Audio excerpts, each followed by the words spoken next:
take me for a ride.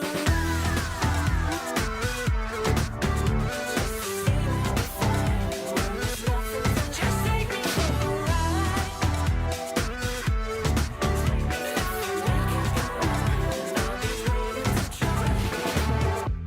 You wanted me to break the rules. I can read the signs. I can feel it burning through. You see it in my eyes. It's complicated, 'cause all along I've been waiting. Just take me for a ride.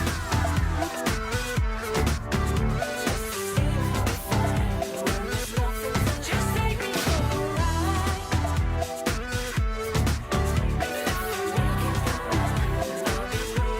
Just take me for a ride.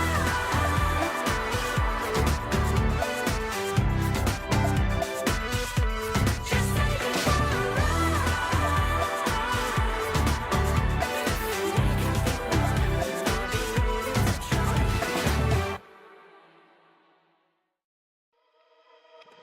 I can never keep my distance from a little mischief, I admit. Now I'm hanging on my hopes on us and letting you decide. I will never lose my interest if there's something in this. I'm convinced there's a glimmer of a hope for us, or is it just a lie? So why you selling me a lie? La la la la, la la la la. Are you selling me a lie? La la la la, la la la la. Show me a way to get lost, to run from all I want. There's too many ways to get high, when you're my every thought. It's like I'm invisible, visible, visible, visible, yeah. Show me a way to get lost, to run from all I want. So did your luck run out? Are you running dry? Did you realize I was everything you hoped for now? I never had it down until now. From the moment you came over, I'd be anything you wanted me to be. Now I know that it was only curiosity that led you to me. Show me a way to get lost, to run from all I want. There's too many ways to get high, when you're my every thought. It's like I'm invisible, visible, visible, visible, yeah. Show me a way to get lost, to run from all I want.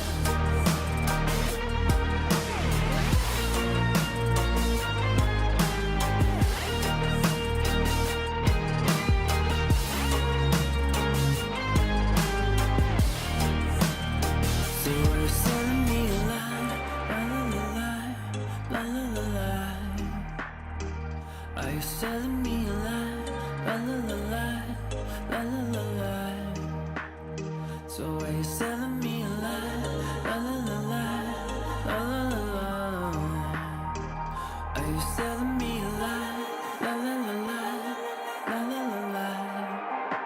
Show me a way to get lost, to run from all I want.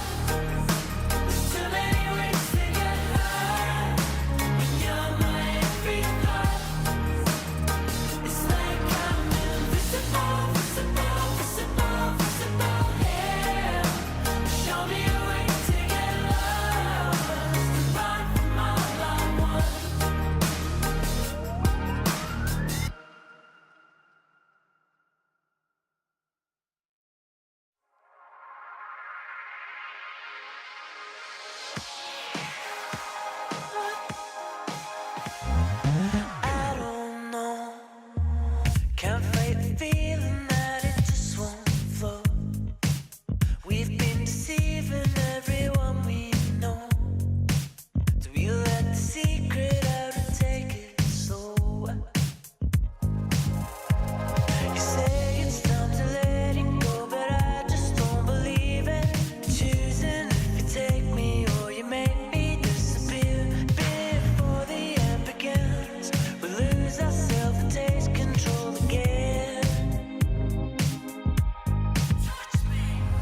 This is the start of something new. Taking my steps only forward. A change in the air, can you feel it too? This world is so big around the corner. So many possibilities. No dream can be too big. 'Cause this is the start of something new. 'Cause now I know this is my time. Time to just be me. Time to pull my key. 'Cause this is my time. Time for me to choose what I wanna do with my time. With my time. Life is a blessing, such a gift, and I am so lucky to be here. Live to the fullest, don't resist. No time to waste, so have no fear. So many possibilities. No dream can be too big. 'Cause this is the start of something new. 'Cause now I know this is my time. Time to just be me. Time to hold my key. 'Cause this is my time. Time for me to choose what I wanna do with my time. 'Cause this is my time. What I wanna do with my time. My time, my time is meant to be all mine. All I bring with me in life is my time, my time, my time is mine.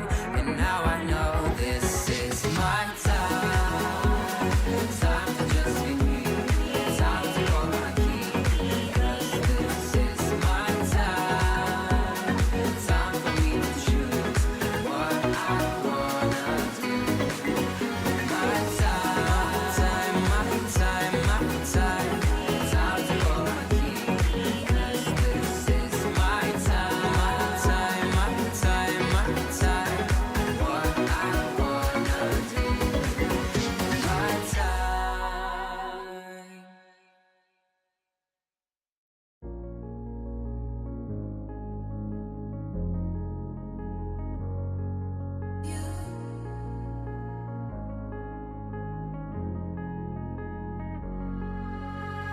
I wanna know you, I wanna show you, and I wanna give you everything you wanted, and I wanna see you, don't wanna leave you. I just wanna give you everything you dream, but hold on to me, 'cause I know I can make you believe in something that only we can see.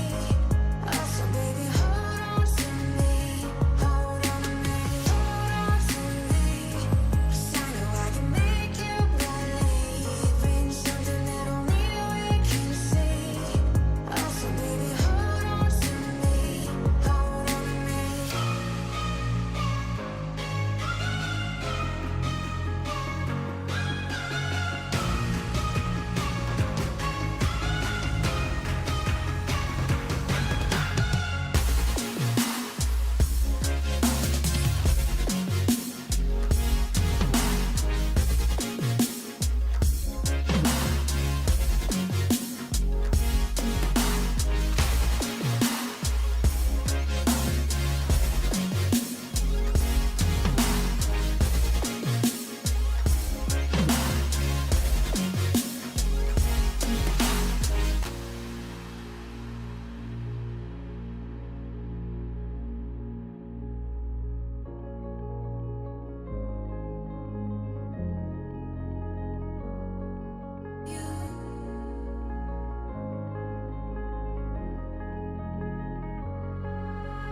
Baby, wait, I know that you're afraid, but it'll be okay if you just stay with me, and we can run from here, and we can disappear, and they won't find us where we are going, dear. So baby, hold on to me, 'cause I know I can make you believe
me thinking about tomorrow more than I ever have before. You're bringing light to my shadows. Every day you leave me wanting more. Every time you come up in my mind, a smile comes across my face. Even though I have no idea what we'll find, when I'm with you it falls in place. You're one of a kind. You're one of a kind. You're one of a kind. You're one of a kind.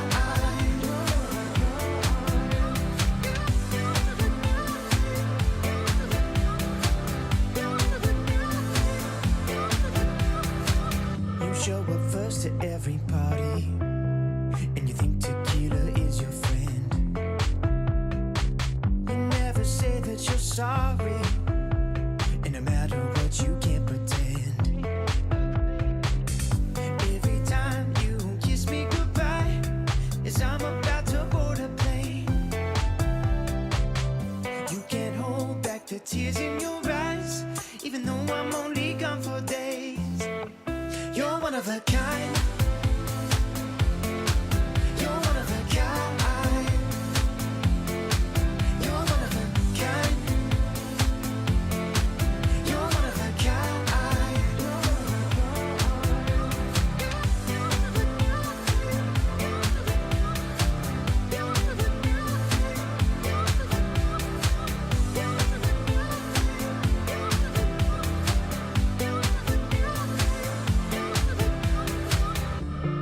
When I'm on the road, I need you to know there's lots of chances for love, but nothing's like our home. Every time you come up in my mind, a smile comes across my face. Even though I have no idea what we'll find, when I'm with you it falls in place. You're one of a kind. You're one of a kind. You're one of a kind. You're one of a kind.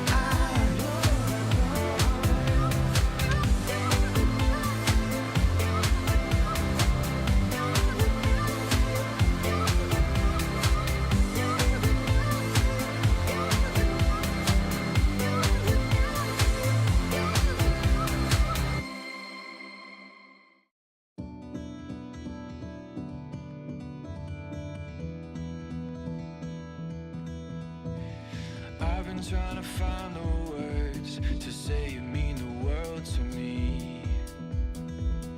When I'm fighting and you see me hurt, don't walk away.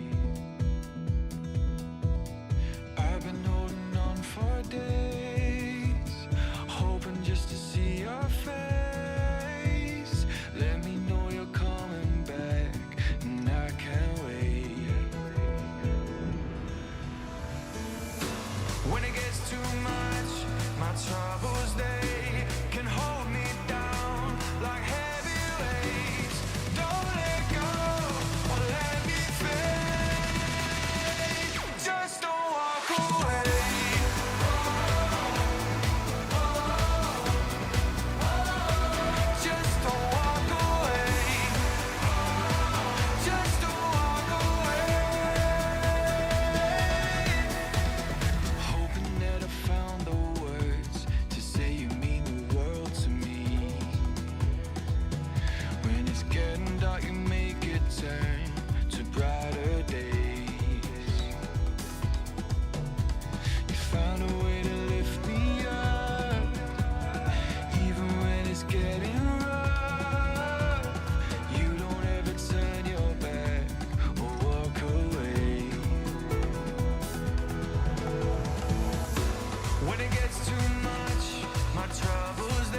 Underneath the neon, denim jacket you can lean on.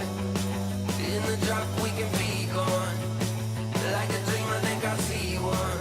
On the reg, you know I need that. On my neck, your name is ink black. Got your hands up on your hip, like a pin up in that fit. I be lying through my lips, say anything to see it dip. Drop it low, let it show. Do your thing out on the floor. I'ma count to 1, 2, 3, chorus on the phone. I'm better when I'm with you. I feel it in my bloodline. Ice cold with the go-to, but you the one shining bright. Pump it like woo, baby. Better get your thing ready. I'm better when I'm with you. So would you be mine tonight? Too bad we breaking woke pink. Matter take it slow. Back into the moment when the summer had a summer glow. Body like somebody gon' be missing, ain't somebody. Twerk it like a ratty, I'ma eat it like a zombie. I'm better when I'm with you. I feel it in my bloodline. Ice cold with the go-to, but you the one shining bright. Pump it like woo, baby. Better get your thing ready. I'm better when I'm with you. So would you be mine tonight? Too bad we breaking woke pink. Matter take it slow. Back into the moment when the summer had a summer glow. Body like somebody gon' be missing, ain't somebody. All I want is Underneath the neon, denim jacket you can lean on. In the drop we can be gone. Like a dream, I think I see one. I'm better when I'm with you. I feel it in my bloodline. Ice cold with the go-to, but you the one shining bright. I'm better when I'm with you. I feel it in my bloodline. Ice cold with the go-to, but you the one shining bright. Pump it like woo, baby. Better get your thing ready. I'm better when I'm with you.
Magnus Carlsen versus Hikaru Nakamura, world number 1 versus world number 2, the ultimate dream final. And the first game delivered. Magnus Carlsen with early ambition, sacrificing a pawn for activity, for space, and trying to put pressure on Hikaru right from the start. Oh, Wow. big move, big move. Big move on the board. It's a pawn sacrifice from the world number 1, Magnus Carlsen. I was talking about setting up this move with a pawn push first, but Magnus says, no, I'm going to blow open the flank. But Hikaru is one of the best defenders out there. And for a long time, he held firm. It was tense, it was tactical, and it looked like Hikaru might just hold. But then, a fatal bishop move. One slip from Hikaru, and there was no way back. Calm, smooth, clinical. Carlsen converts, and he takes the lead. An opening! No! I said it at just the wrong moment! Oh my goodness. He moves his bishop away.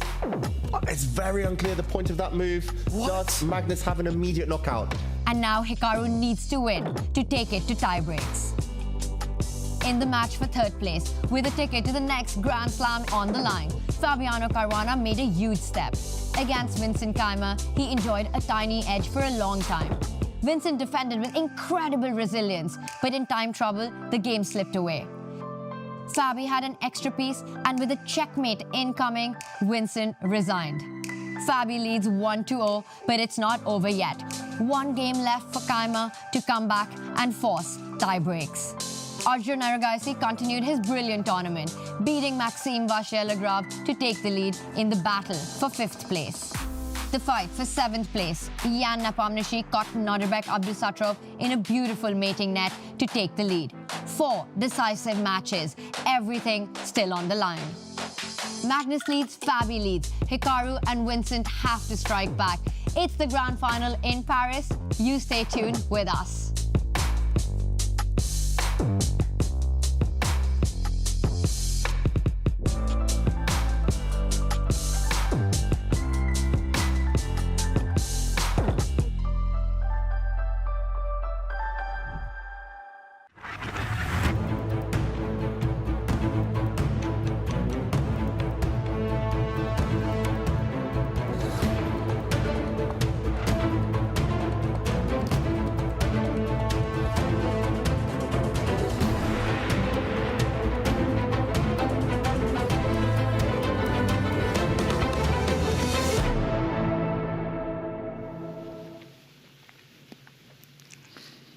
Hello, everyone. We are here from Paris, from the Freestyle Chess Grand Slam, second leg, and it's the final day.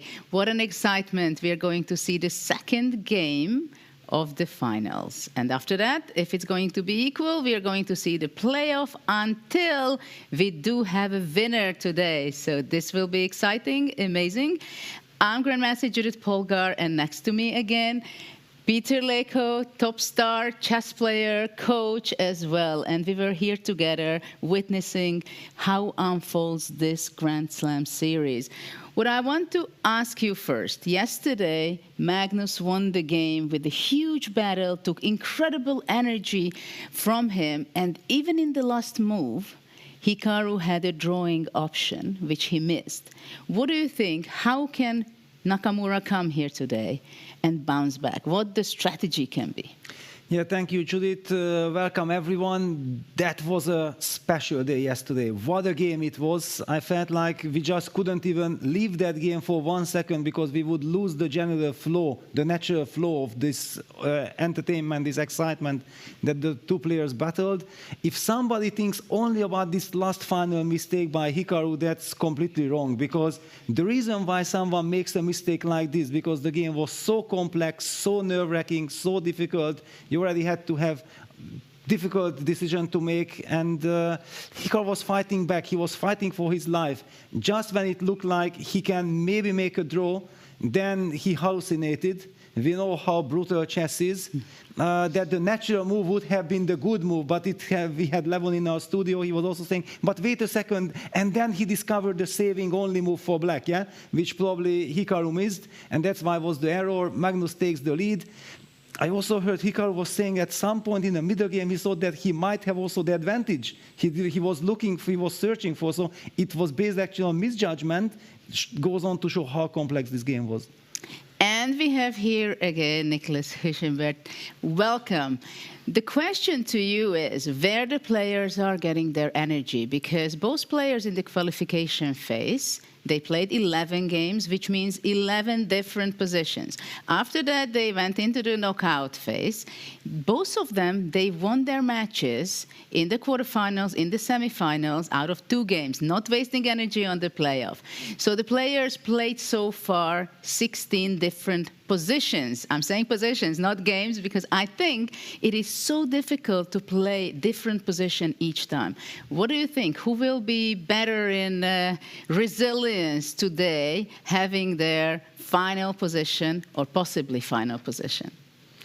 Thank you, Judith. Yes, it is a lot of chess that has been played, and as you pointed out, you cannot rely on your opening theory, on the structures that you're familiar with. Every position is a challenge in itself, because every single time you have to think about where do the pieces belong, which pawn structure should I try to achieve. And we saw Magnus actually yesterday. He was very tired. He had like barely any energy left after a game. He also had been feeling sick. So it's been a tough and a long tournament. But I think when you're so close to winning this event, and that's what Magnus loves to do. He loves to win. He loves to show that he's the best in any kind of format or any kind of chess variant, even, you could say. I think he will challenge all of his energy. He will channel all of his energy to have it to finish it off today. And Hikaru, he knows he still has a chance. He's playing the white pieces yesterday, and in his recap, he also said, you know, I lost, but Magnus made many mistakes. He gave me many chances. It shows he's human. So Hikaru also knows he can strike back, especially in freestyle chess, playing the white pieces. He has all the chances. So let's hope for an exciting final. Well, let's see what will be the outcome. This morning I was meeting Magnus. He seemed like he was just waking up when I met him. And later on, a friend of mine was telling, well, Magnus is not in a good shape. Look at him. And I was telling her that, you know what? Chess players are like rock stars. When the light is on and they go on stage, no matter how sick they are, if they have a fever, if they have a throatache, if they are feeling bad, they have such an experience and such a hunger to win that when Magnus shows up on the board, I think we will see a Magnus of being hungry, being this young, curious, adventurous boy who was yesterday in the confessional booth where he was sharing with a huge smile all these tactics and checkmates and whatever. At a certain point of the game, he was not treating us anymore with the confessional booth comments, but you can see him that he loves chess so much. And of course, Nakamura today, he wants to win so much and bounce back, right? Yeah, it's a fascinating situation. Yeah, Hikaru needs to bounce back. On the other hand, Magnus got the lead in the match, and we know exactly when he gets the lead, then he gets the confidence. He feels that, okay, now no one in the world can come back against me, and Hikaru wants to do the impossible today. I also agree perfectly that the freestyle chess will give Hikaru the chance, because this gives the new position, fresh position with a lot of challenges, a lot of hidden, unexpected resources. And Magnus just cannot rely on his fantastic knowledge, because here there is no knowledge. You have to get used to, you have to get into the detail of every single new position. Absolutely, and we are going to be talking about it in details. But let's see the format, how the event is taking place here in Paris. This is the second leg. The first phase, it was 10 minutes and 10 seconds for the players, 11 games. And once they went on to play the second phase to the knockout, it was a classical already. And this is what our game going to be today for the second game, 90 minutes, 30 seconds per players. And we've seen many games already in this format that eventually the players use their 90 minutes and then they are on their own in every move, only 30 seconds for surviving.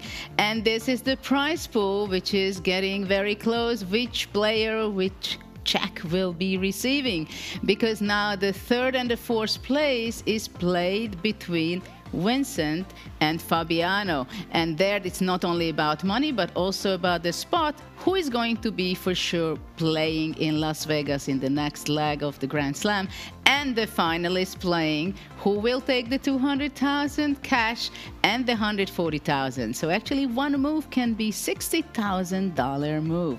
Did you ever had yourself, Peter, that you had such an expensive move? Well, basically when losing the last game to Kramnik in the World Championship final, and it was based on one wrong judgment, one move, I did not play the move I wanted, and it cost me the title, so probably that was even worth much more than that. And we see Magnus Carlsen arriving to the playing area with his coach, Peter Heine-Nielsen.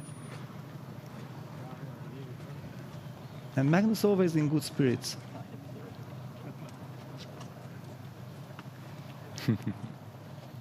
You see, he's getting closer to the playing hall. The smile is on already.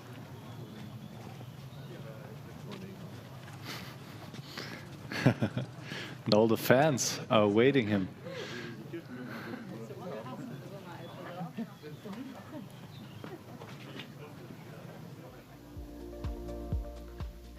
Okay, so let's see the brackets of the event. Here we have an overview on the event, which is still running, and the players are Nepomniachtchi, who's an incredible, fantastic, amazing player.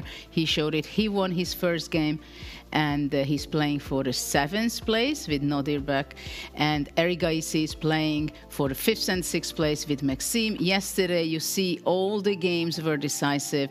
I believe that the reason is that in the last 2 days, in the 9 classical games, we've seen all decisive.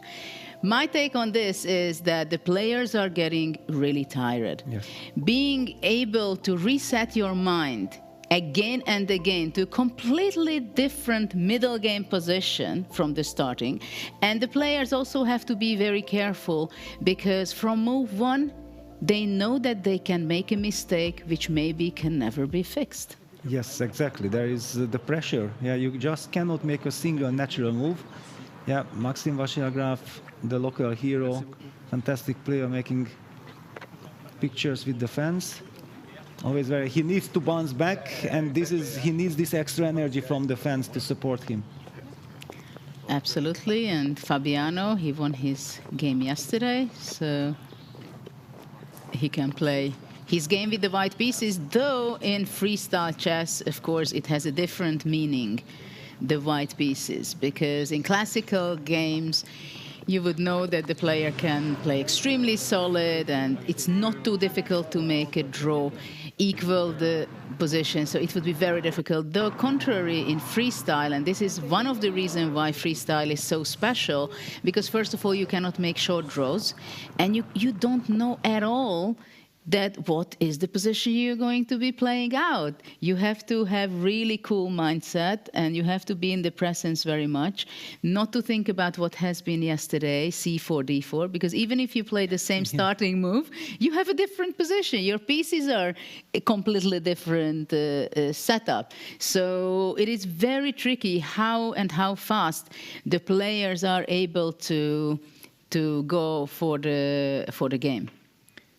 Yeah, absolutely. And there is no safety. You just cannot even know exactly how do I get a solid position where I have everything under control. Things can get out of control very easily in the most unexpected fashion. Yeah, and that's why the players also feel like doing nothing or trying to be safe is actually also risky. Yeah, and this I find very interesting, and that's why all the games are so special. When you are trying to fight for advantage, that can backfire. Of course, sometimes fighting for advantage and succeeding getting the advantage, that's the dream scenario. We have also seen that. New position, I can't wait to see. Normally, the more complex, the more double-edged, the more randomly the pieces are placed, the better for the black side, probably, if he needs to win. 2 bishops in the corner, for example, gives automatic stability. Probably that's what Vincent wants to avoid. Yes, absolutely. But what is something that I learned continuously during the first Weissenhaus event, and now we see that the players are getting more familiar with the strategies, ideas, the placement of different pieces, how they can be powerful. One of the biggest challenges, I still think, the evaluation, because the starting position, you understand that it's either tough, that, okay, I have some weaknesses in the position, right? But they know that after move 3, I mean, just talking about yesterday's game for Magnus, move 4, he sacrificed the pawn, which was, for me, it was quite unexpected. Of course, in Blitz, you can go there any moment, but it was a classical game. And you could see that Magnus was so happy about it, while Nakamura was not sure at all why is it so good, and he was quite happy give up the central pawn of his, and he played continuing the game, and he did not feel the danger is coming from Magnus. Yeah, not at all. He did not hear the confessional boost from Magnus. Yeah, that was the key, because if he would have heard all these brilliant ideas that Magnus was revealing to us, then he would have been terrified. Like this, he just thought, like, wait a second, I'm the one who castled. Magnus is jumping around with this knight. Yes, it's interesting, but why should I worry about it? He was able to strike in the center with d5, bishop e6, and then the Pandora box was opened up. It was a complete chaos, definite counterplay for black. And however, then how Magnus navigated that situation, we were not sure how to play with white. Then he found this idea of giving up his light square bishop with bishop takes d5, playing on the dark squares, all this g5, rook g3, everything exactly worked in clinical fashion for Magnus. That was stellar performance.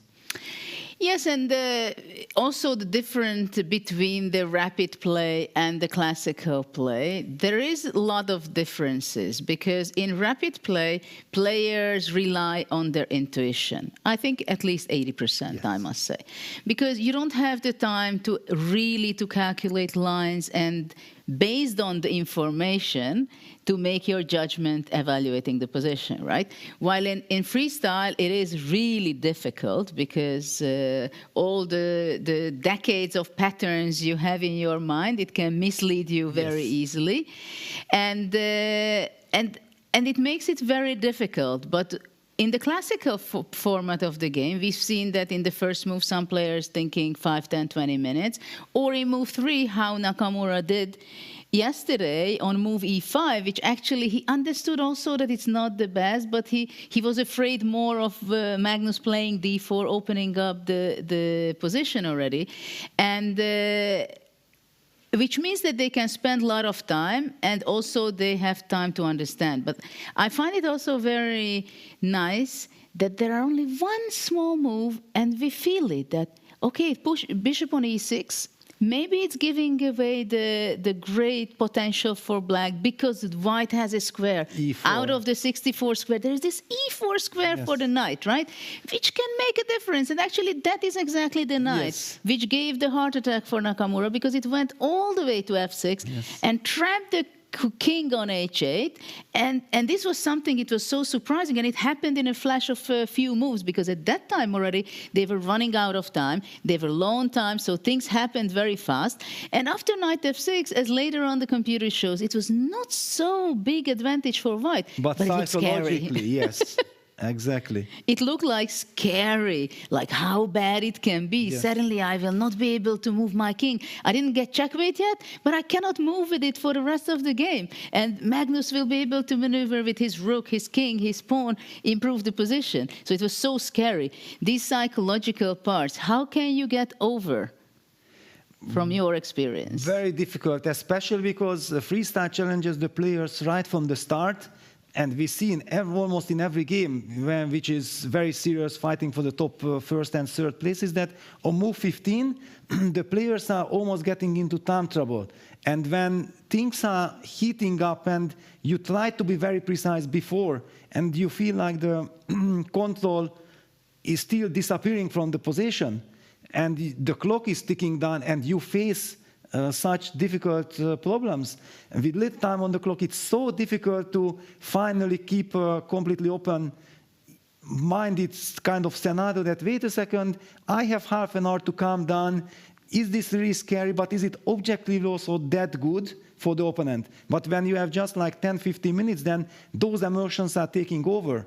Yeah, then a knight on f6 is a terrifying piece. You just don't know what to do. You feel yourself suffocated. And the pressure is on you.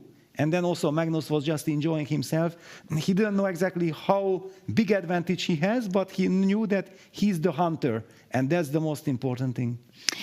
And we know Magnus how he plays. He has incredible creative ideas. As yesterday, he played some of it. Some of that it was only shared in the confessional booth with us. Like he's ready to play these crazy-looking moves, right? Sacrificing pawns, like he does not have this mindset that I want to be very solid. Of course, today with the black pieces and having scored a full point yesterday, he will not play g5 and stuff like that, sharpen things out. But of course, the two players know each other extremely well, and they try to pinpoint each other's weaknesses. For example, yesterday, it was clear to me that Magnus really thought that he wants to be challenging Nakamura very much, immediately at the very early stage of the game with b4, because even though he understands that Nakamura's one of the strengths, also here in the graphic it shows, but also this is what Magnus highlighted, that Nakamura is an incredible defender. He's a defender that no matter what kind of attack he's receiving and what kind of storm there is on the chessboard, he will hang on and he will be defending. And he showed not one, not two occasions yesterday also that he bounced back from such a difficult positions. And even he had an opportunity to make a draw in the last move if he does not make that bishop move to e8 and he captures the pawn.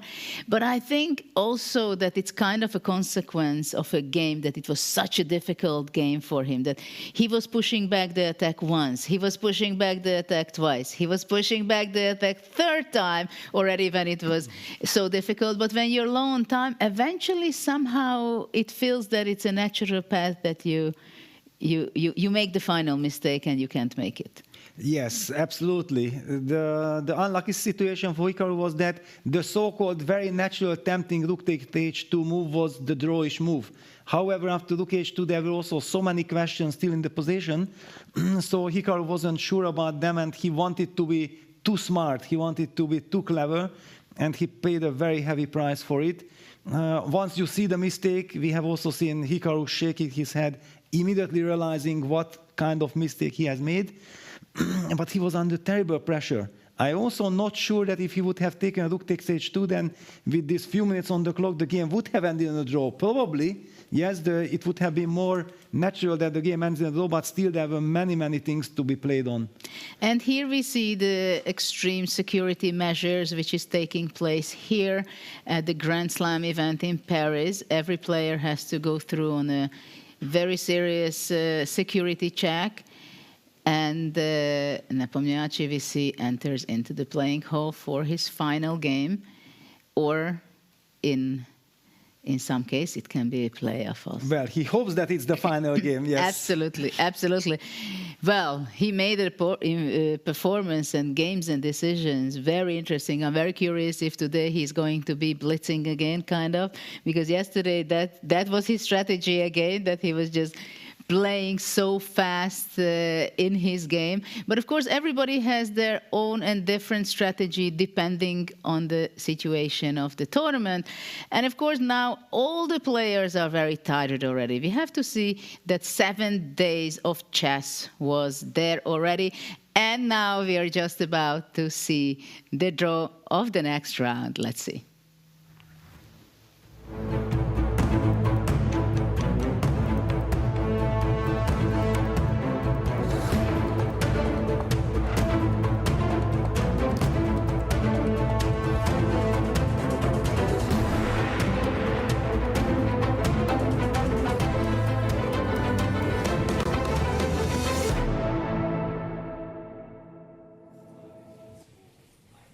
Bonjour Paris, and welcome to the day 2 of the grand final of the Freestyle Chess Grand Slam in Paris. I'm so happy to welcome you all here. It's been an amazing day, unexpected turns in the games yesterday and unforgettable moments. So now we would like to watch the highlights of the first day of the Freestyle Chess Grand Slam. Paris becomes the stage for a freestyle chess showdown featuring epic semi-final clashes. Who make it to the finals? Of all time, Vincent Keimer versus Hikaru Nakamura, and Magnus Carlsen versus Fabiano Caruana.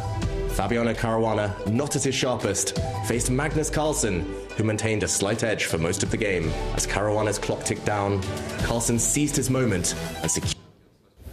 One board. Brains collide and only brilliance will survive.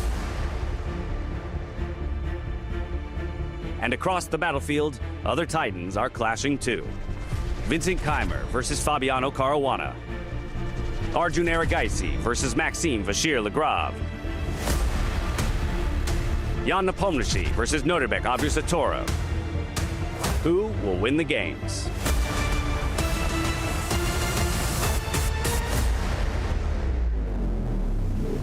Before we dive into the final day, let's take a look back at what happened yesterday in the first round of the finals. It was a day full of tension and spectacular moves. In a surprising turn, Hikaru Nakamura saw his winning chances vanish with a single move. An unexpected slip that opened the door for Magnus Carlsen to claim his first victory in the finals of the Freestyle Chess Grand Slam in Paris. Yeah, it feels great to win, of course. I think the game honestly was a bit similar to the one yesterday, that I had some very good phases and some very weak phases as well. I thought it was a draw, and then he played Bishpate, which was shocking. I think his mind was pretty fried there as well at that point. A lot of tactical misses. The action on the other boards was no less intense. Fabiano Caruana claimed victory over Vincent Keimer, offering him no opportunity to fight back. Our game was probably pretty decent up to a point, and it might have been one of those like relatively high accuracy games if he hadn't gone for Queen C7. Then of course probably we made some mistakes and time trouble, but I think it's also pretty normal. Meanwhile, Arjun Erigaisi also secured victory with the black pieces against Maxime Vachier-Lagrave. Jan Nepomniachtchi scored a win against Norbek Abusatorov in the match for 7th place.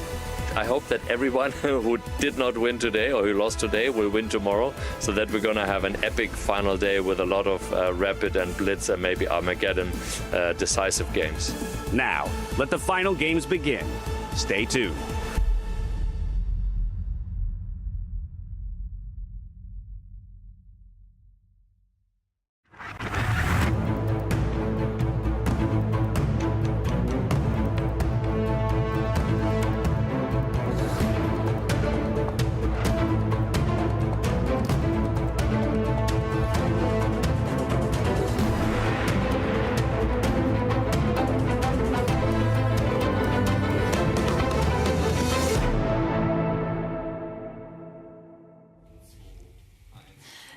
Now I would like to introduce the finalists to you again. He came in on a wave of success, going into the final completely on fire. So then he had yesterday the game where one mistake made him come under pressure. Today he has to win to go into the playoffs. But if we know one thing about him, is that he is more than capable of a comeback. Please welcome with me Hikaru Nakamura playing the white pieces from the USA.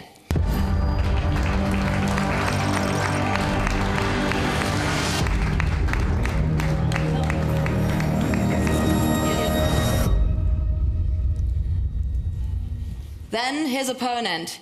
He won an incredible game yesterday and seems to be the all-time favorite. The GOAT. Focused, calculated, and cold as ice under pressure. Today he has the black pieces. Will he prevail with a draw or with a win, or will it go into playoffs? Please welcome with me from Norway, Magnus Carlsen playing the black pieces.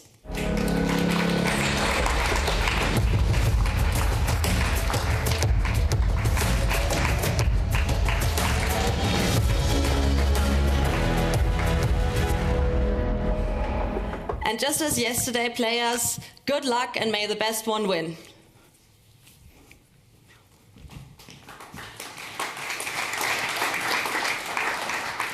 Now, before we can begin, we need to draw the position.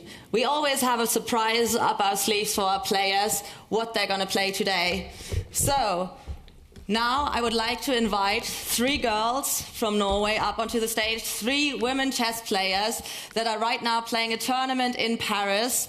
And please, Mechtel, Hannah and Monica, come up on stage.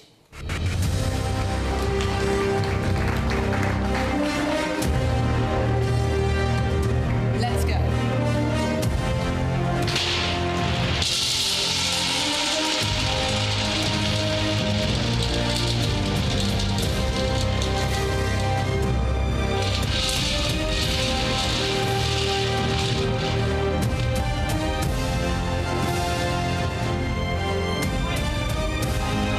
599 is the position we're going to play. Thank you so much and good luck for your tournament as well.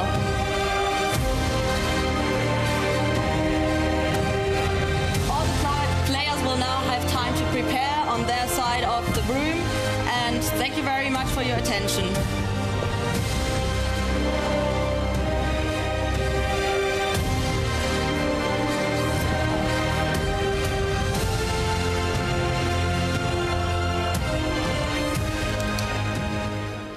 We're getting like the same position every day.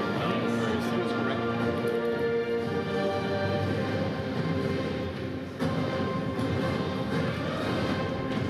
Looks like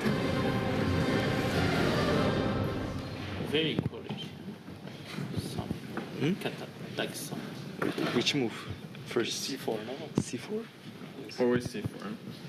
C4 and G6. Wait, the quality here now, but doesn't really affect us. Right to go G6. If we get a number position, it's ready. G6?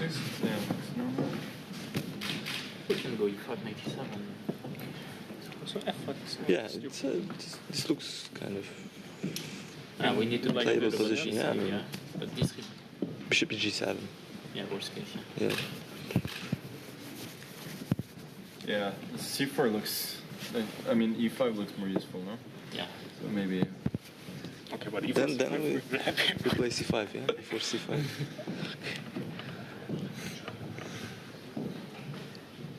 Okay, D4. D4, G6, yeah. Why not C5? Okay, let's start with this then. Okay. Why C5? G3? Oh, rotate. Okay, knight F3. Knight F3, Queen C7. That's good. This I don't mind. But B6, Bishop D7. Oh, but that's just great Yeah, for yeah, us, yeah. right? Yeah. But Knight F3 is. I mean, yeah, here, yeah, you mean.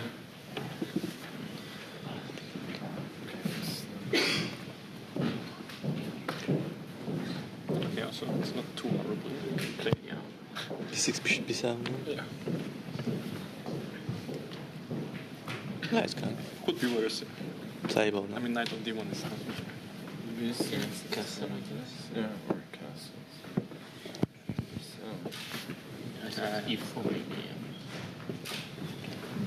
But if we make them 6,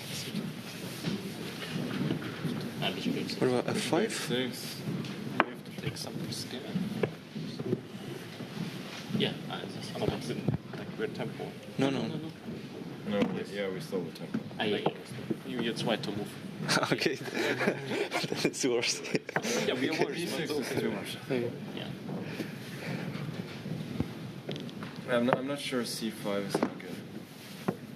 Maybe we should just do this immediately. Yeah, We D5. tend to win in one move. That's a nice tempo. Bishop F4. Yeah, that's very nice. Probably. No, but then why do we not do this here? Because we didn't see it. Yeah, no, this is nice. Yeah, it's playable, I think.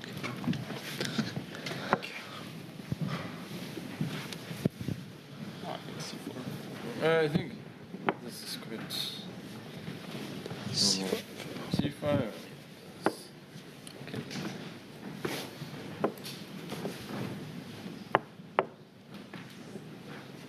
But you're gonna be happy with that, right? Must-win situations to play this.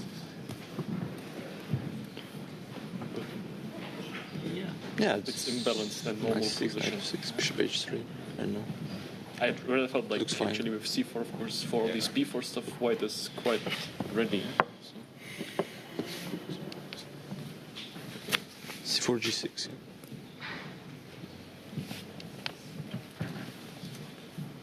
Move others change something.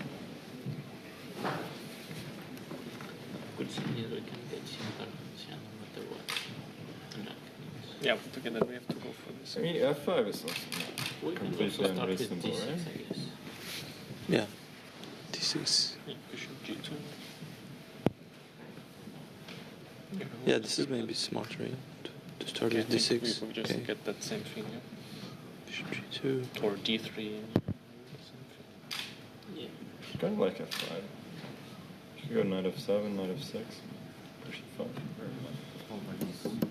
So let's say, how do we develop? Like after knight f3, there's also bishop h3. I mean, it's a bit concerning, yeah, like. Maybe d4. But okay, he takes. It takes a lot of time. Takes knight c6. Yeah, no, d4. Yeah, I see. Bishop f5 also comes with the 10. Okay, we can play bishop g2. This is Yeah, but this is like very small. What about like f4 or something again? Just try to attack right away. Yeah, actually, with the queen on b8, I feel like black is No, something queen on should be b8, won. black is not enjoying. Yeah, okay. No, this I think this is probably the way. I mean, to get a game at least. So, okay, let's just see. You fought a4, a6. To understand how the action plays. Maybe bishop e2. Or g3. Generally should be happy with g3, bishop e7, knight f3. And let's say if knight c3, do we proc c6 or not? Ah, knight c3 is nice. But knight c3, c6 maybe is good for that, yeah, actually. Knight on c3 a little misplaced. Yeah, but still, I mean, c6. And he goes d5. So which one? You mean, what about this? Something like this? So, g3, yeah. Takes knight c3, something like this, maybe? Knight c3 immediately. Ah, knight c3. Okay, yeah, probably more logical. More logical. I mean, we do have like take and c4, take queen h7, knight Yeah, c6, queen c2. I don't know I was if it's thinking good. about that, but I thought the b pawn's probably weak. But I think like h7 pawn is not so meaningful. Well, it probably depends what happens here. Maybe first bishop b2, bishop b7, knight c3. Yeah. Because now knight c3 is maybe forcing bishop c6 or something. No, this looks like this looks playable. It's a bit annoying. Oh, we don't threaten the pawn, so it's kind of pointless. No, we Yeah, don't. that's true. Just choose knight of 6 or something. I mean, I thought Take it was... on d5 twice. Yeah, we can. Like, I mean, Yeah, that's true. There's So some fine, bishop yeah. c6, the bishop c6 is Yeah, like yeah, knight yeah, e4, yeah. so. But there's nothing else in move around one, right? I mean, this has b4. Like, Actually, not that knight f3. I think like all moves are maybe playable Knight here. f3 is fine, like knight f3, knight f6, d4, I mean, it's a bit solid. no, it's just normal. Yes, but we sort of, we intend to play c4 if we get this. Big difference, knight f3, So knight wait, so f6. this is d4? So big here, I don't like c5. Ah, yeah, c5, that's right. That's I'm the not problem. sure if c5 is good. Yeah, no, If this is the c5 maybe problem. like d5. Yeah. Maybe it's just great for it. Ah, you want to play this one? No, but actually it was g6 first. This was the Then knight f3. Ah, this is the one you want to. So whenever you go c4, Yeah. okay, c4, so bishop b5 for example. Okay, so Yeah, like first- d5, c4, d5? bishop b5, yeah. Would be the shortest game, yeah. But no, but here also, can you play knight e3 and c4 maybe, or something? Or knight c3 and c4. But I'm not And, sure. like, what like, about knight this? e- What about this? Knight f6. Bishop h6. So c6, d4. Bishop f4? Or no, sorry, yeah, sorry, e4 or g3? Which, okay, e4? I just don't like doing this for a queen. But maybe it's good. No, but you're also castling in one Fine, move. it's I mean, super helpful. So let's say if he takes on 4, takes on knight f6, I guess. I just think you should take bishop h6, yeah? Yeah, also, yeah, yeah. So, No, this black is, lost it. yeah, this is... Bishop g4 here. Bishop g4 here? g3? Oh, I don't know. Takes on d4, yeah? Ah, you want to grab the pawn. Yeah. Probably it's safe to take this pawn. Probably, yeah. And if c3, then you take on the 3 and you... Yeah, this I don't like. And you can just... I mean, especially for us, it's crazy. Yeah. No, for you guys it's crazy. No, but yeah, probably... I like b4 first. Yeah, I mean, probably d4, b4, probably the two best moves. Is b4 c5 possible? Ah, you want to do the same line? Just knight f3, I think we can... Or g3. Yeah. But also, I assume taking should Take. take knight f3. Yeah, I mean, it's hard to believe that this should be good. So the wall, I think, is way more important, no? Normally it should be better for Like d4 maybe? b6. 6. Knight c3. It's very tempting, yeah, but I don't see b4, knight d5. Yeah. Probably it's good, right? Yeah, c6 should be killing. and c4 and something, right? But over like 95. Yeah, you just- C4, C4, C4, yeah. yeah, 95, G3. Yeah, no, this should be great for all. Resign quickly. Yeah, I no, see I knight mean, c2, knight f6, yeah. but okay, probably is. No, I mean, I think it makes the most sense. Yeah, like, Should be. yeah, it should be the best move, probably. Best. Yeah, best bet, yes.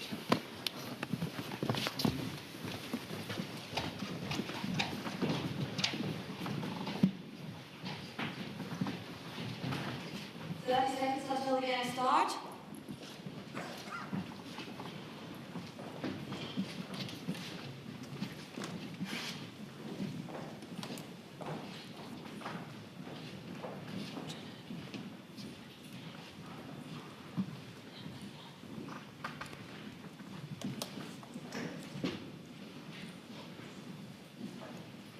Good luck to everyone and may the best player win.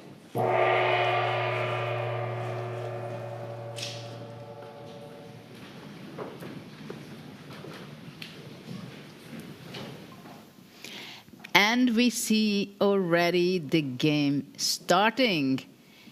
Let's see who is going to be playing fast in move one. What do you think, Peter?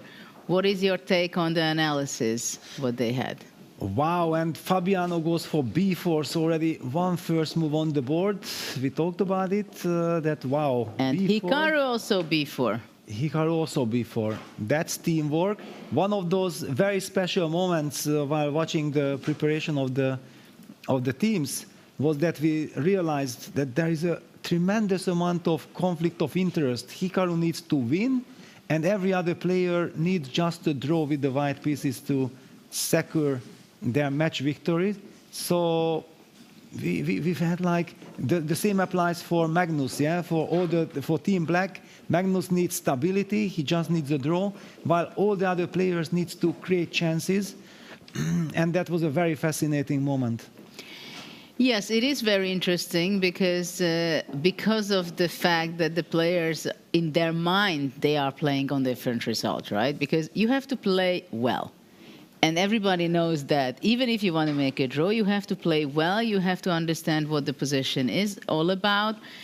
And at the same time, of course, with the white pieces who play for who the draw is enough, like for Fabiano, Nepomniachtchi, and Ergesi, they are looking for an option how to kill the game.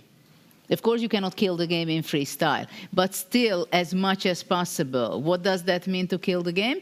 It means that to play as solid as possible, talking about not giving up pawns, not playing gambits, trying to make harmony between your pieces, have a very stable structure, and then things can go on your way. While for Hikaru, he played b4, and of course, it's a provocation. Let's put it that way. From my end, it's a provocation. Is it a provocation? I feel like it's a very solid move. It tries to limit Black from getting counterplay. It tries to, but you want to play c5 so much. And if you want to have a game, a complicated game, I think it's a good start for white. c5 takes, then queen h2, knight f3. I mean, the structure immediately starts to be unbalanced. It's not a symmetrical, it's not something solid. Yes, but this is what Hikaru is trying to provoke with b4, yeah? So what I'm guessing that he invites Magnus, you know what? Okay, you only need a draw. You really want to play c5, and then we're going to get this very sharp double-edged position. If not, then I'm stopping c5. Against all these g6 ideas, I'm having bishop b2, trading the dark square bishop or offering the trade of the dark square bishops. One and another b4 appeared also. Arjun goes b4. But my heart was immediately, when I looked at this position, I felt like knight f3 is the most professional move. And Jan Nepomniachtchi is the player who came up with knight f3. But okay, you wanted to play knight f3 for the players who need a draw. Yes, it's not for Hikaru. Okay, so b4... For Hikaru, b4 fits perfectly, but it also shows that b4 has strategical merits, since both Fabiano and also Arjun who only need draw, they also feel that b4 suits them perfectly.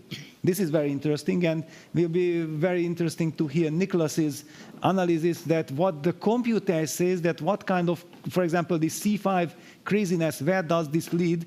My intuition was that if white plays d4, then c5 was for me actually tempting from black's perspective to try to create a counterbalance immediately with d takes e5, queen takes h2. But yeah, without analysis board, I don't want to go into too much depth at the moment. Yeah, this is very interesting for me, what Hikaru, I want to focus for a moment to Hikaru's game. Of course, that's the final, and that at stake really, of course, who is going to be the winner of the event. But we are far from that moment, I think, because we have this game. And if Nakamura is able to bounce back, then, of course, everything starts all over again with the playoff. We move on. But after b4, I'm asking you, Peter, what would Magnus play if the match would be equal? The first game would be drawn. Would he have a different move what he's going to be making than now that he's leading in the match? I think that for the first move and his direction, it will be very much the same, because draw would also mean that he would have to be cautious with black. Yeah, it would be a different story if he had lost that game like the others.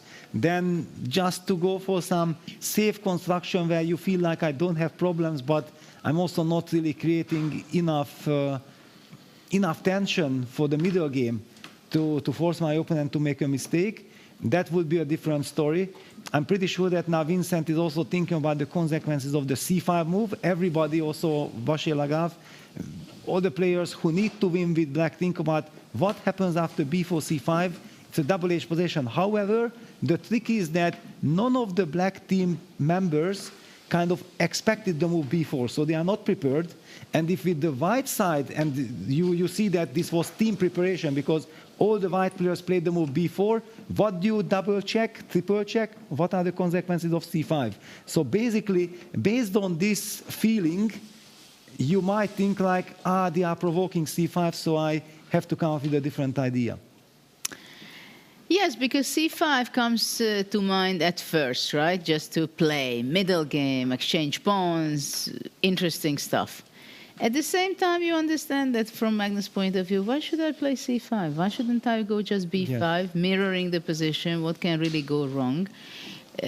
Soon, black can develop the pieces also, knight f6, castle, putting the pawns c6, d5, e5 possibly, the bishop on h8, as we've seen yesterday also, it's no big deal, g6, bishop g7. And the first 5-6 moves, again, it's going to be very interesting, and it can be even decisive in some ways. Some way, yes, if you get the upper hand. But also, one thing why I was leaning towards one knight f3, we already see the developments in the Nyepo Abdusatolov game, that we are somehow heading towards a g3 kind of Grünfeld. Yeah, for example, white plays now the move g3, opens up, okay, Jan first even castles, but definitely g3 will be on the agenda.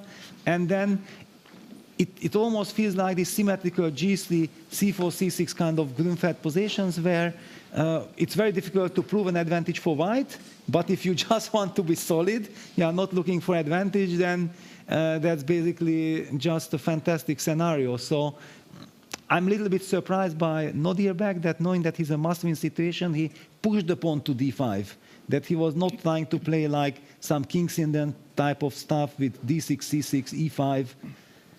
Aren't you surprised? At the same time, King's Indian, bishop on g2 is also not so much fun with black. Exactly. I can tell you from personal experience.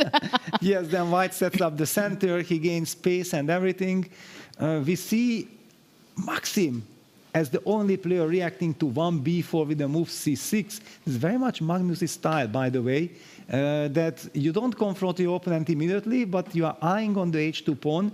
You are asking your opponent that please decide what you're going to do, because if you play knight f3, then some e5 move might appear. No, Peter. After knight f3, I go g5, attacking your rook on a1, and I go g4, and you're going to be looking around what's going on.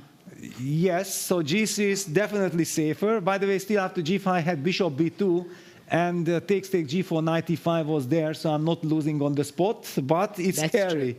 Yeah, it's scary. G3 professional, D5. I would not be surprised if Magnus would also go into some direction like this with black.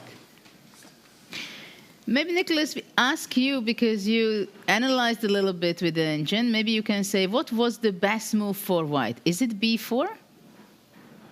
b4 is not one of the top choices of the computer, but the more I look at it now, it also seems very, very interesting for white to play, and especially for Hikaru, who needs to win with the white pieces. Definitely quite a good choice, I think, also considering that the black players, apparently they did not look at b4 maybe at all. We didn't see them the whole time, but maybe they did not check this move at all and checked other moves. The computer prefers knight f3, the very solid approach. First develop the knight on f3, you protect the pawn on h2, so you don't have to worry about all these kind of tricks that are in the air, and then you can play maybe with g3 and so on and so forth. Also a g3 directly would be possible. But b4, I like this move. I like it a lot for Hikaru, and c6 was now played by Magnus following in Maxim's footsteps, who also just played c6. Now the queen is opened up, hitting the pawn on h2, and white needs to defend the pawn. So knight f3 seems quite logical. And you know, this move g5 that you mentioned, Judith, it is possible. Black can play like this. It's interesting. I don't expect Magnus to do so, because he's not in a position where he needs to weaken himself or go for a very aggressive approach with black. But g5 is a possible move. Bishop b2, let's say. Even g4 now apparently is an option. Well, that's a shocker. I'm curious. Bishop takes h8, g takes f3. And then f6, yeah? You would think that this is just dropping material, but somehow this is... Okay, this is exactly not what Magnus would want. I mean, this is a big mess, of course. Just having some fun here. So apparently this is... Look at this. Look at this. Knight d4 check, king e1, knight takes c2 check, queen takes c2, queen e5 check. We're having some fun here with the computer. Well, this is not going to happen. Also because actually after c6, Hikaru did not play knight f3. Maybe he did not want to allow these g5 or e5 moves, and he just plays the more cautious g3, protecting the pawn in this way. So let's see where this game will head, but I like the starting approach for Hikaru for sure, Judith. Yes, it is already interesting. In move 2, Hikaru played g3. He wanted to make sure that g3 will be a move which I have to play anyway. Yes. So why not to start with g3? I don't want to think about g5. I don't want to think about e5 yet. For the moment, I want to bring out the bishop, possibly, maybe not. But for sure, g3, he wants it to be there. And of course, I'm not sure how fast Hikaru will want to castle, because maybe he wants to bring out the bishop to b2 first, and only after that to bring out his knight and castle. And we see g6. We see g6, yeah, that's a novelty. Yeah, Maxim opted for d5. But after d5, there is this bishop b2 move that Arjun played, and then black is unable to play g6 anymore. But he can play e5. Yeah, he can play e5. I just wanted to highlight one thing. If black plays knight f6, white plays knight f3, g6, bishop e5 wins the queen. Oops. Be careful. Yes, with this c6, d5 construction, if suddenly a bishop lands on this diagonal, it can simply trap the queen on b8. The famous b8 queen. Yes. And actually, I think that's the point behind 1b4. I also had breakfast with Fabi. Fabi was sitting next to me, and then he told me, Peter, did you notice that there was a game or a starting position where b4 would have been a very strong first move? And when I saw b4 appear, then I was immediately thinking that, yes, Fabi has all these patterns in his mind. He loves all the positions where he thinks that b4 is a strong move. So he can prove it today, whether his observation that b4 can be a very powerful, strong move, whether will it be a very strong move here too. But of course, for him, he's in a much better situation than his opponent, because he won his first game, and he won his first game against Vincent, the last champion, with the black pieces. So now he's playing with the white, and it seems like white will be able to bring a pretty stable position. I mean... Yeah, everywhere we have very stable positions. I would just also like to highlight Nepomniachtchi's position, that he opted for this beastly bishop a3 idea, targeting the e7 pawn that, my friend, you won't be able to castle because that pawn is hanging.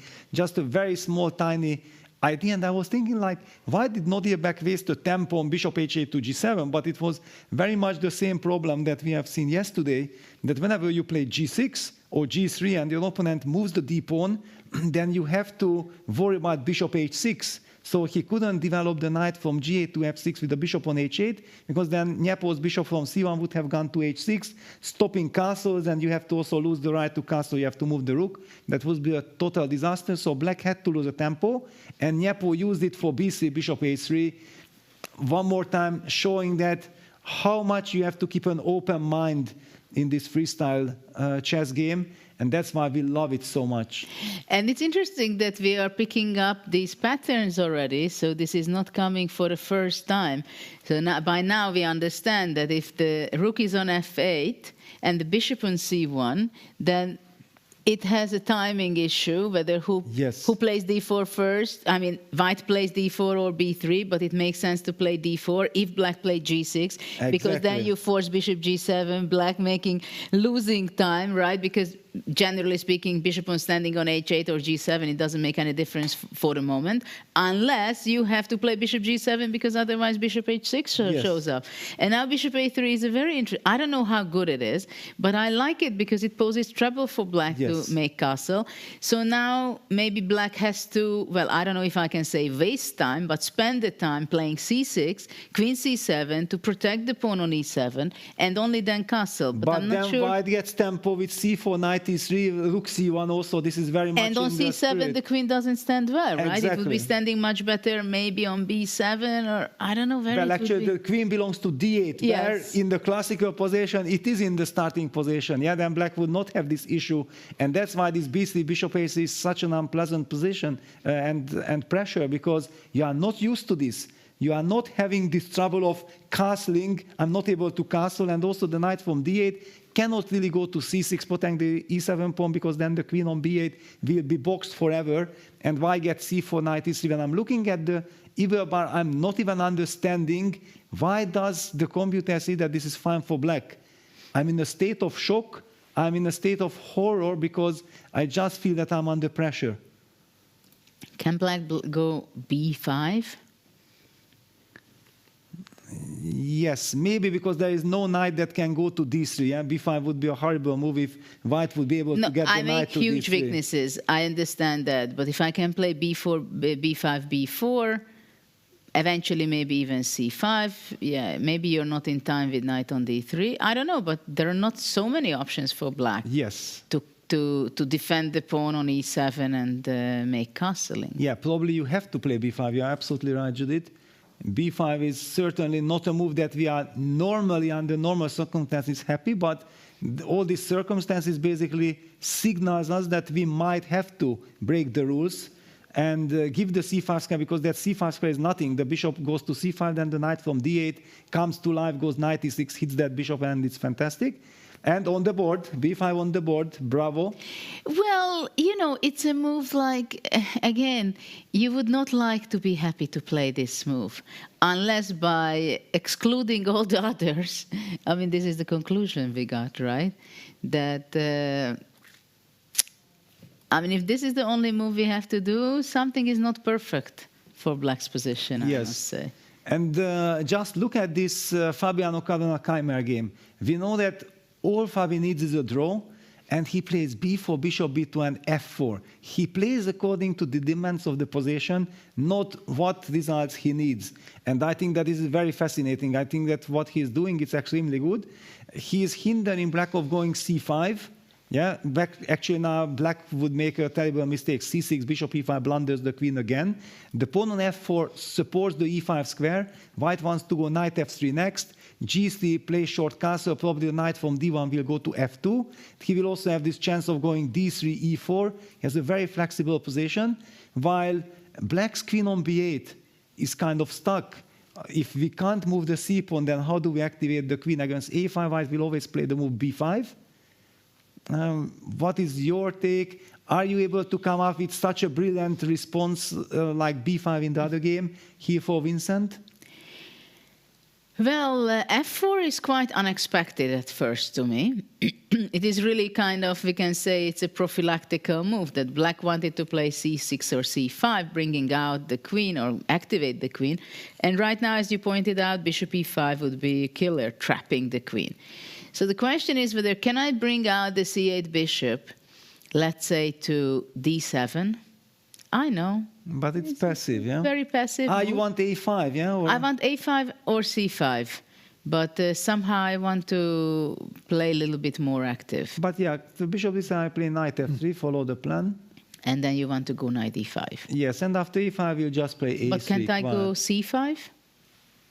Well, but okay. That's very double-edged. But before we dig into here what are the insights, we have a confessional booth appearance. And it's Magnus Carlsen. Let's listen to him.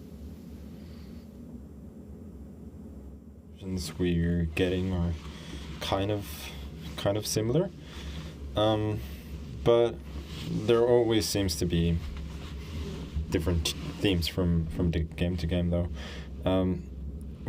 I think our team, so to speak, players playing black this round, were not necessarily expecting to see the move b4 on a lot of boards, but the alternatives for white didn't look that promising, so I'm not shocked to see it. I think maybe the biggest issue for both players is how to develop the respective knights on d1 or d8. The rest of the pieces seem fairly harmonious. On the previous move, it was not an easy choice at all whether to exchange the bishop or not. I think strategically, changing the bishops would have been fine. I just wasn't sure if he sets up kind of the way Fabiano did with pawn to f4 and so on, whether he could gain some useful space there. Knight comes to f2, knight f3, and so on. Wasn't quite sure how to develop there. The advantage of keeping the bishop on b2 and the bishop on h8 alive is that now I have a positional idea of playing a5 at some point, probably quite soon. Both activating my queen a little bit, making sure it's not trapped in any situations after bishop to e5 as it would have a7, and opening up for the rook as well. And without the bishops, the queen would have been protecting the pawn if he pushes. So that was kind of the idea there. I think regardless, we have an interesting battle on our hands, but more kind of a positional one and not a tactical one from an early, from very early on as we had yesterday.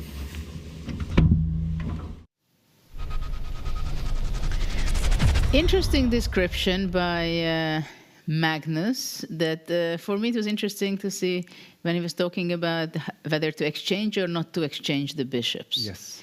And I have the feeling that he wants to play more lively position, and he was afraid of having a very one-sided game, right? After bishop b2, yes. queen b2. What he was highlighting that basically, yes, there was a temptation to trade the pieces, the bishops on b2, but also it activates white's queen. Magnus highlighted that, for example, something like this, white can play f4, followed up with knight f3. For example, let me just play a move like d5 to illustrate what we are talking about. White plays knight f3. Black, for example, makes the castles. Oops, there was bishop h3 move. Okay, then I start with knight f2 to make the computer happy.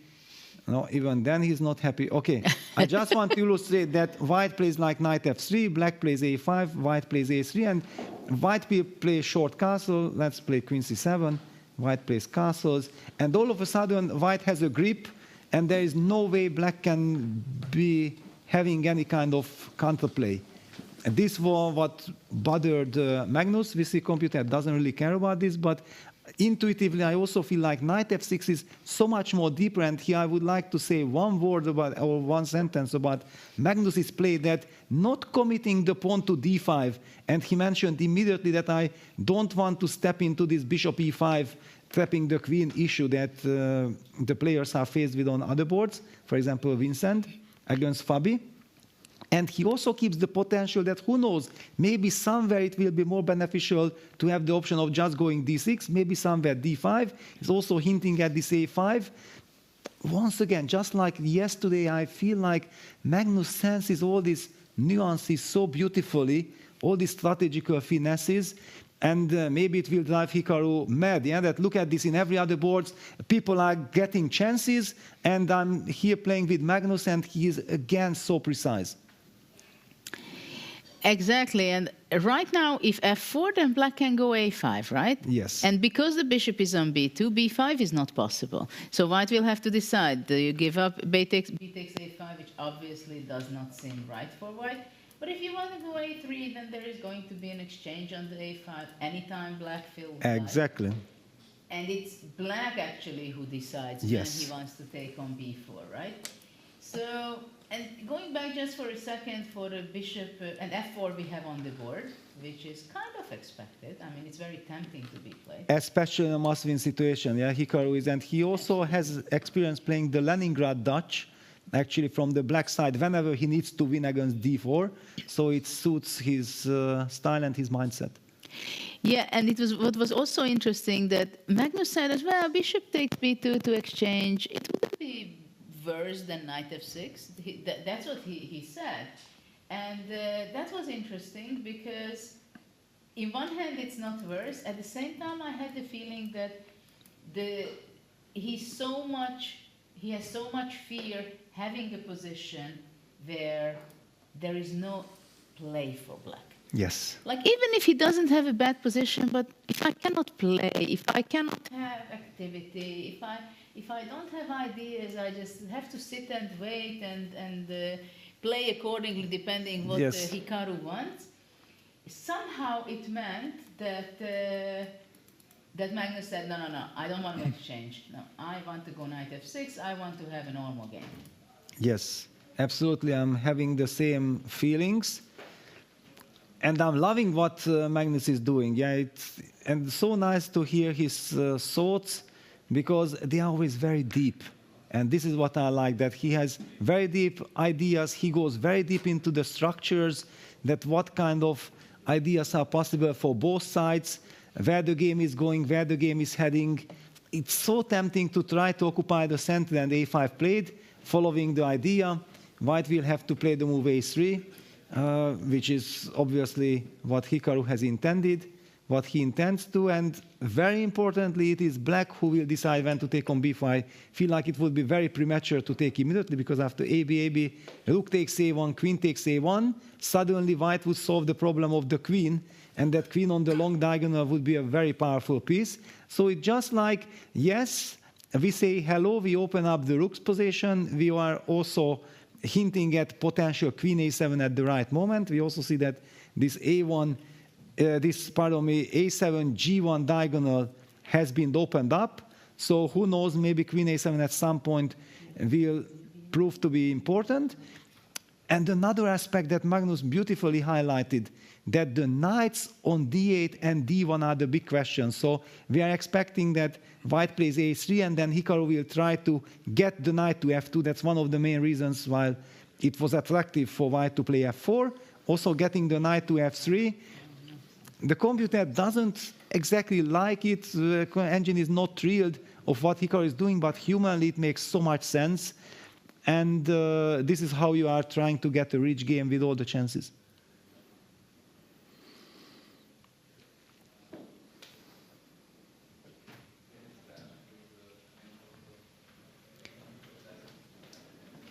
So Hikaru, he's taking his time. I'm a little bit surprised, because a3 looks like the tempting option. What else would you do? Obviously, you can't really, or is it possible that he's thinking about b5?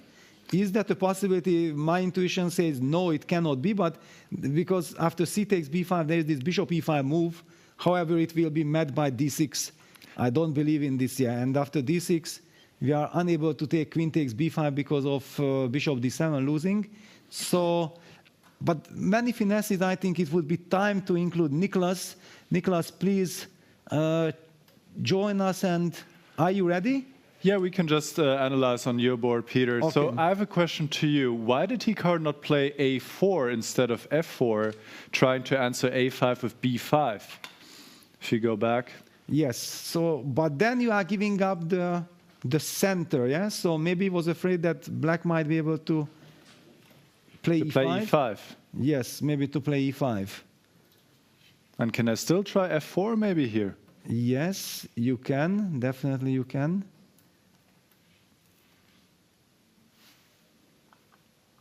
Yeah, interesting. Yeah, this is interesting. Yeah, of course, you need good nerves, yeah, to give black the chance to occupy the center and saying that this doesn't matter. Because honestly, I really dislike allowing black to go a5 and being able to take on b4 and trading the rooks and all of that. Maybe b4 can also be a weakness. So I was surprised that Hikaru allowed this to happen. And I'm not happy for the fact that basically he's thinking, yeah, it kind of indicates that somehow he relaxed or he was just thinking about his idea of let me get f4, knight f3, knight f2 in, I'm going to get a good game. But yeah, this a5, if he's limited to a3, then his options are kind of less attractive. He needs to play a3. Yes, he cannot play b5. It doesn't work out tactically. But for example, okay, you are not happy with white, then please let me be white and I play a3, you are Magnus. How would you continue? Maybe I play castle now. You castle. Okay, I will develop the knight. Knight to f3. And now maybe I can go for d6. Yes, d6, knight f2. I would like to play with e5 maybe. So can I go rook e8? Yes. That was also one of the things when Magnus kept his pawn on this, and I felt like somewhere this d6, e5 idea might be very interesting. Yeah, rook e8, so if I castle, you push e5. Mm-hmm. And then, in fact, it turns out that you only need a draw, but actually I'm not playing for a draw at all. You are playing according to the demands of the position. It looks very harmonious and healthy for black. Yes, the queen can also go to c7 if you want. And it's very important not to rush by taking on b4, because just highlighting that if white's queen would be on a1, white would have so much more pressure and grip on the e5 pawn, so black would not be able to push e5 at all. Okay, this is kind of... I think that was a very important moment that Hikaru did not play a4. a4. Yeah, so a3 on the board. This is not the current situation, but now probably Magnus will take his time. That gives us the chance to little bit look at one more time your idea of a4. What I find very interesting is that, okay, after f4, a5, a3, you are saying that black has the idea of going castles, d6, e5. So you wasted the tempo on a4. Why am I not able to do exactly the same? So then, okay, let me first just castle. Or will you not play f4? I think I would still play f4. You play f4, and for example, I do the same stuff to you, what you did to me, Nicholas, d6. Mm-hmm. Yes, knight f3, rook e8. Well, knight f3 already, bishop h3. Yeah, knight that's f3. always a problem. Yeah, let's just show this, because this is what we are learning from all these games, that whenever you weaken yourself with g3, black moves with the d pawn, then this bishop h3 will already force white to give up the castles. Yeah, it's illegal to castle through a check. That's the problem. So this is a huge issue. And this case, it means that after castles, after the a4 variation, so a4 castles, maybe you don't need this weakening move f4 at all. In this case, then you might just play towards the center with knight f3. However, maybe this is what Hikaru disliked, that he wants to get a more complex, more fighting option, and he thought like, I need to get f4 in order to create the double H scenario, and just playing on the queen side will not be enough to disbalance Magnus. Yeah, probably. It's definitely in either case was not a simple decision, but now it seems to me that one tempo, if you played A4, if you played F4, it's not making a big difference for Black, and Black has a clear plan, playing castle, D6, rook E8, something along these lines. And what is White going to do? And I don't really want to put my knight on F2 so much. How do you feel about this? You like the knight on F2? Well, it feels like a logical follow-up of F4, yeah? And also Magnus was saying that, this knight D1 issue is there, and knight F2, knight F3 is like the logical way. However, of course, if there is a better alternative, then we should go for it. But how do we get the better alternative? Well, it seems that now maybe going D6 first is more precise than castling, because after castle I would be in time to go knight F3 and then castle and be ready for bishop H3. Yes, exactly. So after the move A3, you want to play D6 first in order to meet knight F3 with bishop H3. This kind of provokes or invites me to play knight F2, but then you can go E5 immediately maybe as well, yeah? Is that your idea, or are you just going to castle and then stick to the original plan? Yeah, playing E5 before I have castle seems a bit risky. Yeah, especially if you are not in a must-win situation, yes? Yes. But somehow I would like to keep the knight on D1 and keep the rook open. So maybe bishop G2 instead that is the idea, yes. Okay, so bishop G2, I mean, I don't like to lose that tempo playing bishop G2, but... And he castles. And he castles, okay, so... he castles, yes, exactly. So he did not play D6. That was the analysis board, yeah. So after G3, Magnus thinks like, okay, let me castle. I will decide later D6 or D5.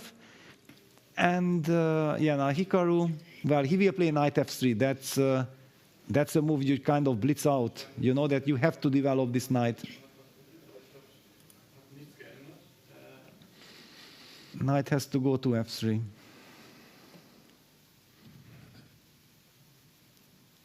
And it's played. Quick move by Nakamura. Time is about even right now. Nakamura started quickly, but then he slowed down. And now after knight F3, are there alternatives to D6? Does anything else make sense? I mean, D5 we don't want to play because it weakens E5 too much. Exactly. That would surprise us very much if Magnus plays D5. D6 is the move. And also we know that, Magnus knows that all I need is a draw, but if the game actually deserves a different treatment, then he will always go the principal way. That's how I know Magnus, and that's actually also the way how you should be dealing with these must-draw games. You shouldn't be playing for a draw. It's also much more pressure on the opponent when you confront him over the board and put you under pressure than going immediately on the defensive, and then he can slowly build up. His energy is coming, his belief is coming that, all right, I have it. But Magnus goes D5. That's a shocker. That's a total shocker because it does not exactly fit to everything that he has done so far. Yeah, things are speeding up here, right? And for the moment, I believe that Magnus feels fine. I would take black. You would take black, yeah? I would take black. Even after D5? Even after D5. Yeah, I don't know. I like the bishop coming to H3. I like... I understand, but we'll not give you the chance to go there. The big question, knight F2 or bishop G2 or castles. I'm expecting knight F2 to be played, unless it's a mistake. Well, otherwise, then bishop G2. Bishop G2, castle, or knight F2 are basically the options. Yes. But I'm a little bit worried to lose a tempo on bishop G2. I don't have good feelings if I have to play bishop G2. Then I have to castle, and I also have knight. It feels slow. It does feel very slow. It feels slow. But if I can't play knight F2 for some reason, and Nicholas, you are checking with the engine, is there a specific reason that black can punish the move knight F2, or it's just sophisticated? There's no specific reason. The computer is just not a big fan of putting a knight on f2 for some reason. Wants to reply with knight g4, yes. and trade some pieces. Yes. That was the move that I also felt like it's typical computer, yeah, that knight f2, maybe knight g4 is a super smart move. And then already we are trading pieces. We are not just trying to trade the dark square bishops, but we are also changing one pair of knights. Then let me even put it on the board because this is very instructive. And potentially black will, after the trade-off, let me just take now everything to illustrate. What I felt that f6, knight f7 might be a very harmonious setup then for black, covering the dark squares and eventually going e7, e5. And then we will be asking white, what did white really achieve? That's a very clever strategy. That looks very harmonious to put a knight on f7. Yes. And this is the last big problem for black to solve in this position. Where do you put this awkward knight on d8? So Magnus played the move d5. It shocked us in a sense that we were very happy with this d6, rook e8, e5 idea, but the move d5 is very healthy. Setting up this bishop h3 threat, and if against knight f2 we have this lovely reaction with knight g4, then it already makes perfect sense. So why not castle? Why not castle? If I can play after bishop h3, maybe rook e1. And then knight f2 comes with a tempo. Let's see, bishop h3, rook e1. However, this is so a little bit dangerous for white. We don't have any tricks with knight g4, queen h7. Probably not. I just wanted to highlight that suddenly there is this diagonal, but white can always block it. But Hikaru goes knight f2. Knight f2, yeah. That's the human move. That's the move that basically is connected with his plans. But knight g4 could be very unpleasant for Hikaru now. Judith, your feelings? I like very much knight g4 to start exchanging a little bit, to make some air for black's pawn f6, knight f7. That is something I like a lot. I don't feel the harmony in white's pawn structure, you know. I like it very much that black has this d5 pawn controlling those c4, e4 squares. Also, I like very much the queen on b8 for the future, especially when knight g4 is going to be exchanged. Then there is not so much power already on the square e5. Bishop on b2 will be eliminated. So I also like the white square bishop for Magnus. While white has a white bishop on h1, it's biting. Yeah, it's biting into the c6, d5 pawn setup, which was very smart to do it from this point of view. Yeah, and I just feel that once again, let's go back to the starting position, b4. It's very tempting to play d5. We have seen, I think, Vincent playing d5, Maxim Vachier-Lagrave going for c6, g3, d5, that to occupy the center and everything. But Magnus somehow sends the essence of the position, I think, so much deeper. Yeah, one could argue that the other players have to play for a win, so they are in a different mindset.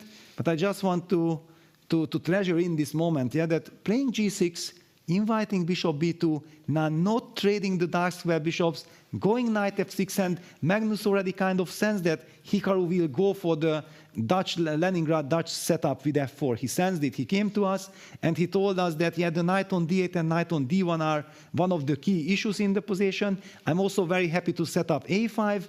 I don't want to rush with e5, not to run into this f4 bishop e5 problem, trapping the queen. Everything makes perfect sense, and knight g4 on the board. Magnus just plays perfect chess, and it will be very difficult for Hikaru to create something. But how do you create something against such a monster? Knight g4, smart move, and it seems like black is playing with energy. Yes. Because he goes knight f6, he goes knight g4, and Magnus did not want to exchange on b2. He says, we are going to be exchanging those pieces when I was saying so, when I also wanted, you know, with the better circumstances. And I don't want to bring your queen into activity with playing queen b2. And now I want to eliminate your active knight on f2, so I have more space for the rest of my piece. What do you think, going back on bird's eye view? Yes. And see what's going on the other matchups, what's going on, for example, between Fabiano and Vincent, because they are also playing for a lot of money and also for a spot for the next event in Las Vegas?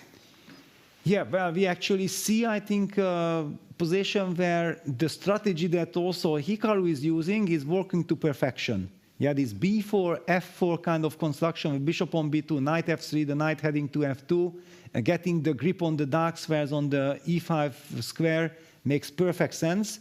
Fabi, I believe, succeeded with everything he wanted. On the other hand, Vincent also cannot complain too much because this is a game where basically you can just play a rich game. Maybe white is objectively better, but he needs to create winning chances. And he's maybe also trying to provoke Fabi to extend a little bit further, and I will try to counter it afterwards. But let's listen, Fabiano, what he has to share with us about today's game and about the position. I think this is the best possible opening I could have hoped for. And like Hikaru and I both have a similar development, but I think that Vincent played d5 too early, and as a result he can't really play c6 because his queen gets trapped. And then he has to waste some time, like moving his bishop from c8 to develop his pieces, or, I don't know, his knight on d8 never develops. I think it's like very, very bad for black. That's my feeling, at least. And Magnus is probably in a better position because he can always play d6, so bishop e5 doesn't concern him. But for Vincent, the e5 square is just uncontrollable. He never controls his square without like trading bishops, losing the right to castle.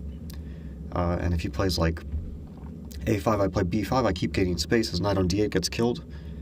If he plays like bishop d7, my mode of development is like one knight goes to f3, and then the other knight can go to f2. This is like very safe to cover h3, play g3. Or, I think more ambitious and probably better is to play knight e3, attack d5, c6, he defends it, then play c4, get both my knights in the center, and then I can develop like my kingside by playing bishop g2. I can also not move my knight from g1 so quickly. I can play like if he plays bishop d7, for example, knight e3, I attack the pawn, c6, c4. He has to take, otherwise e6 just kills his entire position.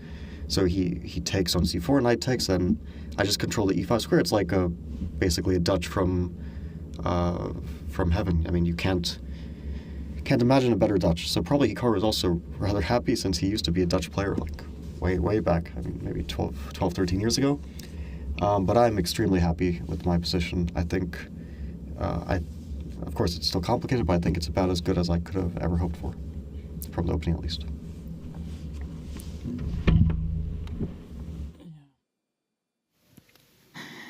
What is your take on? Oh, we have Maxim also. The center, and in this situation, I must win. Obviously, I'm not better, but at the same time, I get everything to play for. Hopefully, I can get some.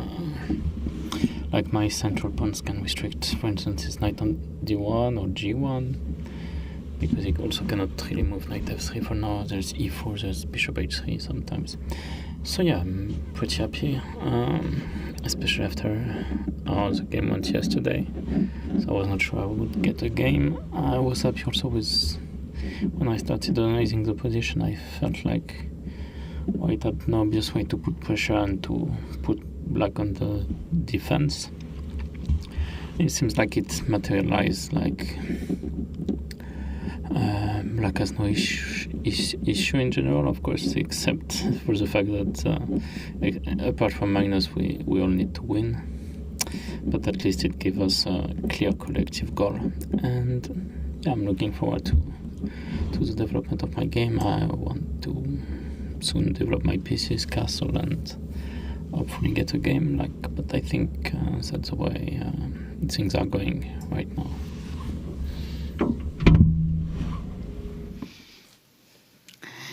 Well, we had a treat from both players. So let's start first, analyze what Maxim had to say. He played in a very dangerous, maybe too active way. What do you think, Peter?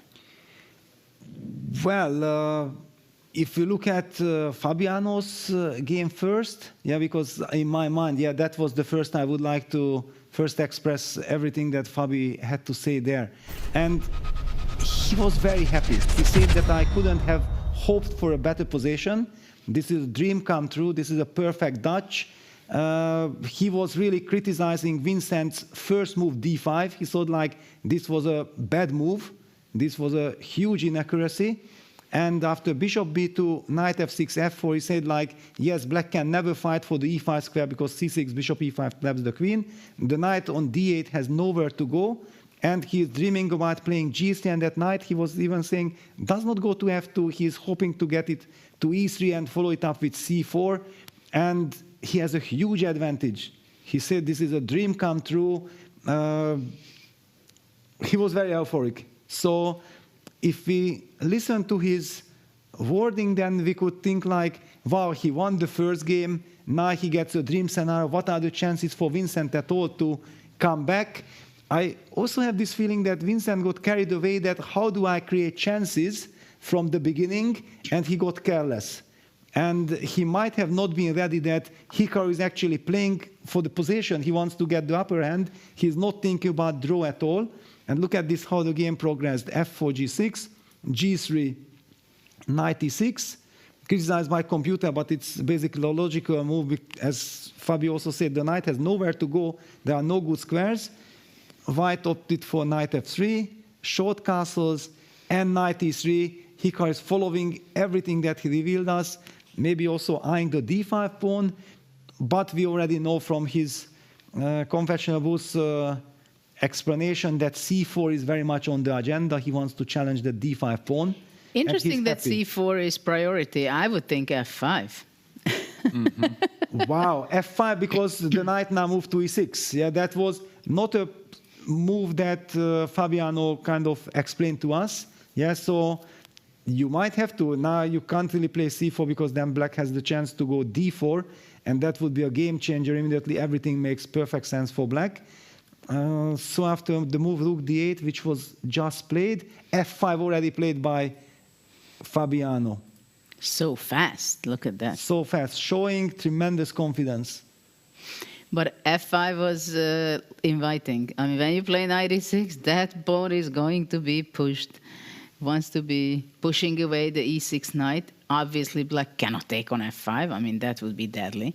So the question is whether black is going to be moving back with his knight, which is not a great help from d8 to go in 2 moves to f8, let's say. Yes.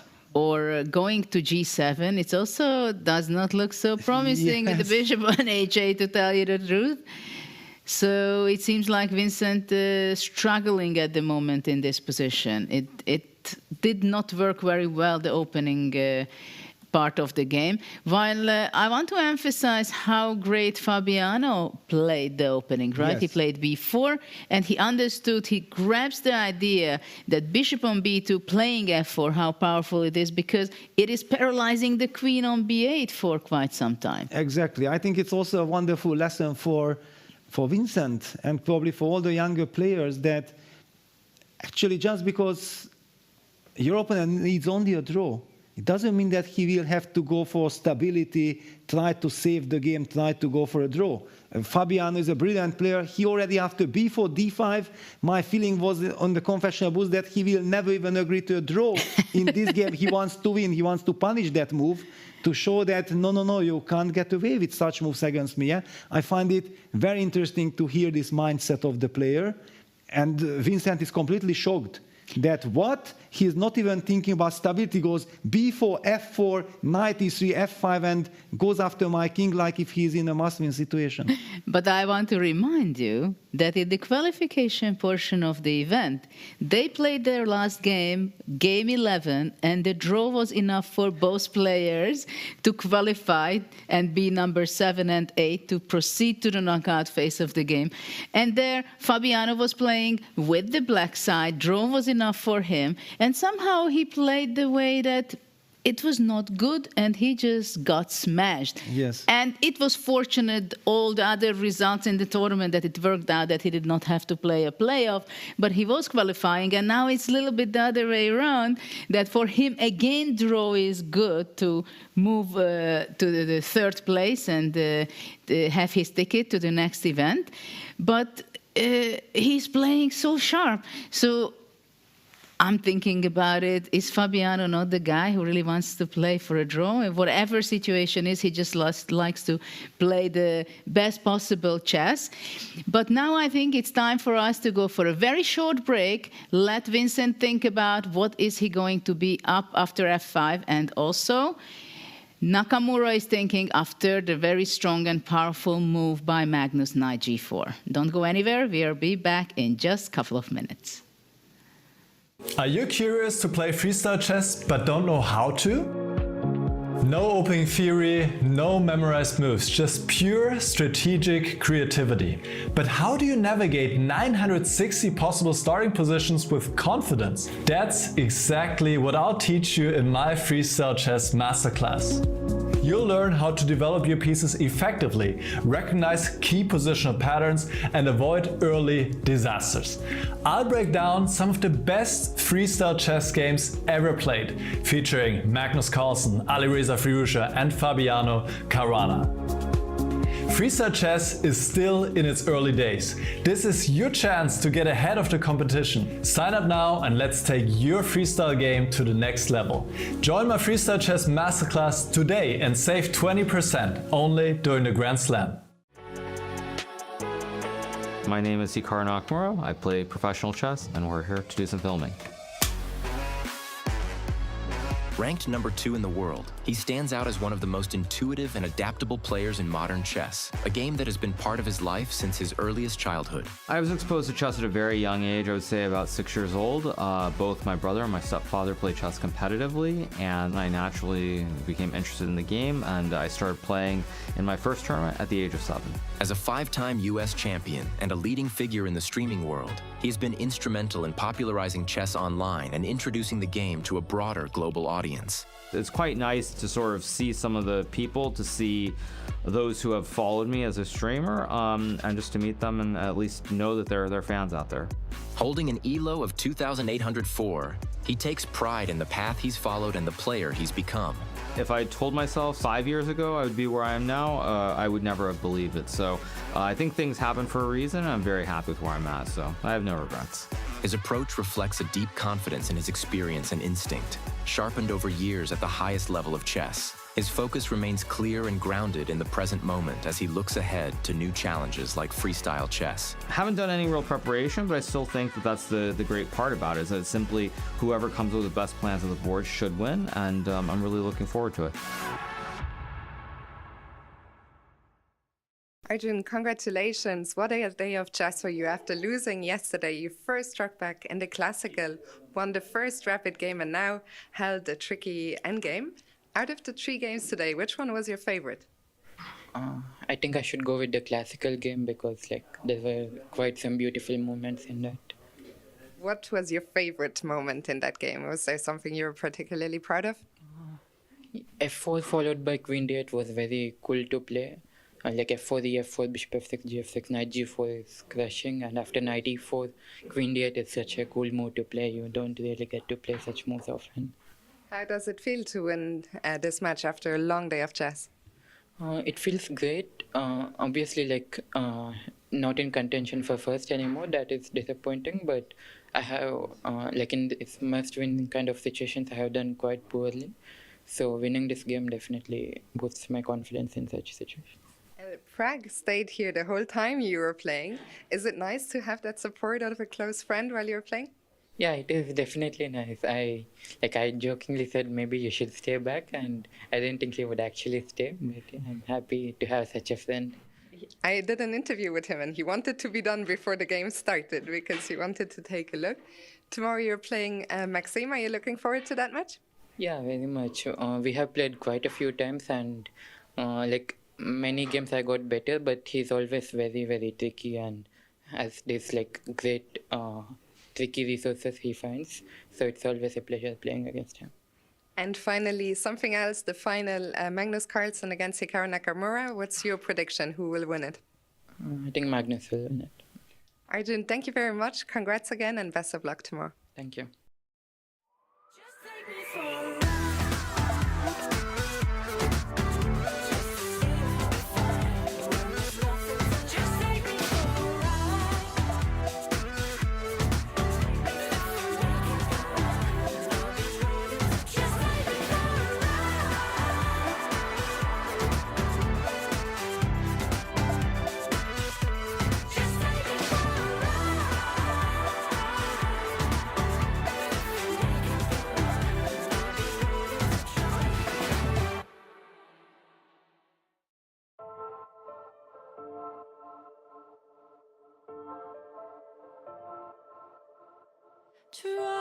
is me.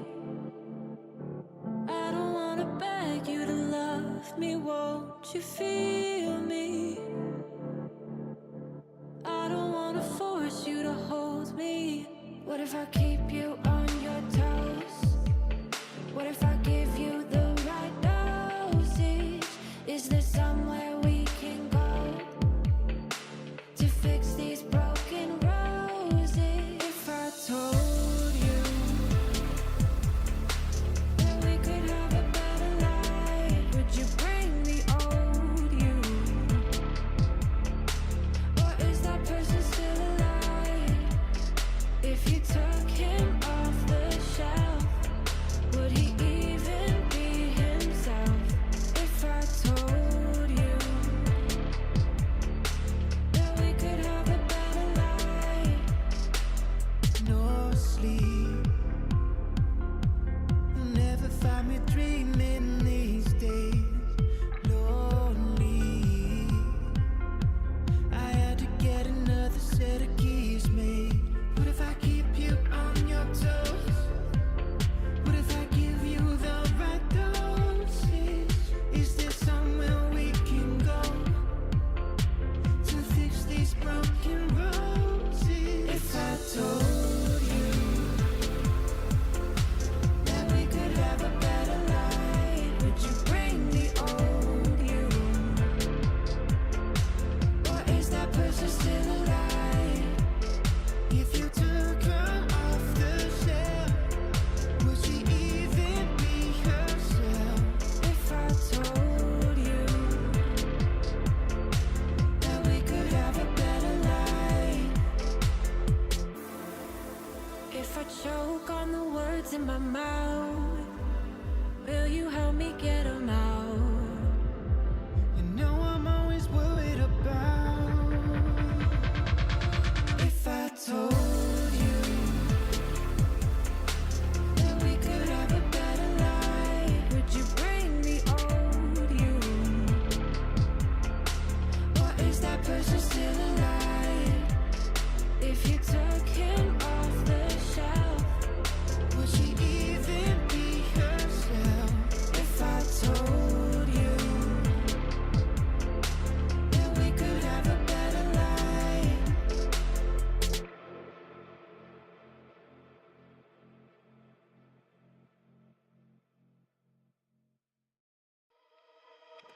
I can never keep my distance from a little mischief, I admit. Now I'm hanging on my hopes on us and letting you decide. I will never lose my interest if there's something in this. I'm convinced there's a glimmer of a hope for us, or is it just a lie? So why you selling me a lie? La la la la, la la la la. Are you selling me a lie? La la la la, la la la la. Show me a way to get lost, to run from all I want.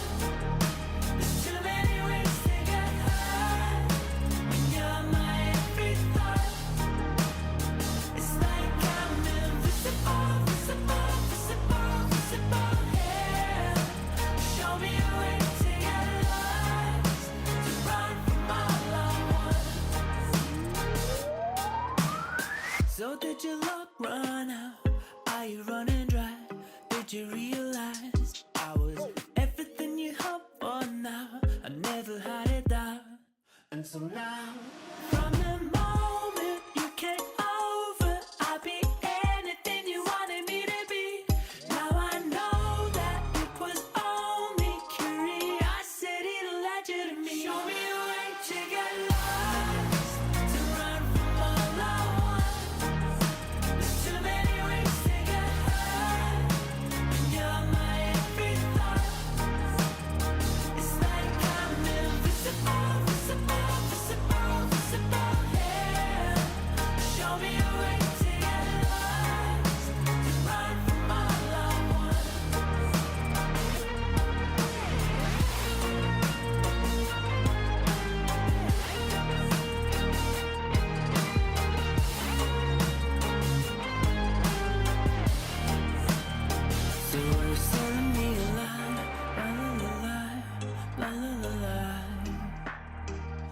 you selling me a lie? La la la la, la la la la. So are you selling me a lie? La la la la, la la la la. Are you selling me a lie? La la la la, la la la la. Show me a way to get lost, to run from all I want. There's too many ways to get high, and you're my every thought. It's like I'm invisible, visible, visible, visible here. Show me a way to get lost, to run from all I want.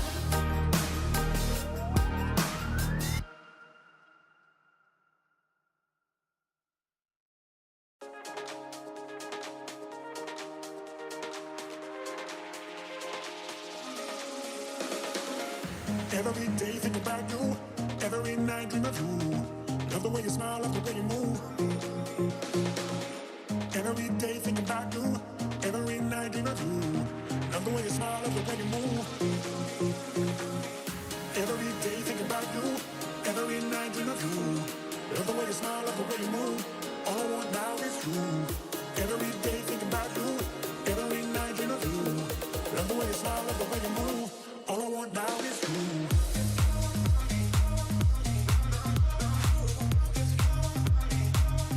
All I want now is you.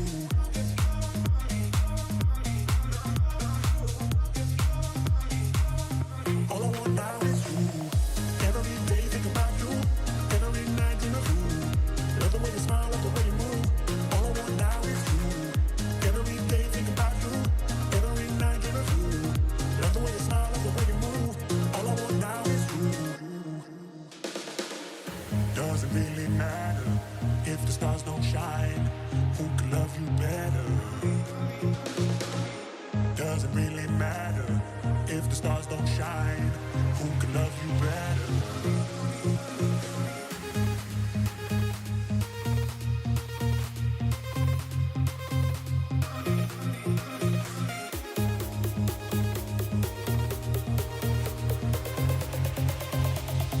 All I want now is you.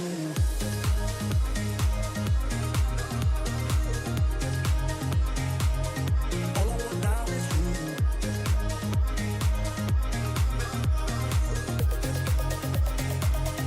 All I want now is you. Every day think about you, every night dream of you. Love the way you smile, love the way you move. All I want now is you. Every day think about you, every night dream of you. Love the way you smile, love the way you move. All I want now is you.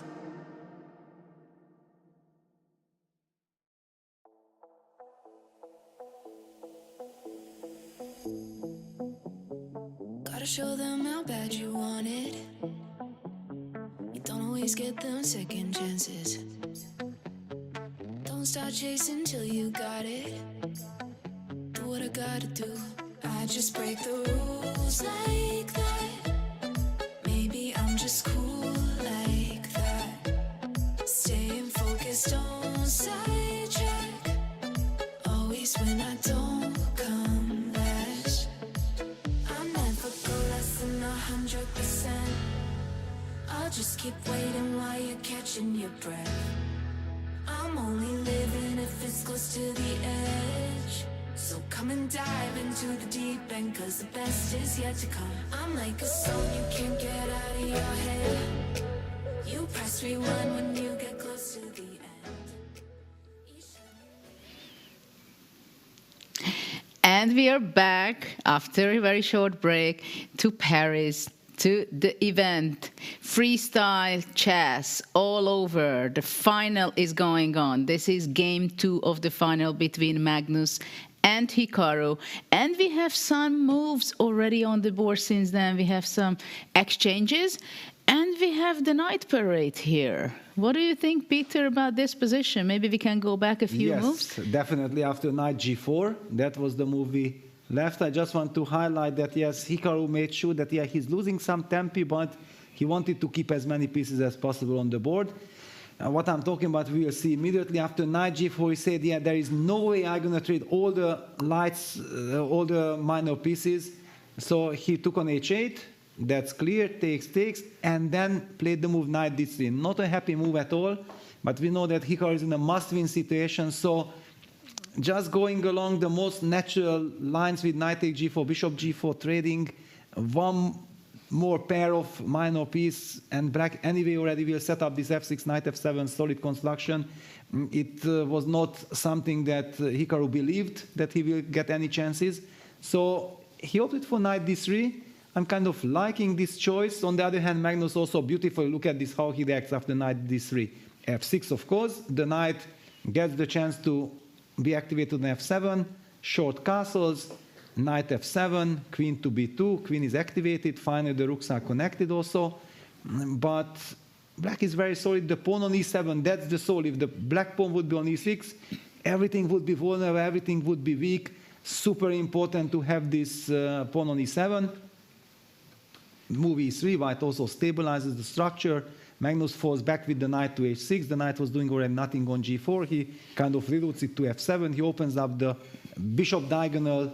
The bishop can be developed, and Hikaru falls back with the knight to f2. That's the current situation. Judith, what are your feelings? How do you like Hikaru's decision of maintaining as many pieces as possible? Well, I think basically he has no options. Yes. He has to keep as many pieces as possible. And because when you have many knights, it's a very typical story that you want to occupy a good square and you have only one knight to be there. You can't do it with both knights. And Here, Magnus goes knight g4. I was also exactly wondering what happens after knight g4.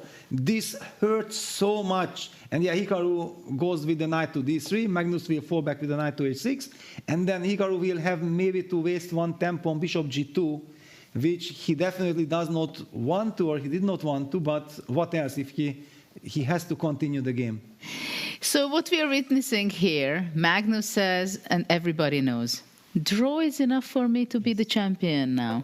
So now it's your turn, Hikaru. It's your turn. You have to burn all the bridges in order to create something and to be able to win this game, to equalize the match. And of course, it's incredible hard because how to do it? Black has a very stable setup there with the incredible nice pawn structure. And as you highlighted, how important it is that the black pawn still stands on e7, not on e6. Protects the f6. Also, the other more important thing is that the c8 bishop has its diagonal, so it will be, probably we will see bishop g4 or bishop f5 possibly bringing it out. But at the same time, there is no real rush for black to do so, right? But the question is, how will you improve your position with black? From knight h6, you want to keep it only there, so when white plays knight f2, I'm ready to jump to g4 and chase you? Or it really wants to go to f7, support the plan of e5 eventually? Yes, what I wanted to highlight immediately, that the reason why I'm so impressed is that actually Magnus has not developed the rook from a8. He did not develop the queen from b8, and also the bishop from c8. However, the feeling is that all these pieces are already in game. You don't need to. Yeah, that's kind of this true artistic element, yeah, that Magnus is showing here. That, you know what, I found a way to get those pieces into the game without even wasting time. This c6, a5 kind of stuff. The knight on d8, which was the trouble knight, is already now beautifully standing on d6, the perfect square, the ideal square. Black's knight on h6 is also very mobile. It can go to f7, it might also stay there. The big question is now that everything is so perfect for black, you have to kind of lose your harmony with your next move. This is exactly what I wanted to ask you, that if you consider that you have your knights on a perfect spot, as you mentioned before, the a8, b8, c8 pieces did not make a single move. At the same time, you have the impression that they are in the game. But how will black optimize his pieces? For example, my first question. The bishop exchange was on h8, so the king is on h8 for this reason.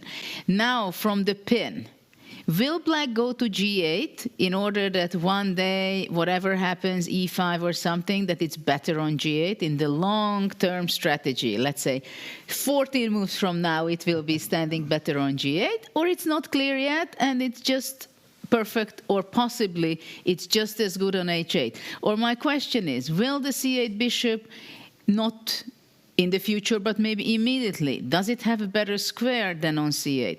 Or the b8 queen, it is playing already in some way, supporting on that diagonal, but is it better on c7? And we see Magnus playing knight h6 to f7. Yeah, he plays the move knight f7. I was actually thinking, like, what white could do. Yes, it was the clear what black will do. Okay, black will finally make a move. But there is a plan.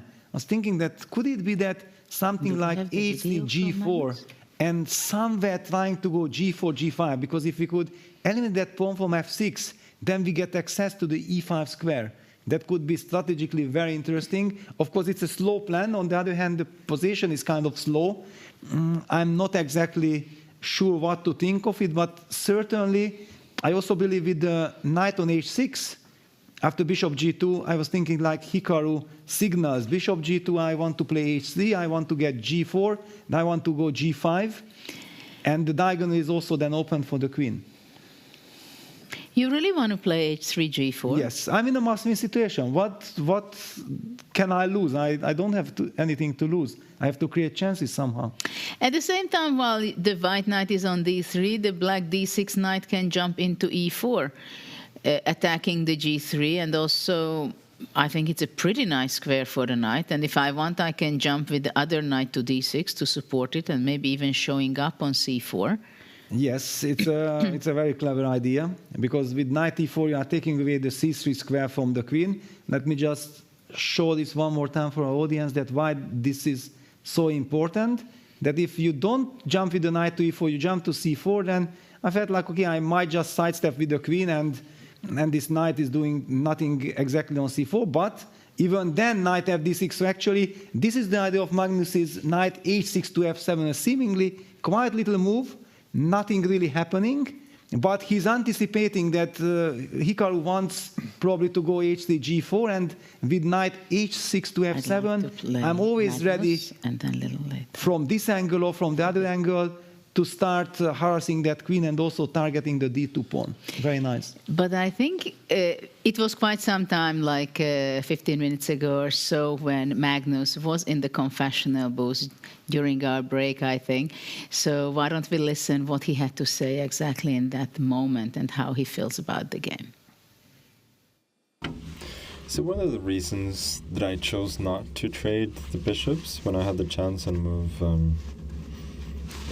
1, 2, 3,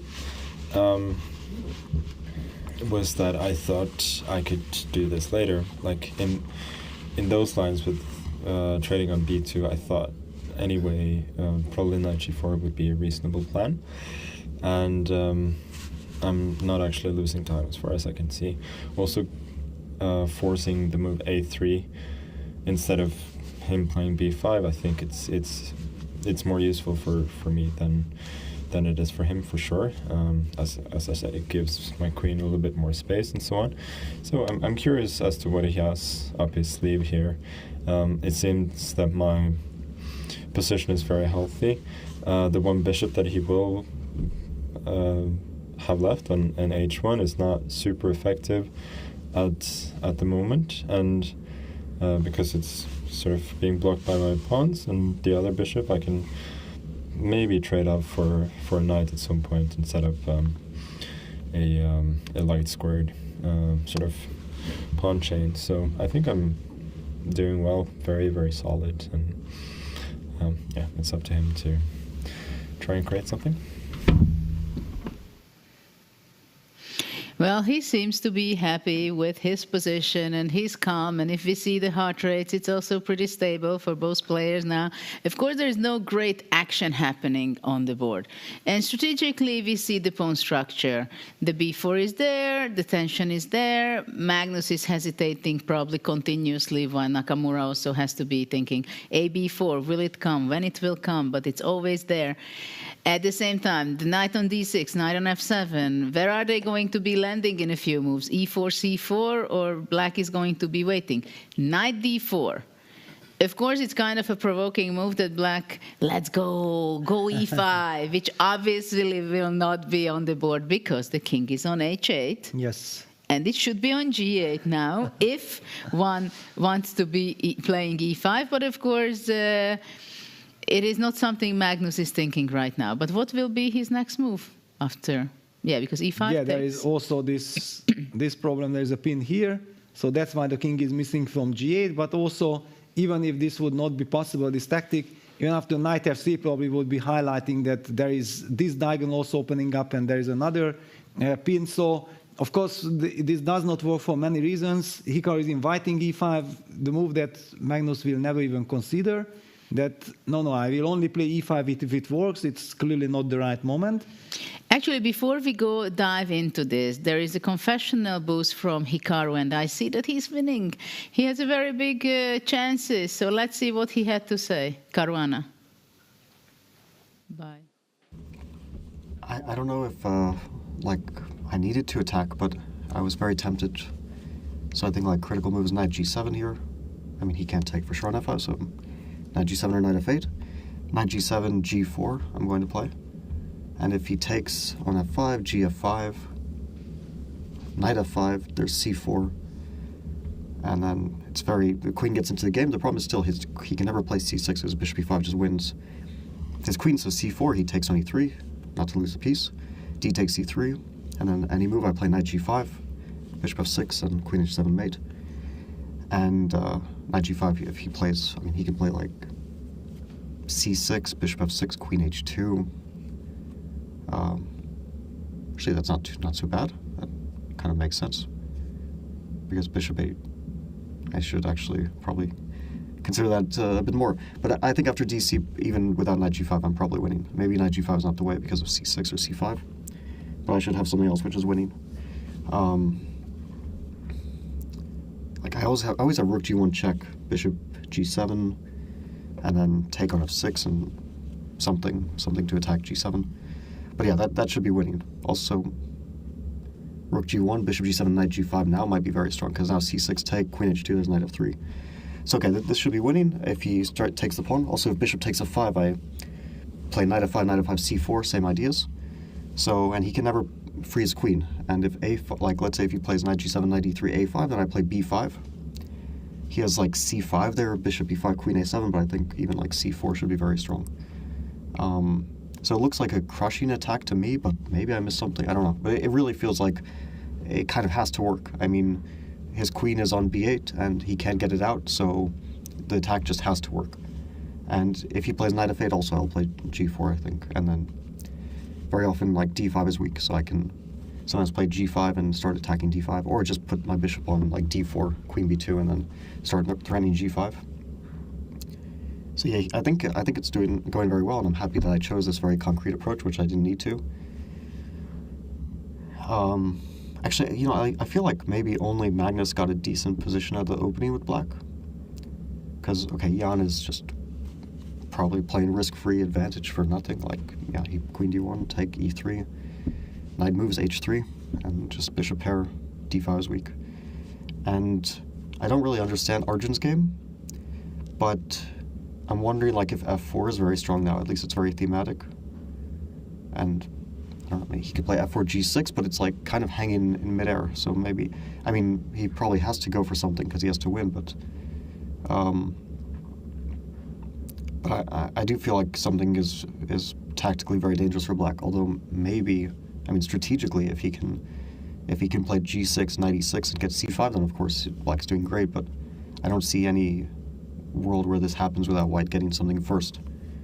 Also, Vincent played knight g7, so I'll play g4 now.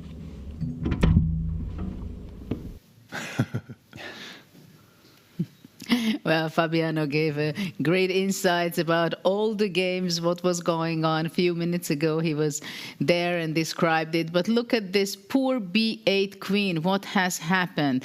How black is trying to survive. But he's losing material already, and I'm not even sure that bishop will be capturing the rook anytime soon. Yeah, not at all. I'm believing that Fabi probably will even go for his c4 idea. Is that the move?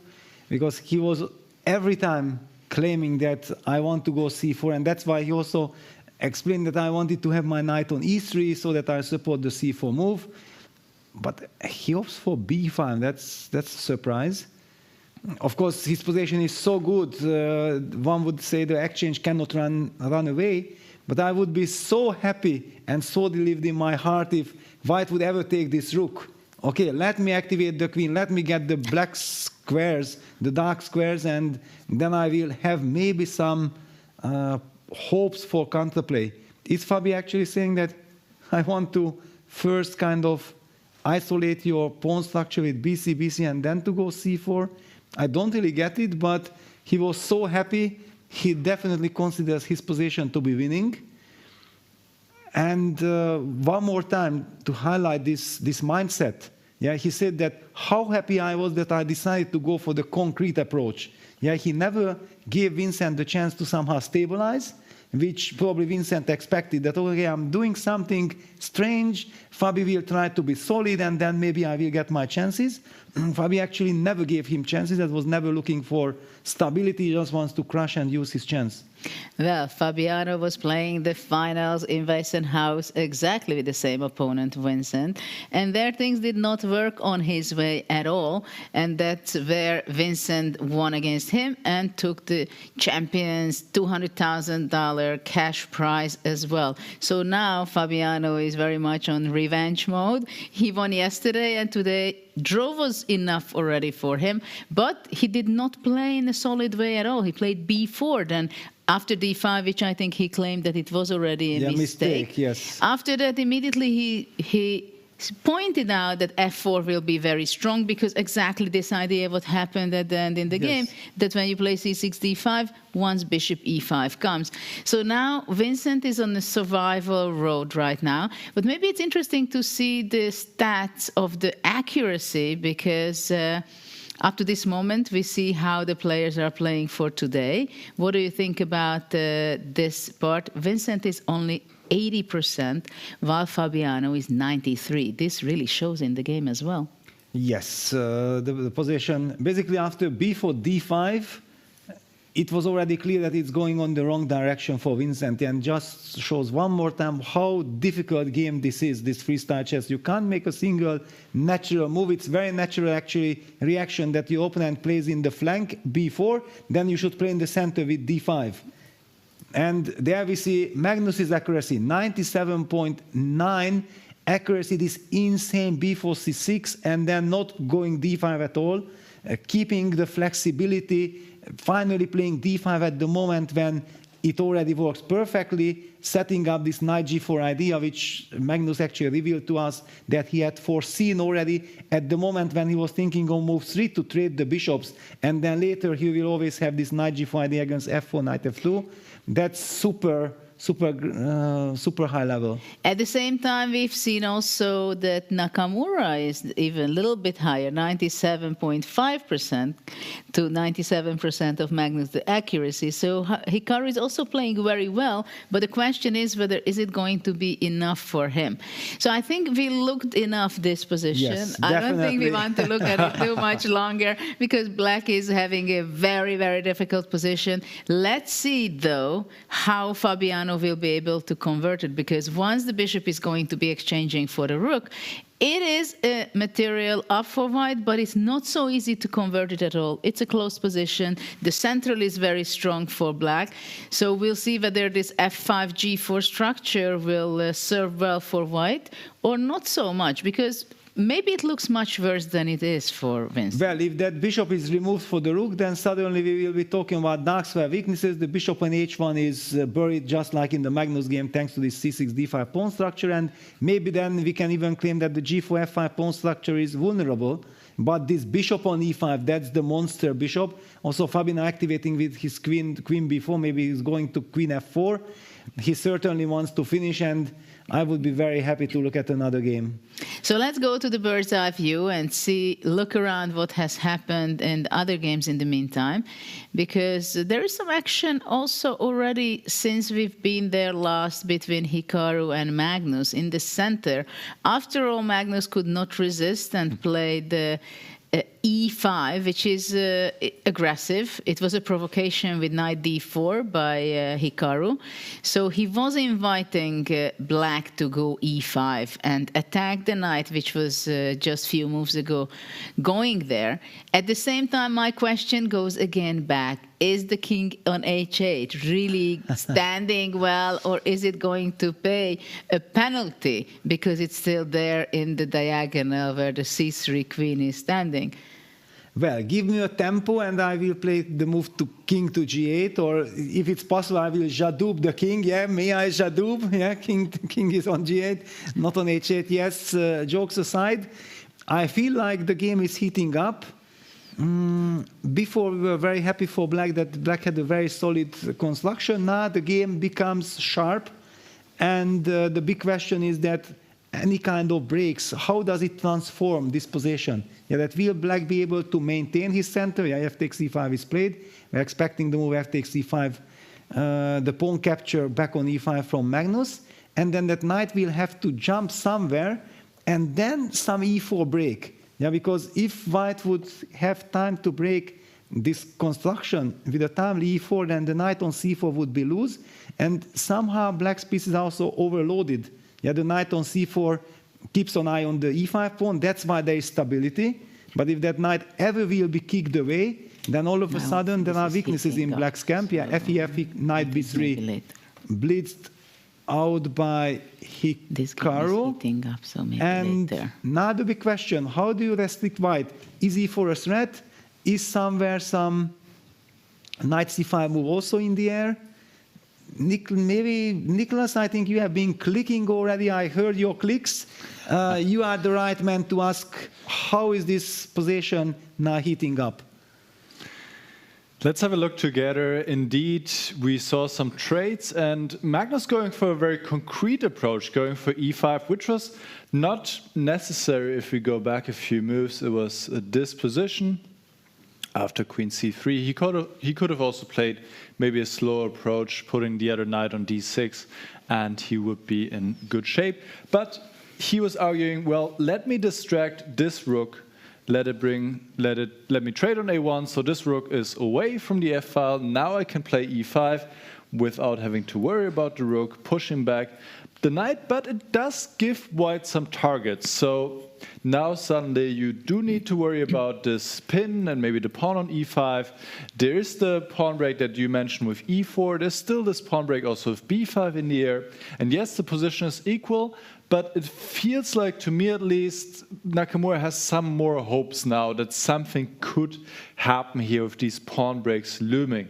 For example, if you play bishop f5, maybe I can try to prepare it again with knight f2, trying to play e4.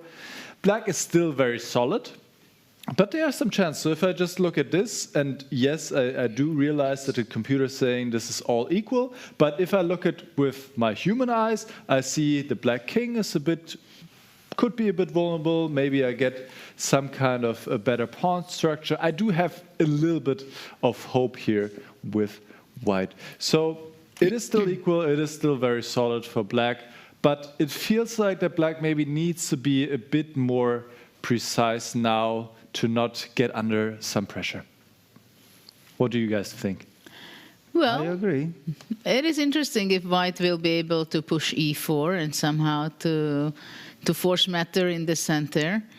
And the question is also, is there any other option for white at all? Because in the last few moves, what happened? A takes b4, exchanging the pair of rooks.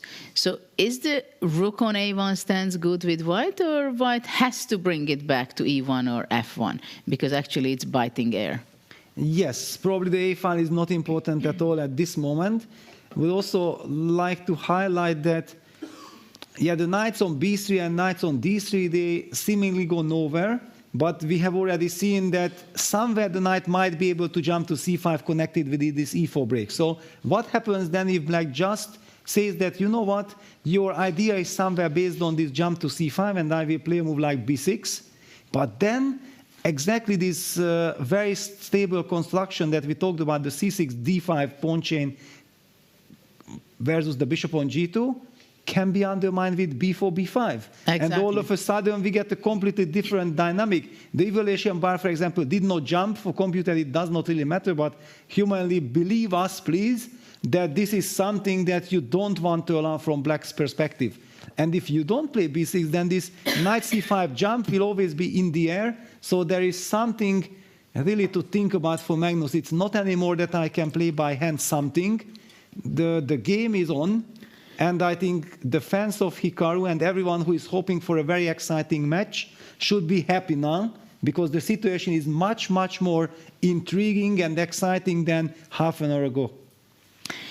Yes, the reason why it is, I believe, because things happen in the center, right? E5 was played. But what you're saying, B6 does make sense to take away important square of C5, but at the moment it doesn't work, which means that maybe I don't play B6, I'm going to play my King G8. Your favorite, yeah? My favorite the to go out. move, yeah? Yeah, somehow I want to go out of that pin. Okay, we talked about e4, so let me play e4 then. But I just wanted to say, if you go knight c5, I go b6, no, and I want two tempes, right? As they say, yeah, the threat is much stronger than the execution. Knight c5 is waiting to be played when it hurts the most.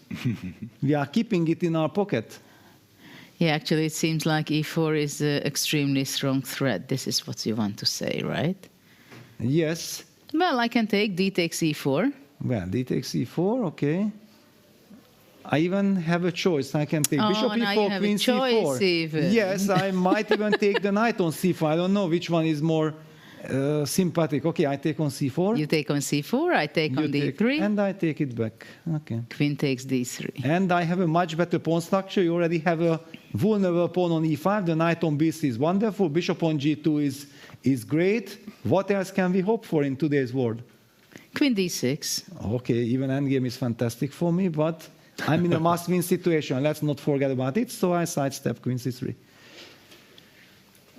Is it really so nice for you? I can even go knight g5. Very nice. I can assure you I'm super happy. I'm very happy. And Hikaru would also be, because, okay, compared to everything that happened before, this is now a full-fledged fight with strategical benefit. Actually, will you hit me with knight h3 check again? So I go h4. Just like yesterday. h4, you would never play h4 if it's your game. No, I will, but after calculation. After calculation. Knight f2. Okay, knight f2 and knight c5, for example. Yeah, I'm guessing I'm bringing my knight.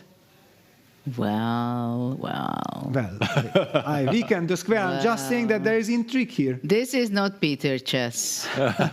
This is I'm in a must-win situation. Okay, B6. knight g4. Knight g4, okay, king g1. And maybe knight g4 was too early. But what I want to say that white should be happy that there is a game, yeah? There is life. Yes. There is unbalance. We are in a must-win situation. Sometimes we even have to take, of course, risks. I was much more worried that if I don't play h4, yeah, then, oops, where did I go? So if here after knight g5, I'm not playing, you will anyway play knight h3 check, and then my king will be boxed in. Yeah, that's so true. h4 was out of desperation, let's call it like this. Yeah. Yesterday it was the same setup also very from the other similar. side, right? Yes. White knight was on h6 and king was trapped, kind of. So yeah, we got carried away because it shows that suddenly there is so much to talk about. Before it was like, Magnus has a solid position, we don't know what Hikaru will do, how do you get counterplay, we know that he needs to win. And all of a sudden, the lines are heating up. Okay, so I have another question. What happens here in this position? What is standing on the board where Magnus is taking his time to decide? So we can say maybe that king g8 is slow. So what about knight g5 going straight forward to h3 with the knight? Wow. But as you say, the threat will be more powerful than the execution. So Yes. don't even hope for knight h3 that I will just play next move. But look at the evil bar. The evil bar, at least on my screen, it jumped after knight g5. Why are we not getting this move, the move that I just played on the analysis board? It's there. It is there, yeah. It is there, yeah? Yeah, Okay, yeah. nice. Okay, so knight g5 heading towards the h3 square. Okay, if computer says white is better, there should be something very special. And if there is something special, that Well, means maybe probably just knight knight a5. a5, yeah. Yeah, but this, why I say that it's special, because we haven't been talking about this motive. Instead of maybe b6 is also kind of taking away both c5 and a5 square, not just the c5. And if we eliminate this knight, then all of a sudden... And it's not only that you eliminate the knight. My problem is with black, if you go knight takes a5, then b takes a5. Well, or even maybe knight takes e5 tactic could also work, yeah? Also We can possible. show the checkmate there. Yes, let's just show that after knight takes a5, things are already looking very strange, and even the question of knight takes e5 appeared, that who knows, maybe we are threatening knight f7, king g8, knight h6, checkmate. It's looking Absolutely. very loose. It's killer. Yeah, it's a killer. So it's not so easy for black to try to be active. So in fact, black should try to find the way to maintain stability. And Okay. Yes? Okay, so I don't go knight g5, I don't go king g8, I bring my queen finally. To d6? To d6. Yes, okay, that's a solid move. But here actually I kind of thought about knight a5, that is this, I want to after knight talk about. a5, you know what I'm going to be playing? b5. Oof. You like it, you don't, I'm going to play b5. Look at my c4 knight. Oof. I'm threatening with d4. Wow. Maybe. Okay. Yeah, now, of course, yeah, if black to move, then d5, d4 would be very unpleasant. Or then I have knight takes You c4. have knight c4, I yeah, have knight I takes thought- c4. yeah. So don't threaten me. Don't try to trick me like this. Yeah, that I'm threatening d5 and I'm believing. Yeah. Well, in principle, in the long term. Yeah, you should also then learn another lesson, everyone who is watching, that you should you shouldn't be affected that you think like your opponent is signaling that I want to trick like this. You have to double check, because you never know exactly that you feel like, yes, that's the threat and you have to believe your opponent. No, no, no, no. Always think for yourself. So b5. Now, of course, the strategy move with the knight b3. Coming back, you weaken the c5 square. Can I play the move knight b3? Because now I'm just so fascinated by this move. Computer hates it. Probably Well, now you can go knight g5, yeah? Yeah. Yes, no, I don't have time. Otherwise, it would make sense, but no, no, no, it's too slow. So b5, good practical move. Finally, I'm activating the queen from b8. I stabilize that very nice knight on c4. And your queen on c3, I mean, it's good, unless Unless it is bad. unless it's bad, because it's Yes. very much away from the king side there. Exactly, and there is no real coordination between my pieces. Okay, can I play knight c5 then here? I sense that Peter doesn't like the position with white. Suddenly now after Suddenly b5, you don't like this it, is, yeah? Yeah, I was hoping that I will be able to disbalance your position, and then you are now stabilizing it. Yeah, but after knight c5, I can go knight g5. You're not Yes. having the pressure over the e5 pawn anymore. Yeah, absolutely not. Absolutely not. Knight h3, I show up at some point even. And on the board, queen d6, yeah. Magnus follows Judith's footsteps. I haven't been able to find the real direction for white after the move queen b8 to d6. Let's see if Hikaru will be smarter than me. And it's clear that queen d6 is connected with knight a5, b5. I guess that without this b5 resource, knight a5 kind of is annoying. But after b5, this is knight a5 blitzed out by Hikaru. Yeah. It was not the only move. There was also e4. But he was expecting queen d6 and foreseen that he will react with knight a5. Now all eyes on Magnus. And Hikaru, does he know that actually is not fighting against Magnus, but it fights against you, Judith? That's the big question. b5, a lovely move. Well, after b5, the game is really heating up, Yes. right? That White really has to show something. And Magnus will play b5. This idea that you will have this d4 move at the right moment, I'm losing somehow my balance. Okay, it would be nice to ask Nicholas. I'm already losing my balance because Judith is hurting Knight me with these beautiful a5. moves. Knight a5. Oh no! After knight a5, I'm ready to fight again. Yeah, then it's kind of a solid construction. But yeah, please take it away and tell us what was computer thinking about all this. Well, computer likes knight takes a5. And b5 is also, of course, interesting to stabilize the knight on c4, so you can take back with the b pawn. But now maybe White can break with e4, since d4 can be still answered with knight takes c4, counterattack against the black queen on d6, and after b takes c4, queen takes c4. But I would not go b takes c4. I'm Yes. sorry. I go queen e6. Yes, queen e6, and I move to queen. And I understand that you like this with the pawns, but White apparently has some play in the on the open files. This tempo is important, right? So I don't have knight g5 immediately. Yes, rook f. I'll be ready to play rook f1 next, and you won't checkmate me yet. But of course, humanly speaking, I'll be also a bit concerned here with White. So definitely b4 was very interesting. Also that Magnus decided so quickly to take on a5. Computer, by the way, also mentioned knight b6 as a possibility. But yeah, knight b6 looks a bit odd. Knight takes a5, pawn takes has been played already. Yes. And now White has this pawn on a5, so sometimes you can put some pressure on the pawn on b7.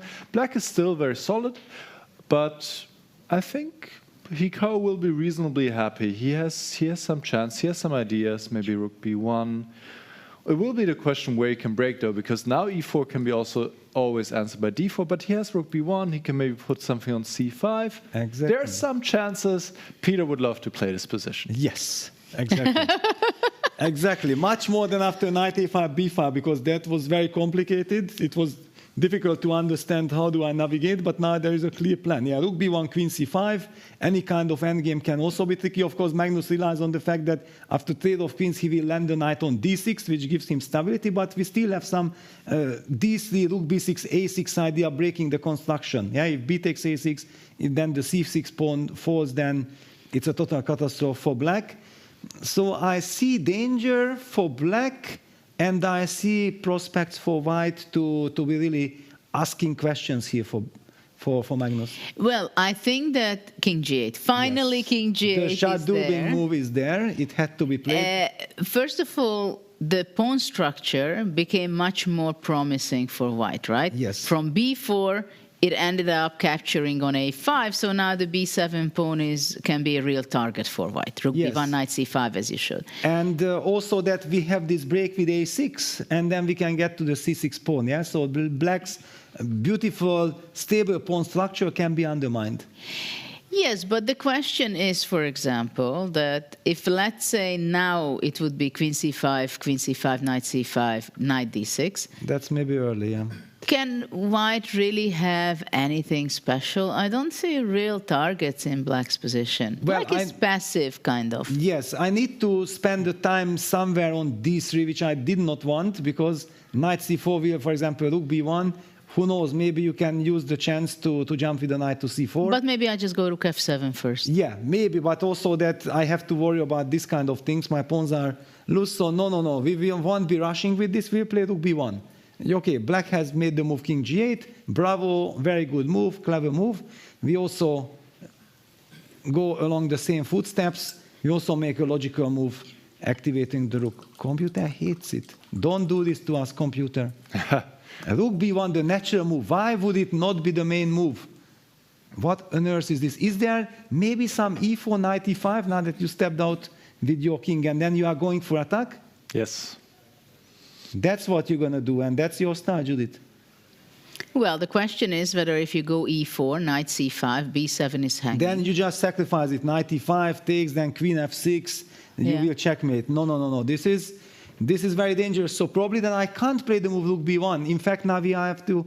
But you will not checkmate. But we realized, let's just highlight that this was not just a Jadubin move, but suddenly also setting up a completely different kind of direction? Well, e4 can be a very serious threat and very unpleasant for white because the knight from f7 activates itself, not necessarily from g5, though from g5 it is As also well, yes. very unpleasant. The question is really that if white will have enough time to put enough pressure on the b7. To be honest, I don't think that white is in time for that. Yes, no. Actually, and I looked at the computer, what suggests for white? And always, whenever I see a computer, I like to highlight, because I'm not using engine, that and I spotted that if e4 is the move from white, does it come natural to us that we transform the pawn structure with b takes a5? We are thinking unconsciously that it's all about the b7 pawn. We are thinking about this break with a6, and then suddenly e3, e4 is kind of the way to go in order to avoid black's counterplay. Is this natural? Well, I think it is, because I don't want to see the black pawn on e4, simply. Yeah, now that we know that e4 is a threat, yes. But e4, it steps into your kind of counterplay. Yeah, takes, knight g5, so the engine does not worry about this. It's kind of interesting. White's king is a bit vulnerable. Well, maybe white can go rook e1. Can you? Then takes, bishop a3, knight f2? No, not so fast. Knight e4, queen e4. Intermezzo. Okay, wait a second, then let me think. I mean, at least that was my plan, to go let's just highlight, queen e4. After knight e4, queen c4, very important. Yeah, that makes sense. Well, even that maybe is not enough for an advantage for white, because there is simplification. We can go through on the board also. Knight e4, queen c4, queen d5. And if queen e4, then we just trade everything, bishop f5. That was your line, Yeah, and then rook e5, bishop d3, rook d8, and black is just saving the game. This looks very drawish. But, rook wait e7. a second, rook e7. Yeah, you are unable to take both d pawns, because then I get pawn to a7. I can go rook d5. Isn't this enough? Rook d5, rook b7. You have to, but okay. Yeah, a5. This is drawish, but not yet a dead draw. By the way, also I felt that after instead of knight takes e4, there's a move like bishop f5. How would you react to that? Because bishop f5 is knight f3 check. It's the same idea like I want to eliminate the knight on d3 with my bishop. And after bishop g2, e4. Yeah, or just take on d3. Yeah. This might be a problem. So computer suggests the move e4, but okay, this d4, bishop e4, knight g5 over the board in order to be able to... Maybe after d4, knight c5 to try to capture it with the knight. So... after d4, what you want to do? Knight c5. Knight c5, okay. Knight g5 would be logical, yeah? Yeah, knight takes e4. Super solid. Takes, but you are in a f5. must-win situation, don't forget. You are in a must-win. Why are you trading pieces? Psychologically, it's not so easy, no? I understand. Yeah, bishop f5, some development. I know, because this is the point that we would like to stabilize with white. Those are the controversial thoughts that the player has over the board, yeah? I'm in a must-win situation, but my opponent has counterplay. I want to stabilize, but then it's simplification. Then how do I create winning chances? Those are very big. By the way, also bishop takes c2 threat tactic is there, yeah? So if white retreats the bishop to g2, then I can even take bishop c2. Wow. Queen c2, queen d4 with a small little tactic. All right, all eyes on Hikaru. Then after king g8, it's so tough. It's so tough to make a move because e4 is a threat from black. If you think like, yes, if e4 is a threat, I can play e4, but then you realize d takes e4 followed by knight g5 is way too much dynamic. It has also this martialish kind of feeling that black can sometimes sacrifice a pawn for liquidation, for initiative, for counterplay against white's king. How do you react to this? Nicholas, can we ask you, what are the updates in evaluation and opportunities? Do we miss something that White can play for and give a hard time for Magnus and try to equalize the match?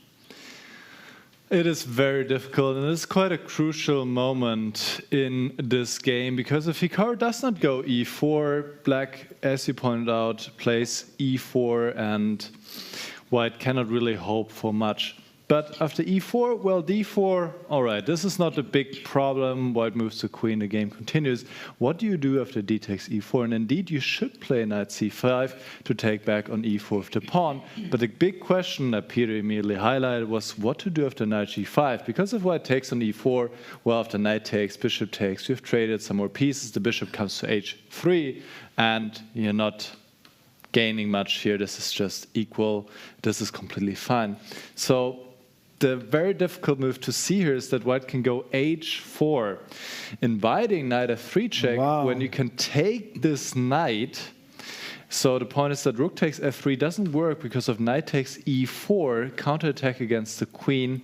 And now if you take on c3, take on d6, this is just winning for White. So, yeah, I see Judith laughing. This is a bit funny. And queen f8, queen takes It's e5. insane. It's not even funny. It's insane, yeah. Yes, so basically this is what Hikaru needs to see. Not only that, you also need to realize that after e takes f3, I can play the calm move king f2. The simple, easy, natural.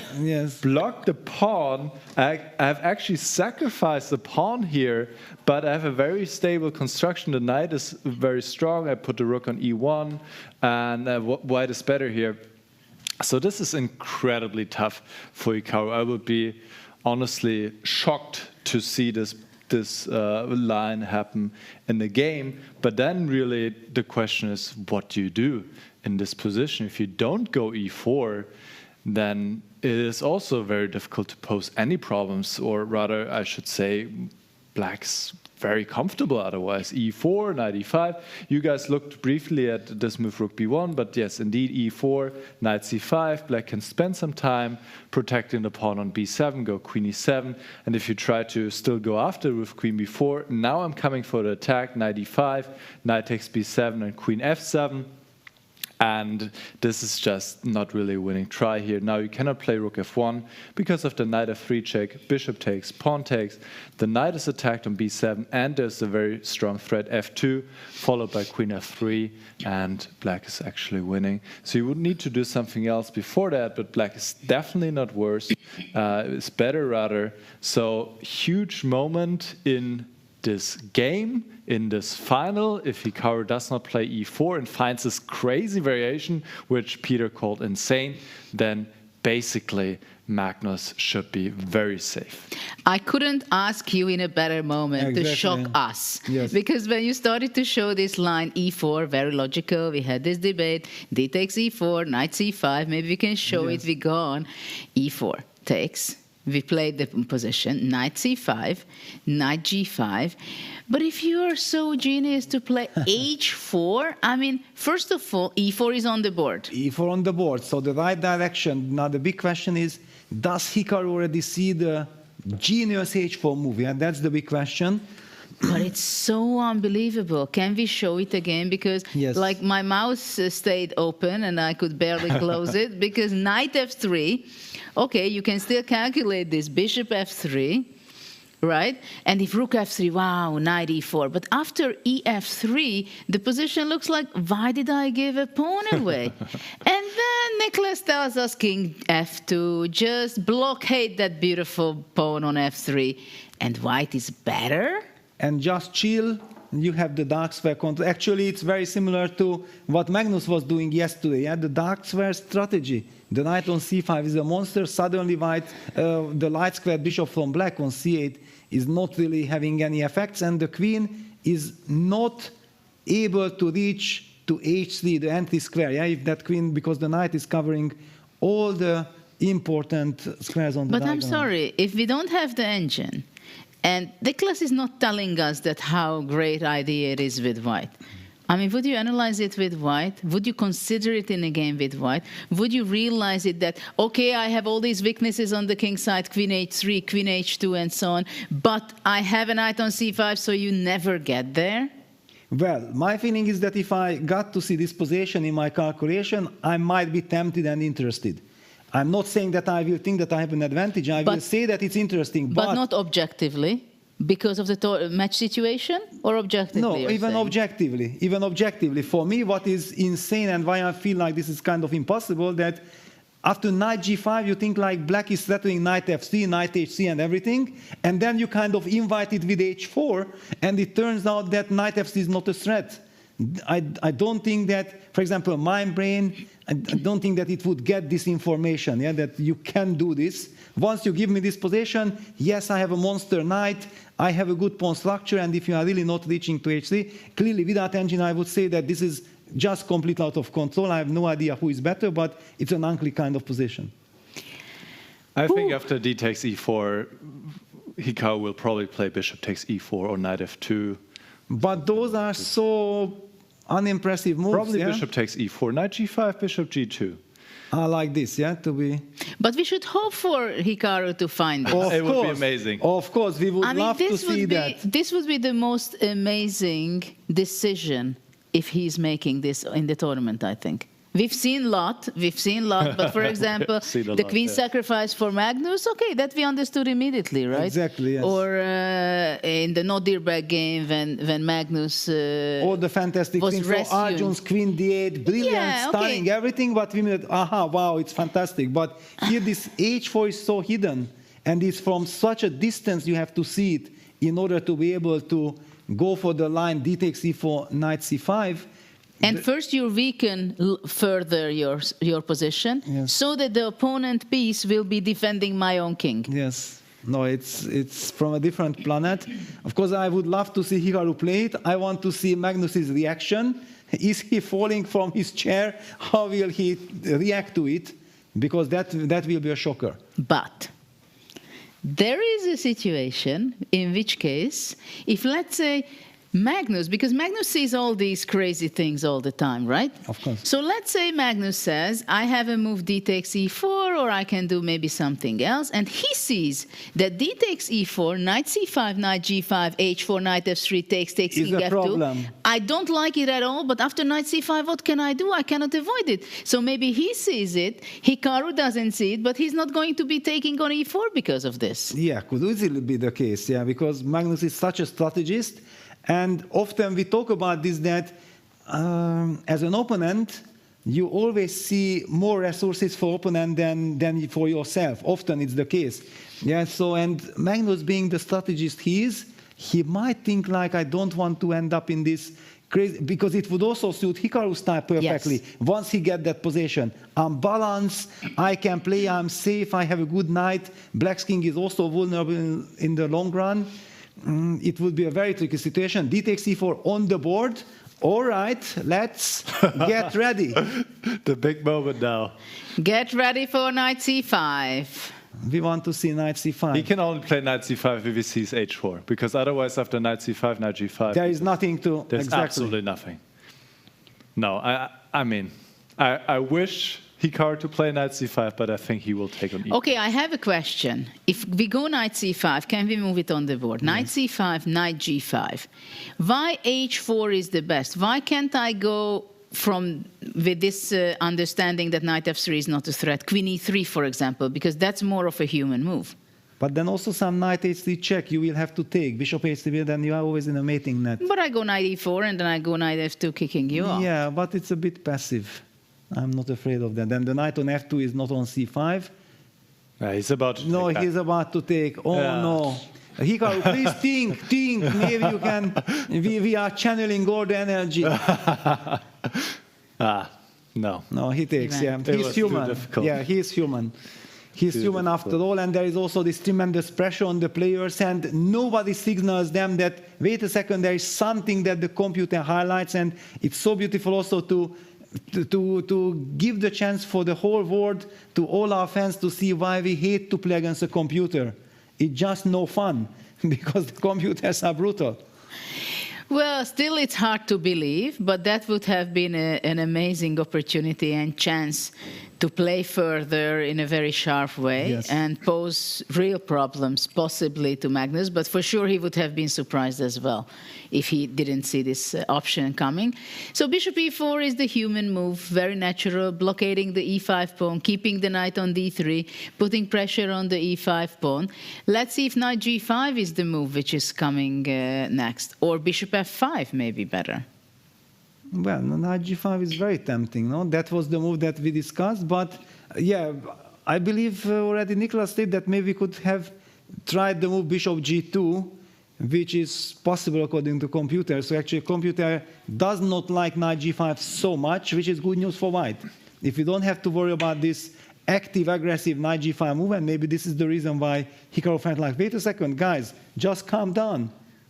Why I have to be a computer super genius if I can just play simple moves and I'm anyway having a nice position?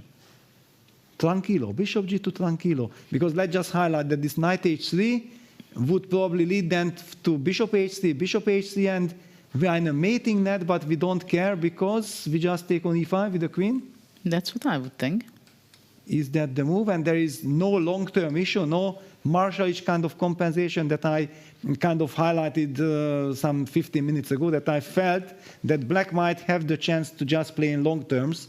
Apparently Bishop not. h3 immediately on the board. Wow. That was a move we haven't seen coming. It kind of prepares knight g5, clearly also invites white to get the knight back to f2, but now I'm liking white, because I feel that white gets stability without any craziness. Everything that happens on the board is something that we can humanly understand. Also kind of nice, no? Well, we think that we understand, let's put it that way, because now I don't understand. Is knight f2 a good thing for white, or after knight f2 Knight white... g5, you are coming, yeah? Well, it's a question whether knight g5 or you just go back bishop e6 or bishop f5. Yes, but okay, I have a grip on the e4 square that gives me stability. Well, of course, it would be much nicer if you would have the knight on e4, not the bishop. Yes, so I will try to regroup. Yeah. So, yeah, knight g5 is also possible, of course. But I don't know. Okay, knight g5 is so tempting, no? It's just, I cannot even stop my hand not making the move knight g5. No, Nicholas, don't you have also the same kind of feelings? You have the mouse in your hand, the knight is on f7, and Yes. I want to get counterplay. I have to play the move knight g5. It makes a lot of sense.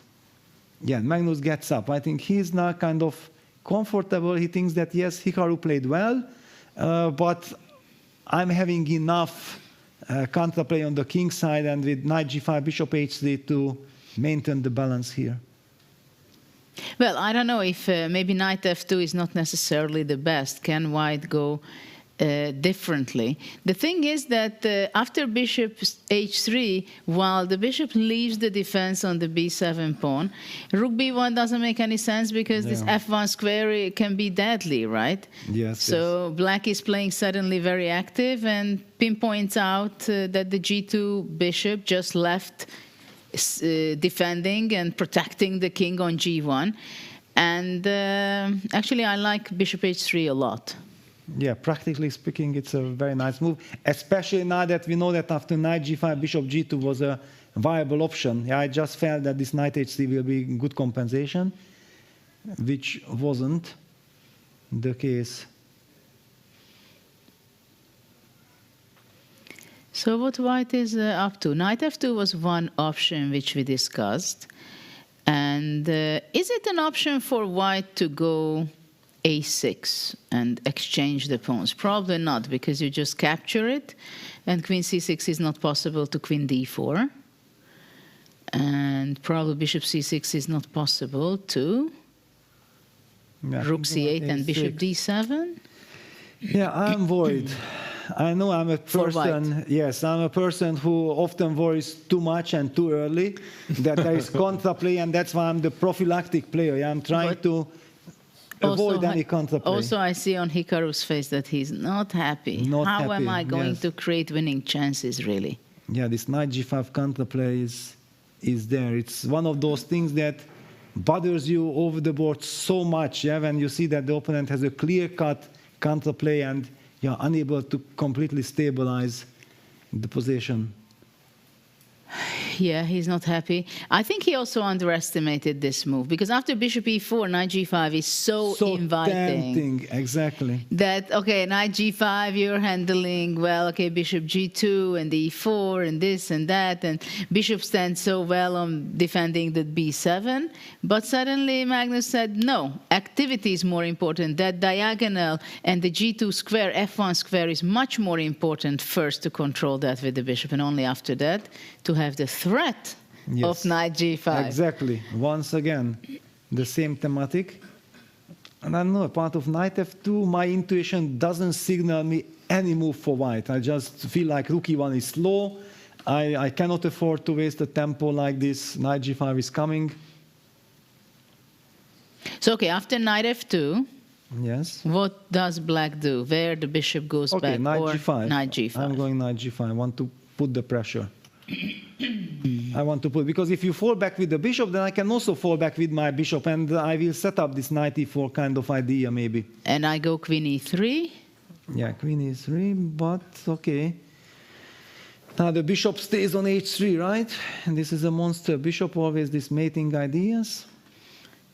We talked about queen f6. Are you going to go there, or you have something better? No, queen f6, then knight takes h3. I do not like this. Knight h3, king g2. Well, What you is can that? even go back, knight g5. Yeah, but okay, it's not my intuition. But what Okay. is my intuition? Maybe queen e3 is well, my intuition was saying that if you play queen e3, I will be able to eliminate your light square bishop, and I will always rely on this f1 square. But if I'm not able, if knight takes e4, for example, is not such a good move, let's even put it on the board just to see how computer evaluates it, and computer doesn't like it that much. But you take back with a knight. I think we can see Magnus in the confessional booth. Let's see that. I think I definitely had some advantage at some point, but I mean, I've been steering the game more or less towards what we have now, which does give him like a little bit of long-term potential, but I think as for now my pieces are much too active, and there are some concrete lines now, like rook to e1 maybe is the most. No, rook to e1, queen f6, that doesn't work. I think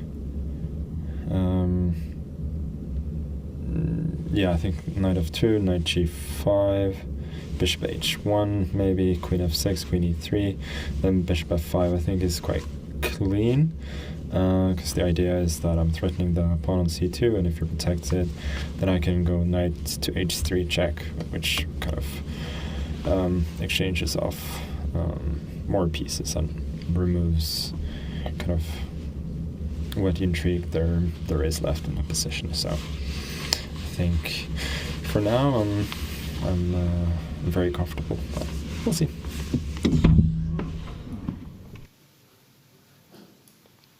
Well, that was the important message to us. He's comfortable. He's comfortable. Hikaru actually played the move bishop h1, which Magnus mentioned after knight f2, knight g5. Yeah, he was also trying to keep that bishop, that light squared bishop. He's comfortable, but is it really objectively so correct what he was saying? While we were making the moves, I have seen the other bar jumping, giving white some hopes. So maybe Magnus is overestimating his position. It is possible. It's good that you're bringing that up, that overestimating a position for a player, it can be very dangerous. But right now, I think after bishop h1, there's an important square for the bishop, which he was mentioning, not exactly this way, but after knight f2, knight g5, bishop move, queen f3, queen e3, queen f6, and bishop h1, bishop f5. So I wonder if he will be playing bishop f5 immediately back, controlling the e4. No, he goes queen square. f6, because he also said against rook e1 that he wanted to play queen f6. He was relying on this queen f6 resource, and the bishop is still such a lovely bishop here. Yeah, if now suddenly the knight jumps, then already the typical queen f1 checkmate that we all have been waiting for is there. I'm curious to see how Hikaru, will he now play knight f2 and then transpose to Magnus's line? But you know, after knight f2, I might be going knight d6. A different From the route. other, I know I cannot because you captured the bishop. Then I'm I sorry. take. Yes. I'm sorry. Yes, no, so- knight f2, knight g5, or bishop f5. This is a question which... Yeah, and Hikaru is about to make a move, so I'm putting the knight back to d3 because let Hikaru play this move. I'm pretty sure that knight f2 will be played. It's so natural. What about knight f4? Yeah, but then the knight is loose. Where is this knight heading? Knight g5, right? Yes, exactly. No, knight f2, and actually the line Magnus was saying that knight g5, queen e3, bishop f5 is so comfortable for him. Computer was saying h4, and white gets the upper hand, and there is nothing to worry about. So it's kind of, and it's a very natural move. Yeah, white just stabilizes and might have some small pressure. Well, it seems the very natural square for the knight on f2, and we're going to be seeing that on the board or not? Yes, knight f2. Nicholas, what can you tell us? What are the updates after knight f2? Does it look so well for black as it is, or it is overestimated?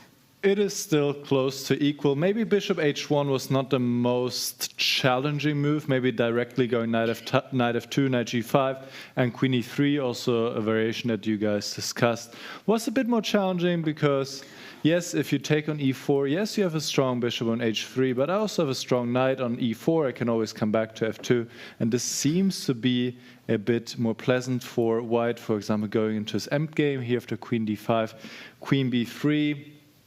It is better for white, but if it's enough, that's another question. Maybe something like this Hikaru did not like, so he played the bishop back, queen f6, knight f2, knight g5, and we're heading down exactly a variation that Magnus was mentioning in the confessional booth. Queen e3 was just played, and in this position, Magnus now mentioned a move bishop f5, which he was quite happy with. But it is not the best move in the position. The computer rather wants to either improve the position slowly or maybe go for e4 push, which is a committal move for sure. After bishop f5, the point that Magnus was making, he wants to trade the knights on h3 and attack the pawn on c2. But as Peter already highlighted, white can go h4, force black to do the trade. Yes, you have done the trade, but at least I have space for my king, so I don't have to worry about this checkmate idea anymore. I can maybe put some pressure here on the pawn on e5. It is very tiny advantage for white, but the game goes on, and white can definitely pose some questions here. Well, I'm still thinking that the draw is a clear favorite in this position. Still, Hikaru, he will take any tiniest of advantage or any way to keep the game going for sure. So big question now if Magnus will go for bishop f5 or if he realizes, after h4 I'm still a tiny bit worse. I think this h4 idea in different scenarios, what you showed before, it was very exciting. But even here, it is not clear whether for white it will be so natural that h4 is the right way, the best way to play for a win, because it is weakening the king structure for white quite a bit. And also, once you're going to be exchanging the knights, is it really going to be enough? At the same time, maybe the king on h2 will be kind of safe, but I'm not sure about that at all. Yeah, not sure. But if I don't do it, then it will be even better for black. Yeah, easier. Yeah, so at least I create Luft. I don't have to worry about this queen f1 checkmate, queen sacrifice anymore. So I don't need to trade the bishops with bishop g2, yeah? Because I feel like if I trade the knights and then I trade the bishops, then my king is anyway way too vulnerable, will always have enough counterplay. I don't believe that I can just rely on this b7, e5 weakness. White also has enough weaknesses himself in the position. So Magnus was saying that I'm not afraid of it, probably is not afraid of it at all, but double checking. And he has 41 minutes at the moment. When he started thinking at like 44, there is absolutely no reason why he should rush with this decision. Yeah, you can just think for 5-10 minutes, making sure that, wait a second, which transformation of positions I'm liking more, which is more to my benefit, which one has the long-term risk. You just have to kind of think of all these possibilities, and then you maybe realize that, wait a second, if I'm not 100% satisfied, I also have the chance to find some dynamic possibilities in the position, like with e4, opening some more diagonals. You know what is my question? Right now, White basically completely tied up. Yes, fair enough. I can't really go. Can I go knight takes h3, takes, and king g2, and then knight Not f2? really. I don't think it's No, possible. Yes.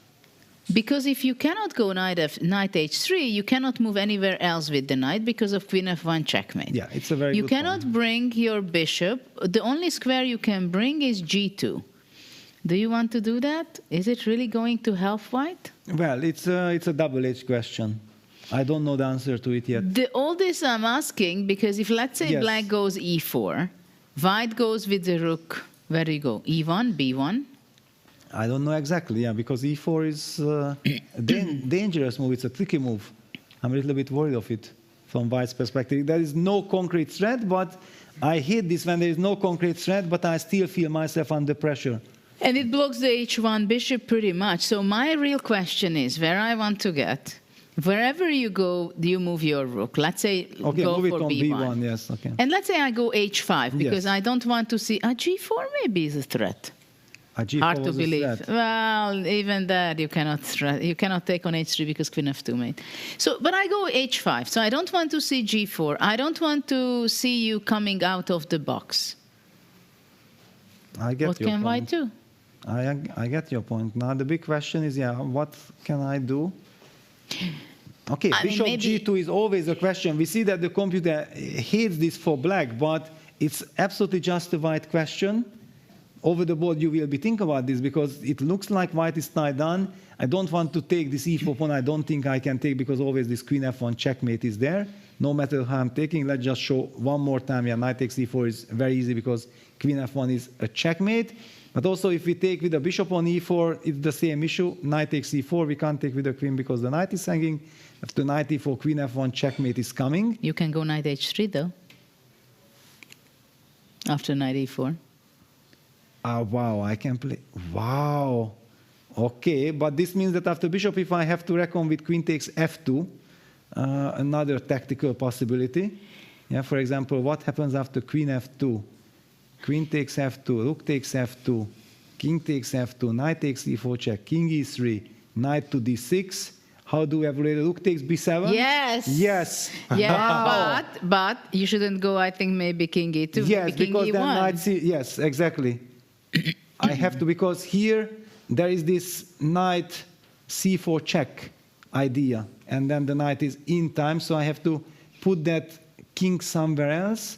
But I can never play bishop c8 because of no. Okay, A6. so where do I go? A6. King e1? Ah, Yeah, no, but there is A6 knight is- d6. Exactly. So why is this losing?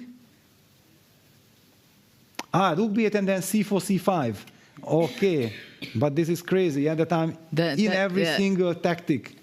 What a crazy position. C4, C5, D4. D4, yeah, crazy. C4, C5 wins the game. So this is quite amazing, and this What king a line. E1, right? King Yes. E1. hiding, Maybe king E2 also. maybe, but yeah, King E1 is stylish. So wow. And if after King E1, Knight D6 happens, then already the stunning Rook takes B7 is working. Knight takes B7, A6. We know this motive with the knight on B7 and pawn on A6, but that black even has an extra bishop. And because of this, can you remove the pawn on C6? You are winning. Then the bishop can get access to the long diagonal. But this is a Did you ever harmful pawn. had this in practical games? I had back bishop there? takes B7, knight B7, A6. I Okay. had it against Winans in 93 Vaikanze. I was Okay. 13 years old. I was so happy. I was looking around, people, please gather. I'm about to Yes. take bishop B7. I'm a small boy, but I know my stuff. Yes. Yeah, we like this. I remember as a kid and later as a teenager, I loved it. And also now it brings smile on my face. Yes, absolutely. To see it in classical game, especially in this such an important game, is the final of the freestyle chess. Grand Slam event number 2. And what is going to be the decision by Magnus? E4, bishop f5, bishop e6, h5. I don't know what else is possible. Yeah, we already heard him that his original plan was bishop f5. Yeah, he was relying on it and he was happy. I don't see any problem. Everything is fine. But now he's taking his time already for like 10 minutes. And if he suddenly realizes that this bishop f5, h4 is tiny bit worse, then maybe he is tempted to go for the dynamic possibilities. And it was so nice that we at least tried to make some moves, and then we discovered that, yes, there are crazy amount of tactics in the position. There is so much tension here. And maybe we can say that it looks a little bit better than it is for black, because if you think about it, it's not really dangerous for white. It just seems though we visualize this queen f1 checkmate, right? Yes. But with the queen on e3 stabilizing, knight on f2, black knight is on g5. Yeah, there would be much better places for the black knight. d4. Well, yes, but on the other hand, we're also so happy about knight on g5. We are fighting for the e4 square. Once again, the game is so intense and so interesting, and there is so much at stake in this match that it's very difficult to leave this. Yeah, I just feel that every single second, the body language, the way how the players are reacting. We also know Magnus's thought process. He wanted to play bishop f5, was thinking that this is absolutely fine. Now he's thinking for 10 minutes. He might overrule his previous judgment. At the same time, I would like to suggest to go on bird's eye view. Yes. Because there is this other match playing for the third place. It is very exciting, and we've seen Fabiano sharing with us that how optimistic he is. We haven't seen and visited that position for quite some while. And let's see, how is he standing? He has... Well, Vincent managed to sacrifice his queen for 2 pieces. Well, normally 2 pieces are nothing, but knowing that he had that issue with the dark squares, this monster bishop on e5 was causing so much trouble, I'm actually much more happy with this position. I know that it's losing. We look at the evil bar according to computer, it's completely lost, but humanly speaking, there is at least something to look forward to. 2 bishops, the bishop on h8, the dark square bishop, is happening. If white takes knight d5, cd5, then I'm getting a central structure. But of course, queen is a queen. So I don't want to give any false hopes for Vincent fans. I'm just happy for Vincent that he did not get crushed away. At least he's able to make some active moves. Yes, and I think the problem will be of black's position, that once white is going to be in the right moment, h4, h5, and trying to attack on the king side, while there is, I don't see too many counter chances for black. At the same time, maybe it's not so easy because black will capture on e3, and then the g4 is hanging. So Fabiano still has to show his skill how to convert a winning position into victory.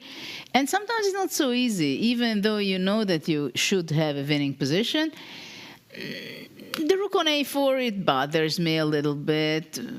Should you take on d5, then they strengthen the center for black, and the bishop pair can cause you some problems. Then e3 can be moved.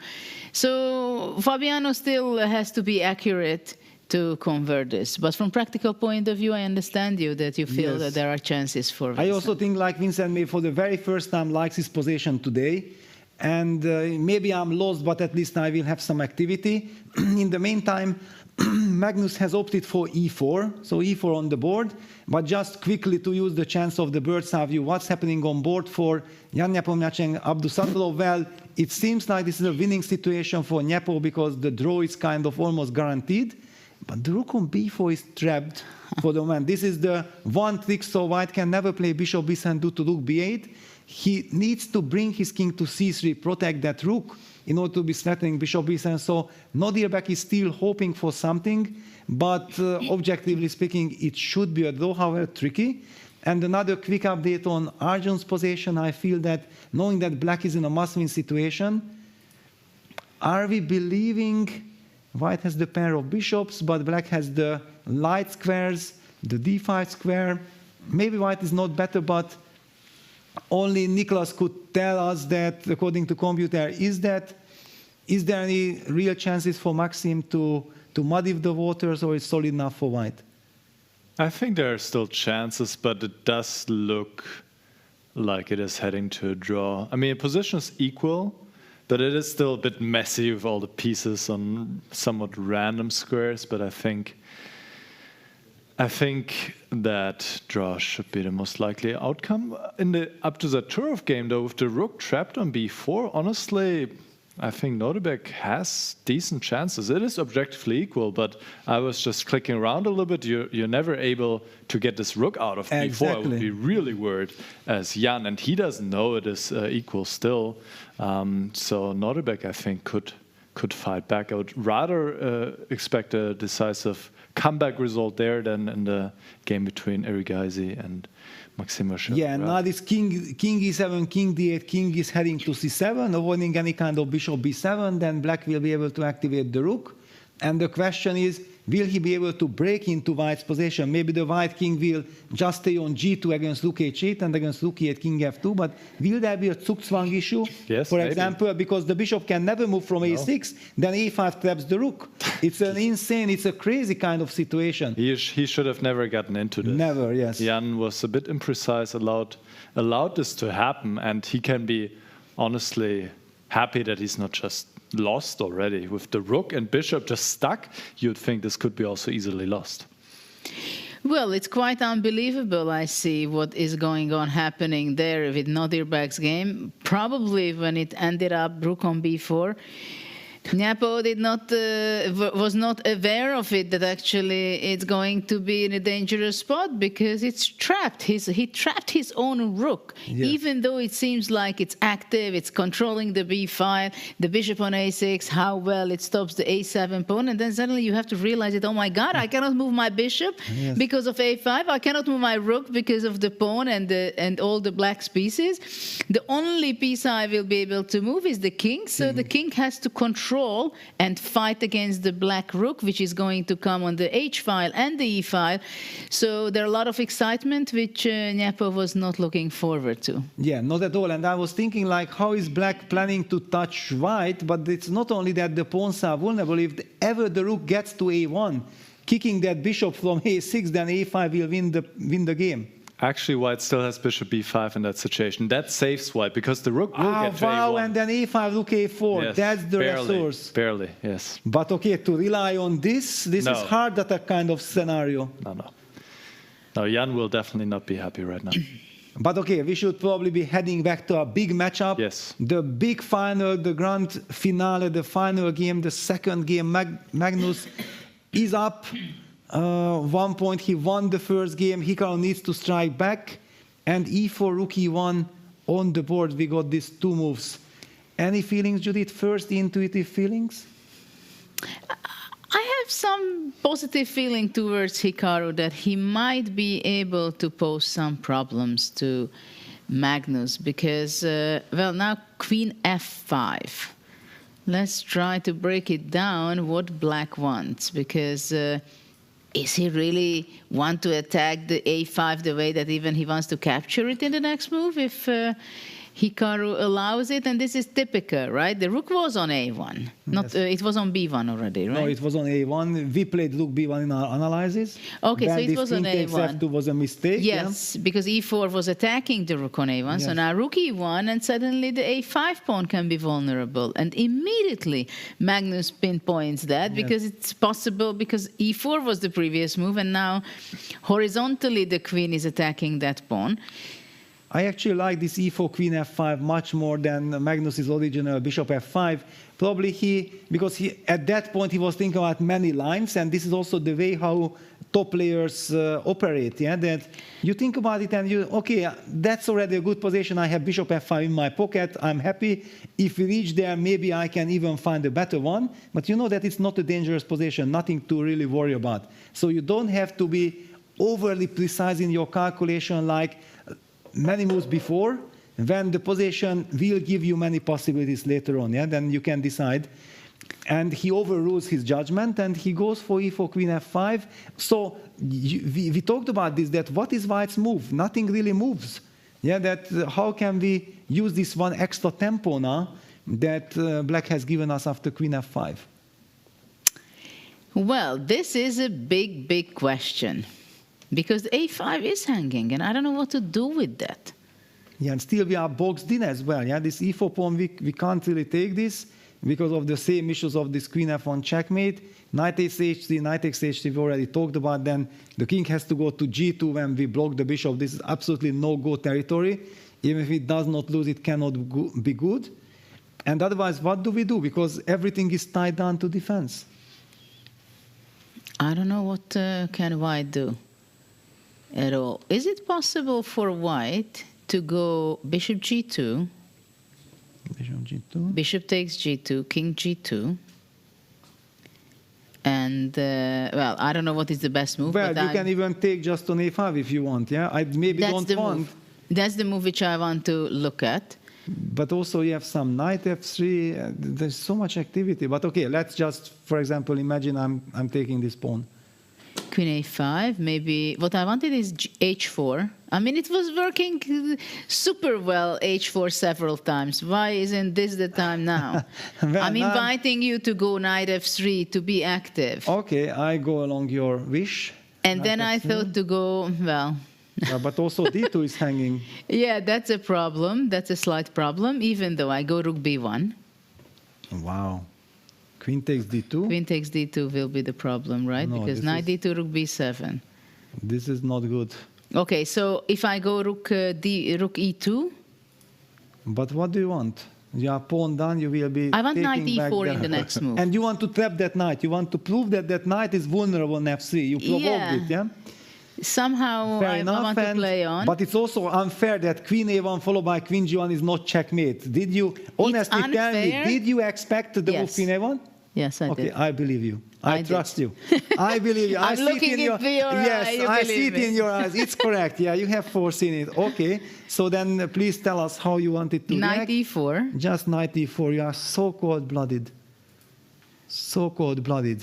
Well, maybe just go back knight e5 and nothing really happens. Yeah, but okay, I get your point. Yeah, there is still some tension here. Yeah, because knight e5, I go knight f2 back probably. And your knight on e5 is unstable. Yes, no. And if I can show off with knight g4, it worked with Magnus yesterday. And also maybe you get some d4, you cut out the queen on a1 and then knight g4 and everything. No, this is tricky. The fight is going on. Yeah, absolutely. So, okay, Hikaru. Judith is suggesting some ideas. Do you agree? But it's also so difficult. You're in a must-win situation to play bishop g2. My heart is signaling that, wait a second, takes, queen f3 check. Then I might have to take e takes f3 check. King has to go back. Then black gets access to the a5 pawn. Yes, the knight on f2 is solid, but it's passive. Do I really believe in it? Not easy. I understand all this, what you just wrapped up. What is the situation after bishop g2? At the same time, I don't know what else can I do. Yes, this is the point. I cannot take bishop e4 because knight e4 and checkmate on f1. I cannot take with the knight immediately because checkmate on f1. Where can I go with my queen? I can go away with my queen, but it's queen b6, queen d4. Yeah, but whenever you move the queen, then the whole construction feels so loose on the king side. I think that Hikaru here is kind of inside very upset that, I mean, this guy doesn't give me chances. What is it? Yeah, that he was hoping for something, this bishop h3, queen f6, knight g5, e4, queen f5, everything somehow with perfect timing. He just drives Hikaru crazy. Yeah? We have already seen. He gives Hikaru a chance, he will jump on you, he will create his chances, but he's not getting it. I don't know, but really, do you see anything apart from playing bishop g2? No, I'm actually also a little bit broken from the white's perspective, yeah, because I want Hikaru to be finding ideas, but where are those ideas? This bishop h3 was such a quiet little killer, yeah, that computer probably does not highlight that this is such an important move, but humanly speaking, this kills our soul. Okay, I go rook b1. Yeah, but then why did he go rook e1? Yeah, we talked about rook b1 with queen on f6. But I understand, because this is how it happened. We blundered queen f5, so we can't make a move. Sorry, Magnus, I didn't play rook e1. I want to go differently. This is we have on the board, right? So I go rook b1. yeah, rook b1. Okay, so should I make the move? Yeah. I put it on the board. Rook b1. But so difficult. Yeah, you just move the rook to e1, but there are no other moves. Yeah, we will not play rook a1. That's out of question. Bishop g2 is somehow a very sad necessity. Yeah, we don't want, but we put the rook on e1. We could have placed it on b1 before. And but sorry, I have another question. yes, wow, okay, good. What was it on bishop e4? I can take bishop e4, knight e4, knight h3. Knight h3, yeah, that's the line that actually I think Hikaru was kind of hoping for. But I have knight takes d2 after knight h3. No, I can just take knight d2. Hold on, I Draw have is knight okay. f4. Okay, but I have a good pawn structure. All my pieces are on perfect squares. Yeah, knight f4 is smart. You have to keep the knights alive. I have g5. Do I have knew g5? it. I knew it. Yes. He's going to come up with g5. I cannot retreat. If I retreat, you get the initiative. Now I have to use this. I have to play g5. Use the chance that you have to take my knight, and then I take, and then thank you very much. We are happy. Well, we can say we are happy. You are happy Well, with black yes. making a draw, right? Yeah, Team Magnus is happy. Yeah. The fans of Magnus are happy, but Hikaru's fans and the neutral fans who wants to see this incredible battle to continue, they are hoping for chances. So I tried. It didn't work because of knight d2. What can I do? So let's go back, and I go rook b1, which I wanted to do. Okay, rook b1. And I think it's nice that we are trying a little bit humanly. If we would ask Nicholas and then the computer immediately tells, you know, against rook b1 you can do this, and there is absolutely nothing that you can hope for, then we would lose the thrill of the fight. Are you relying on your idea that against queen a5 you have g4 tapping the bishop on h3? You already mentioned it. That's why you highlighted this h5 move from black. Is that your devilish idea? Well, it's good that you're reminding me on that, because I just wanted to take knight h3. But let's see g4 first. No, but I'm listening to your moves. I'm not forgetting them. I have to be ready what's coming next, yeah? And I was expecting that, wait a second, you want to provoke me, and then the bishop is trapped. There is so much tension in the match. Do we want to allow this, Team Magnus? I don't think so. Yeah, probably it works now. Yeah, well, the computer did not move. Apparently, there is nothing happening according to Evilbar, but because there is no threat. I mean, the threat knight h3 is still not such a threat, because takes queen d2, I believe. Yes, but okay. We wanted something much more simple, but yeah, just if we go along these lines, then okay. For example, a pass move. But what is a pass move? Please tell me a move B5, just to highlight, or rook f7. I mean, rook f7. Rook f7. Okay, rook f7, protecting the b7 pawn. Exactly. When the bishop is hanging on h3. Bravo. Yeah. Yes, fantastic. But okay, for illustration, and what computer says that this is the correct move? Rook f7. Evilbar did not move at all. Nicholas? That's correct, yes. It's the correct move. The random move that we just, for illustration purposes, okay, insane. Well, rook f3 was even better, I think, but rook f7 is also fine. Okay, so that we highlight Judith's worry that taking the bishop is still not exactly possible, because end of the day, there will be queen takes d2, starting checkmate. The bishop on h1 is trapped. We can't take the pawn on e4 because of queen d4 check. Yeah. White's king is very vulnerable. We lost the battle of all on the dark squares. And rook f1 will be also met by something, and the e-pawn is also coming. This is horror. White probably has a draw, but not more. All right, so all eyes on Hikaru. He's about to take on e4. About to make a move. But this is pretty much a draw. And he takes on e4. So we will be seeing this g5 appear after knight takes d2. What to do? Well, I guess Magnus was not planning to take on a5 the pawn. Yes, yeah. After rook b1, he would have found another way. But also now, can he go queen a5? Or knight e4 is just so simple? Well, if it's a straightforward line, yeah, that you can calculate that actually the only danger is what we discussed, that takes, knight takes d2, clearly queen d2, queen h3 is dead. Maybe we can have a close-up of the players, Yeah, because let's I want to have see Hikaru, because I have the feeling that his... is it possible that he gave up? I mean, bishop takes e4 is basically giving up, yes. Yes. Because there's absolutely nothing. You cannot keep the knights on the board. And without the knights, it's just a completely dead draw in this variation you just showed. So you should have tried rook b1 or just rook a1 even. Like, just to keep the potential in the position. Rook a1, of course, is a very sad move, but you keep the tension. Now he releases the tension. He allows all these trades, and there's absolutely nothing to play for anymore. But rook a1 would lead to repetition. Black can go queen f6, Well, for then example. I can do Then something rook b1, else. Rook yeah. b1, Let's c3, play our something move. else, something.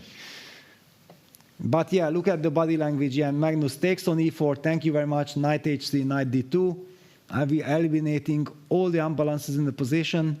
The pawn structure will be then symmetrical. Yeah, there is an asymmetry with the pawn on a5 and b7, but this doesn't really make any Do you difference. think Hikaru missed g5? He still seems to be...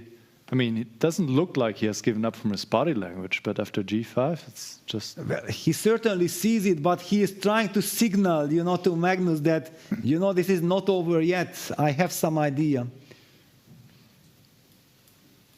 Well, can he have any idea? Because the problem is that after knight takes d2, the f3 square is so weak that white will have to exchange the knights, and that leads already for sure to a draw.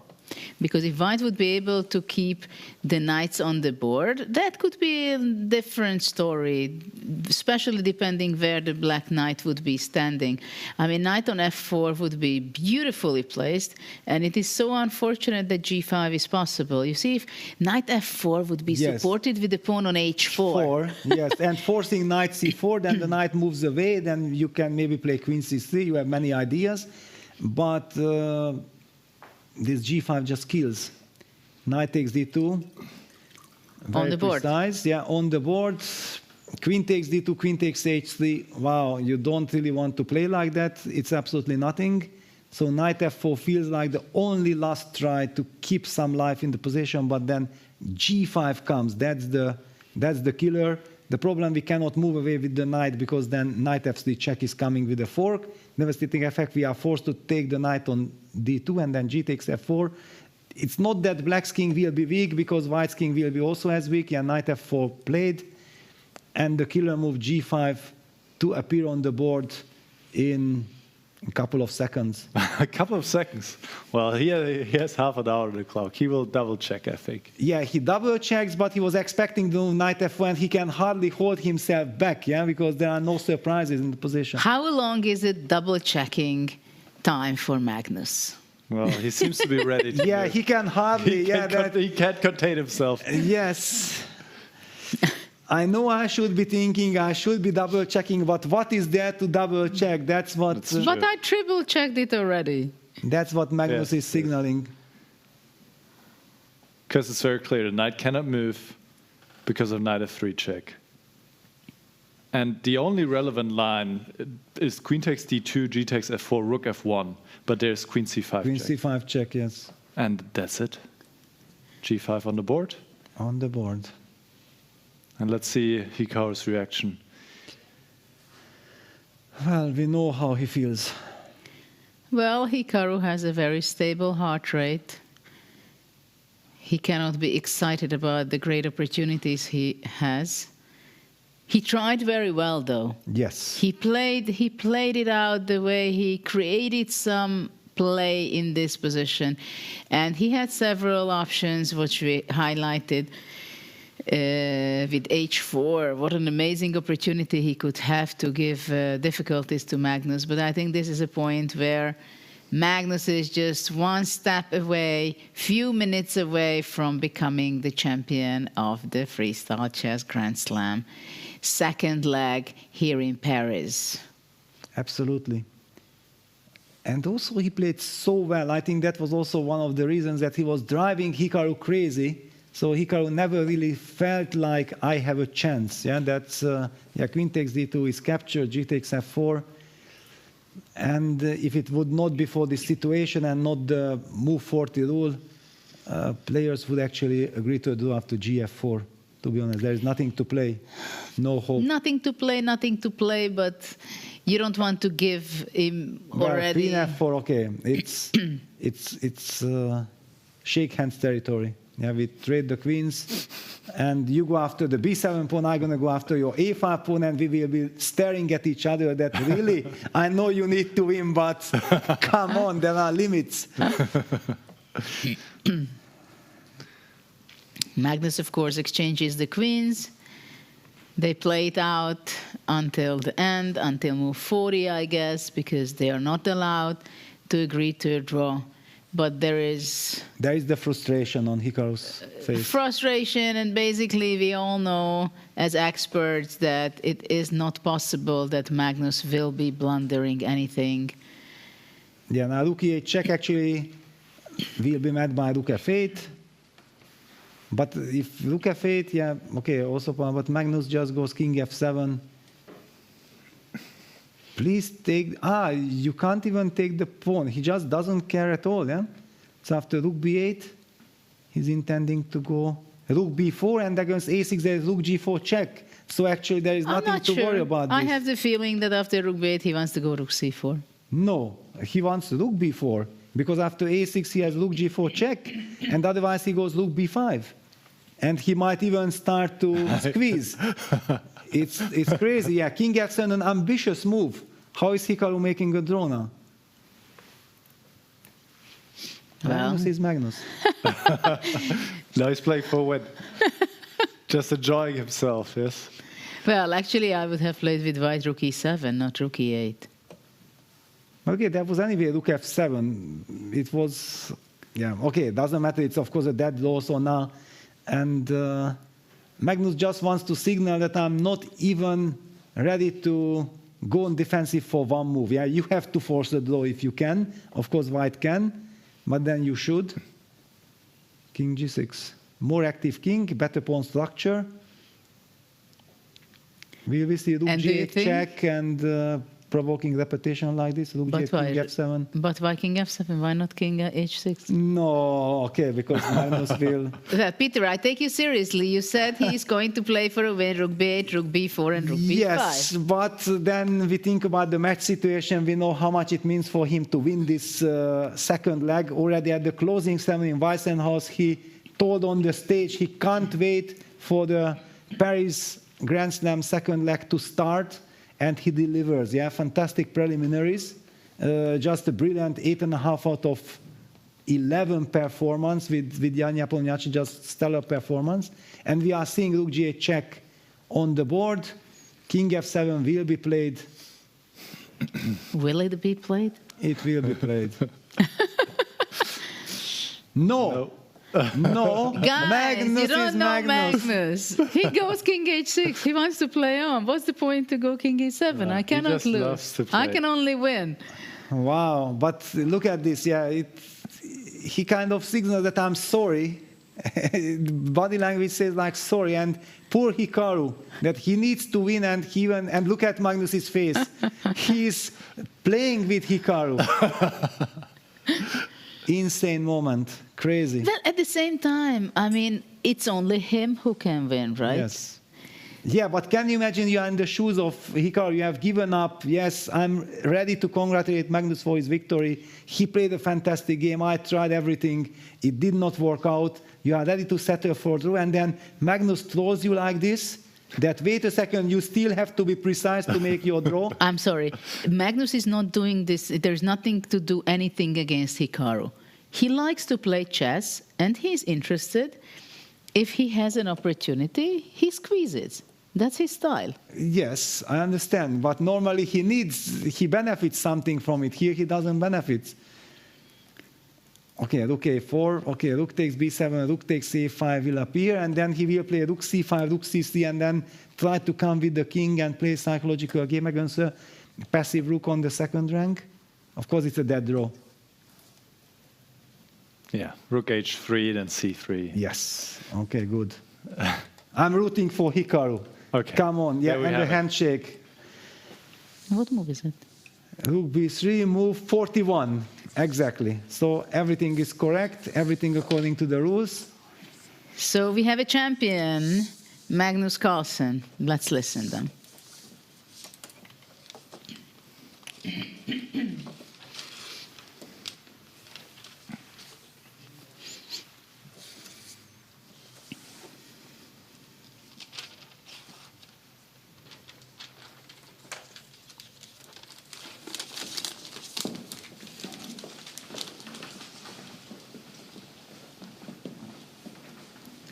Big smile there on Magnus. We see huge smile on Magnus. I did it. Yes. I made it.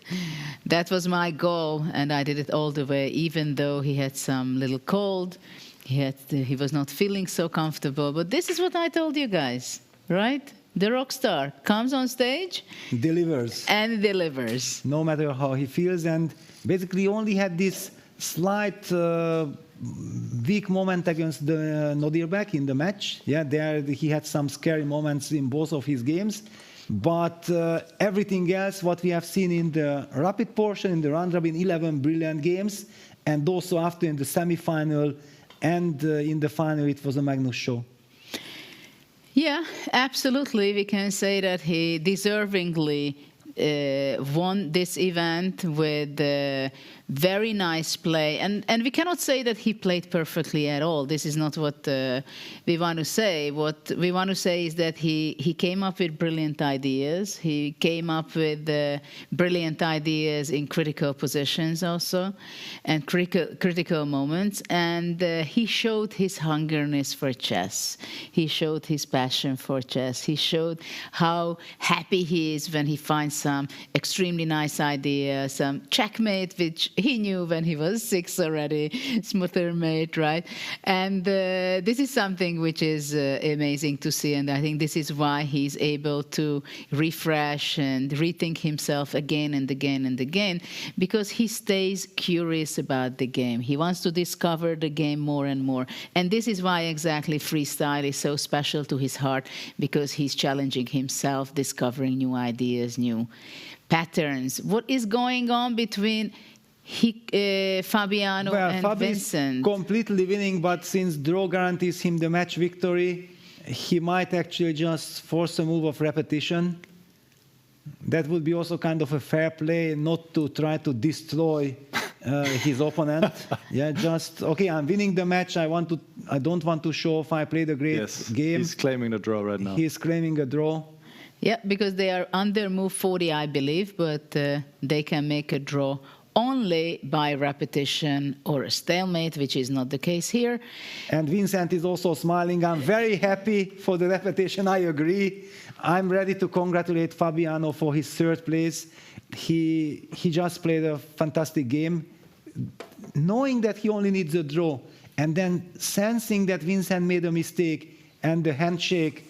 Very big congratulations for Fabi. He seals the ticket for Las Vegas. That's a guaranteed spot for Fabi there. Wonderful performance. Yeah, fantastic performance, because in Weissenhaus, Fabiano played the finals with Vincent, and he stayed under against him, and Vincent played his tournament of his life up to that moment, I believe, but there are a lot more to come, I believe, for such a youngster who has great aims and dreams in chess.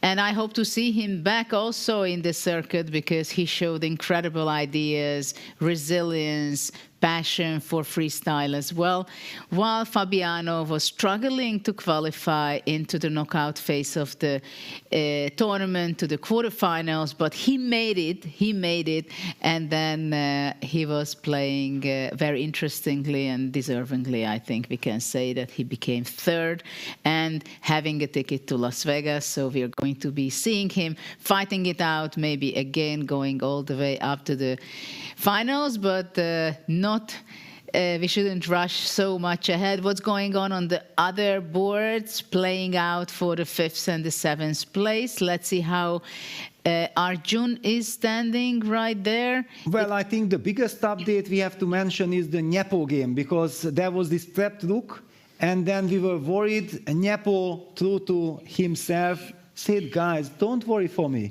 I know what I'm doing. He created counterplay with f5. We will be heading back, just staying with f5, gf, king f4. Then he set up the exchange sacrifice that he gives up his rook on b4, goes against the f7 pawn, and he relies on activity.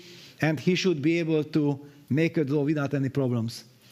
Well, let's see. Of course, Nodirbek is a player who likes to fight it out until the very end. He missed his opportunity to equalize the match against Magnus Carlsen, and he had it there. So I'm pretty sure he can't wait until he has another chance, and then next time he wants to convert his huge advantage.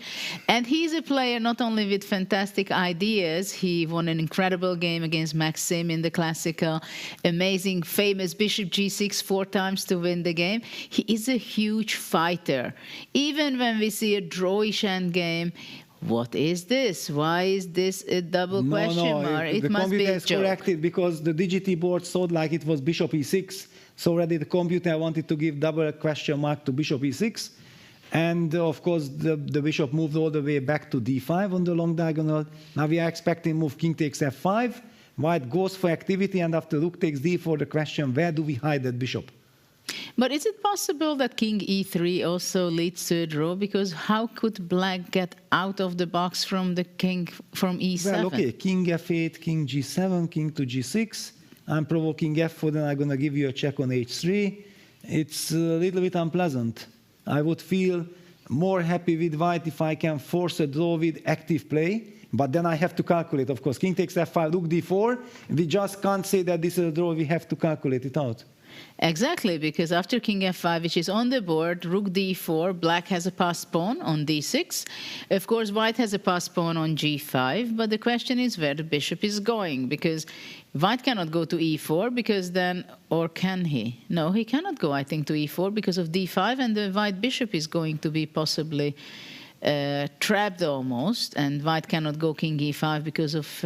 I know king e5 is possible, king d4, king e3. Well, you know what, I can't even really concentrate on this position because there is one thought on my mind that I'm still thinking back about the Nodirbek-Magnus match. Yeah, it was the quarterfinals, and Magnus also was very critical that I'm somehow clueless. Yeah, he was revealing in the confessional booth. It was also like the moment when the players from the 10-minute segment had to adjust to the classical time control, and he was shaky, and Nodirbek had the chance to stop Magnus right there. But if he would have stopped him, we would have not seen this brilliant Magnus in the semi when he already settled in.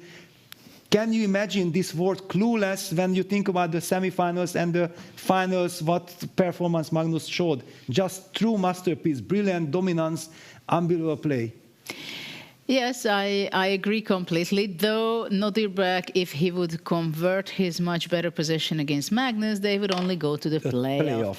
And yes. Magnus is in great shape, even though with all the mistakes and inaccuracies he made, even yesterday, he could end up in a draw against Hikaru. But somehow he did make a lot of great things here in his chess. King f8. It's a very exciting position. Just maybe for a second we could bring back the bird's eye view, because we are doing no justice to the Arjun Agassi Maxim Vachilagraf match. Yesterday we completely neglected it, simply because Magnus and Hikaru played such a fantastic game. We felt like we cannot leave it even for 1 second. But I feel like Maxim is fighting like a lion. The position is materially equal, but there is something to play for with black. White's pawn structure is vulnerable. White has these double pawns, d3, d2. Black has the majority on the king side with 3 versus 1. The knights are standing good. Yes, the bishop on g3 cements White's position, but I feel like Maxim might be able... We have seen him signing the posters, signing autographs, getting the energy from his fans and fighting back against Arjun. Well, definitely, if I have to pick which side to take, I would pick black, I believe, unless there is some very straightforward rook b7 in the next move and some problem with the f7 pawn. But I think it is black who should be pushing it clearly, because of the pawn structure, exactly. I mean, on the king side, black has 3 pawns versus 1. It seems to be quite far away, but maybe it will not be. And what about knight e6 to d4, pushing away the f3 knight? The f3 rook, yes. Yeah, very tempting. It's on, no, he plays rook d4. Okay, kicking away the knight, it's also kind of nice. I believe probably we'll anyway have to go to the Nyepo game because there things are much more concrete. This will be a long grind. Yeah, I think that this will be a very long game. But in Nyepo's game, it's everything move, pen, move. We feel that white should have enough activity. He's clearly, now with the bishop on f7, protecting the pawn on g6. He has different ideas, just pushing the pawn f4 and then king g5, f5. But clearly then black will somewhere give a check.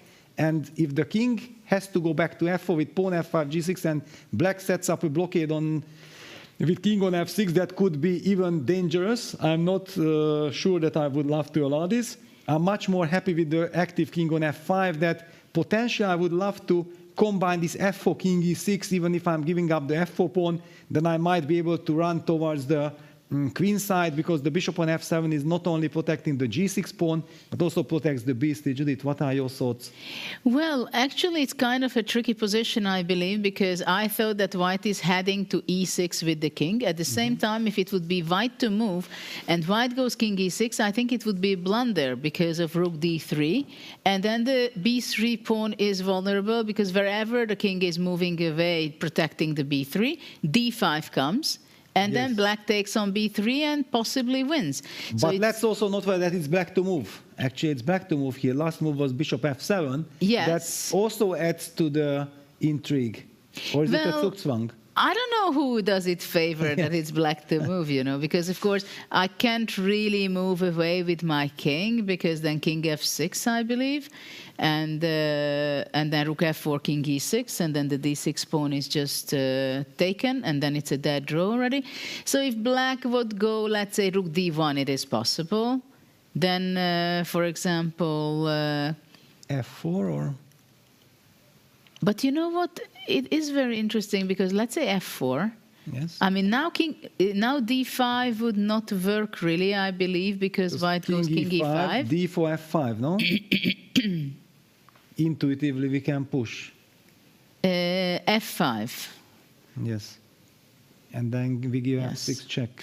But in the meantime, while we will come back here, we have a winner interview of Magnus. So let's see what he has to say a few minutes after his victory.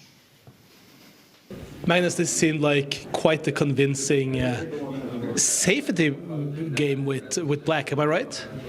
Yeah, I felt like I never really gave him any chances. I really liked the position that I got out of the opening. It seemed very, very sound and solid, and it seemed that he was kind of struggling to find the way after that. I didn't quite try and get the maximum out of the position that I had, which I think was a little bit better for me. I was more trying to be safe, liquidate, and I think I did a good job staying active and sort of forcing him to trade more pieces and go for a draw. How much fun are you having playing freestyle chess compared to the other formats these days? You know, no kind of chess is that much fun when you're not feeling great, but apart from that, going to the board to play freestyle compared to classical is just, yeah, it's a completely different feeling. There's more of a childish joy of just playing chess rather than being worried about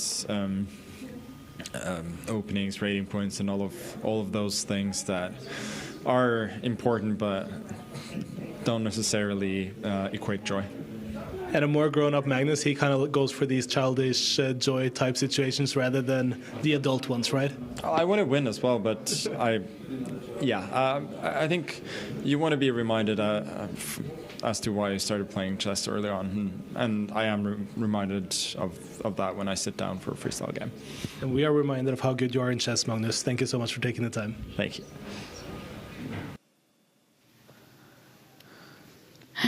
Welcome, Magnus, here in the studio. Congratulations for your amazing performance. How do you evaluate your match between Nakamura and yourself of yesterday and today? I think yesterday, it could have been a great game, because I was really happy with the way that I judged and played the opening. Of course, what often happens is that you will get mutual mistakes, and towards the end it was kind of a mess. But I mean, I did get the win. Today was very different, of course. Today I just felt that I did a very nice professional job, and I never really gave him any chances. Can you go through with us on that game? Yeah, of course. It would be amazing to hear your thoughts. Also, first of all, congratulations. If it's all right with you, could we maybe start with the game from yesterday, because that was, of course, a very exciting game. Yeah, of course we can do that. All right, so let's have a look at the game that you won yesterday. So from the opening, you went to the confessional booth several times, and you mentioned a lot of moves here, but none of them were E5, which was probably a very pleasant surprise to you here. It was. I think in a lot of positions, like both in normal chess and in freestyle as well, this is a viable setup. But here, you're shutting off the queen while white's queen is open, and it just feels like you're weakening a lot of squares. Now, I think after e5, my move probably wasn't the best, but it was so tempting. It was so tempting, especially as I didn't as I said in the confessional, I didn't see a clear bailout. So, I mean, he had many other options, but let's just look at what he did quickly. G6, and yeah, I think he had to go bishop G7 there, which still is kind of instead of castle. Yeah, but I mean, even this is kind of yucky, I think. Mm-hmm. Regardless, knight G4, bishop G7. Yeah, this is certainly here I'm starting to sort of be affected by the fact that I'm not feeling well. So I can come up with concepts, but I cannot actually calculate them fully. And the thing is, my intuition was screaming that I should play bishop h6 because my whole strategy is based on the dark squares. And the thing is, this is what I'd been planning in advance, and I just got lost thinking about some lines with d5, and I couldn't really completely refute it. Actually, it wins dc5, d4, and now knight e3, which is a tricky move to which find. is a bit, yeah, that is not an easy find at all. Once you see it, you see that, just knight d5 comes and it's good night. Yes. But yeah, this was honestly this could have been a bishop h6, crushing him basically. Yeah, just such a nice game, honestly. So were you upset during the game? Yeah, I was then? really. I mean, the thing is that I played. I was focused not on d takes c5, but on the move 10 knight to e3 instead of d takes c5 in this line with bishop h6. Here, you're right. So bishop takes. So here, d takes c5. No, not d takes c5. Knight e3, which also gives a huge advantage. The thing is, I didn't think it was clearly winning, and so I thought, well, let me go for d takes c5. That should win as well. And then I realized after a little bit that it's far from simple, and that I may have let him completely back in the game. And I mean, honestly, the rest of the game, it's a lot of things happen and all of that. I will just mention like one thing right at the end. Shall we go to the end then? Yeah. I mean, Okay. a lot of things happen here, but none of them were like particularly egregious, I think. Okay. No, yeah, the move 32 e4, which is just a complete loss of concentration. Because I've been calculating h4, trying to see if that's winning after rook c4, and I wasn't quite sure. The thing is, I'd actually made a mental note, even before this, that I don't have to put the pawn on e4. I can put it on e3, and then decide later. No and rush. the thing is, like, there's absolutely no rush. And I just forgot about it. And I just concluded, well, h4, I'm not sure. e4, h4 wins. And I just went e4, and I immediately realized f5, like, oh my god, what have I done? And then I just, more out of tilt than anything else, played rook b7. But I mean, at this point you thought it's pretty much gone. Yeah, I thought it was pretty much finished. Yeah. And then, of course, the shocking moment here where Hikaru believed you somehow that you wouldn't just give this pawn for no reason. And then, this would have been a dead draw.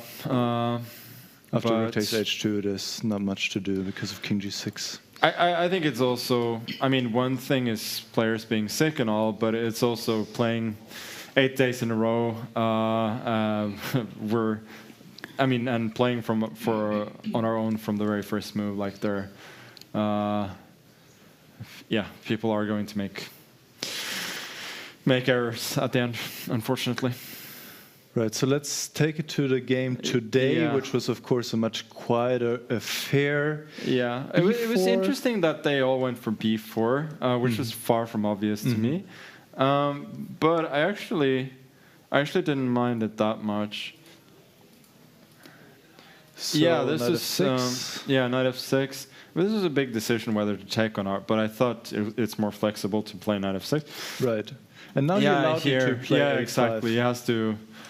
Peter also told me after the game that he has to play a4. But it makes sense because my whole plan is based on I always need this counterplay and I need the square for the queen. And the thing is, this is what's so difficult about this.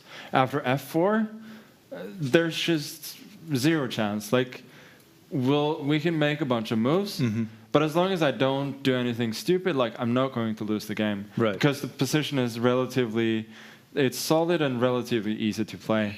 So it just goes to show maybe after a4 I have an objectively like slightly unpleasant position, while after f4 the game is more or less over immediately. Yeah, it shows again and again how crucial the first few moves are in freestyle chess. It really does. Like, I didn't quite grasp it. Like, few people actually do this, right? Because you don't want to lose the time. You want to put something in the center, and then you think, well, maybe there's e5 here. Who knows? I don't want to allow that. Right.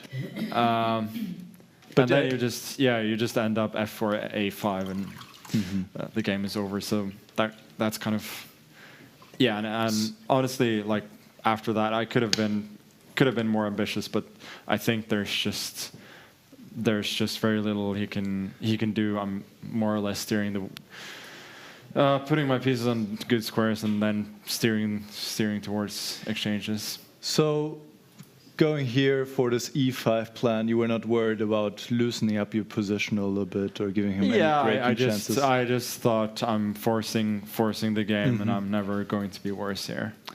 So there was one interesting moment around here. You took on e4. There's also the option of d4, but you probably felt that you have a lot of activity, so that I thought concretely it's just a draw. There was a very difficult line here where you could have posed here some problems. So you could play knight to c5, and after knight g5... Yeah, wait a second. Yeah, please, let's ask Magnus that. Did you thought about this, that knight c5 is an option, or you just thought like, okay, knight c5, knight g5, thank you very much? I thought knight c5. Well, I thought briefly about knight f2, knight g5, and then rook e1, which I thought might be like the most testing. But I thought here, like worst case, I go queen d4, and it should be all right. So here after knight c5, knight g5, white has a surprising King h1? move. Queen No? what? King h1? King h1? No. It's not king h1. No. No, a much bigger shocker than that. Yeah. The move that looks impossible. Like, it's not.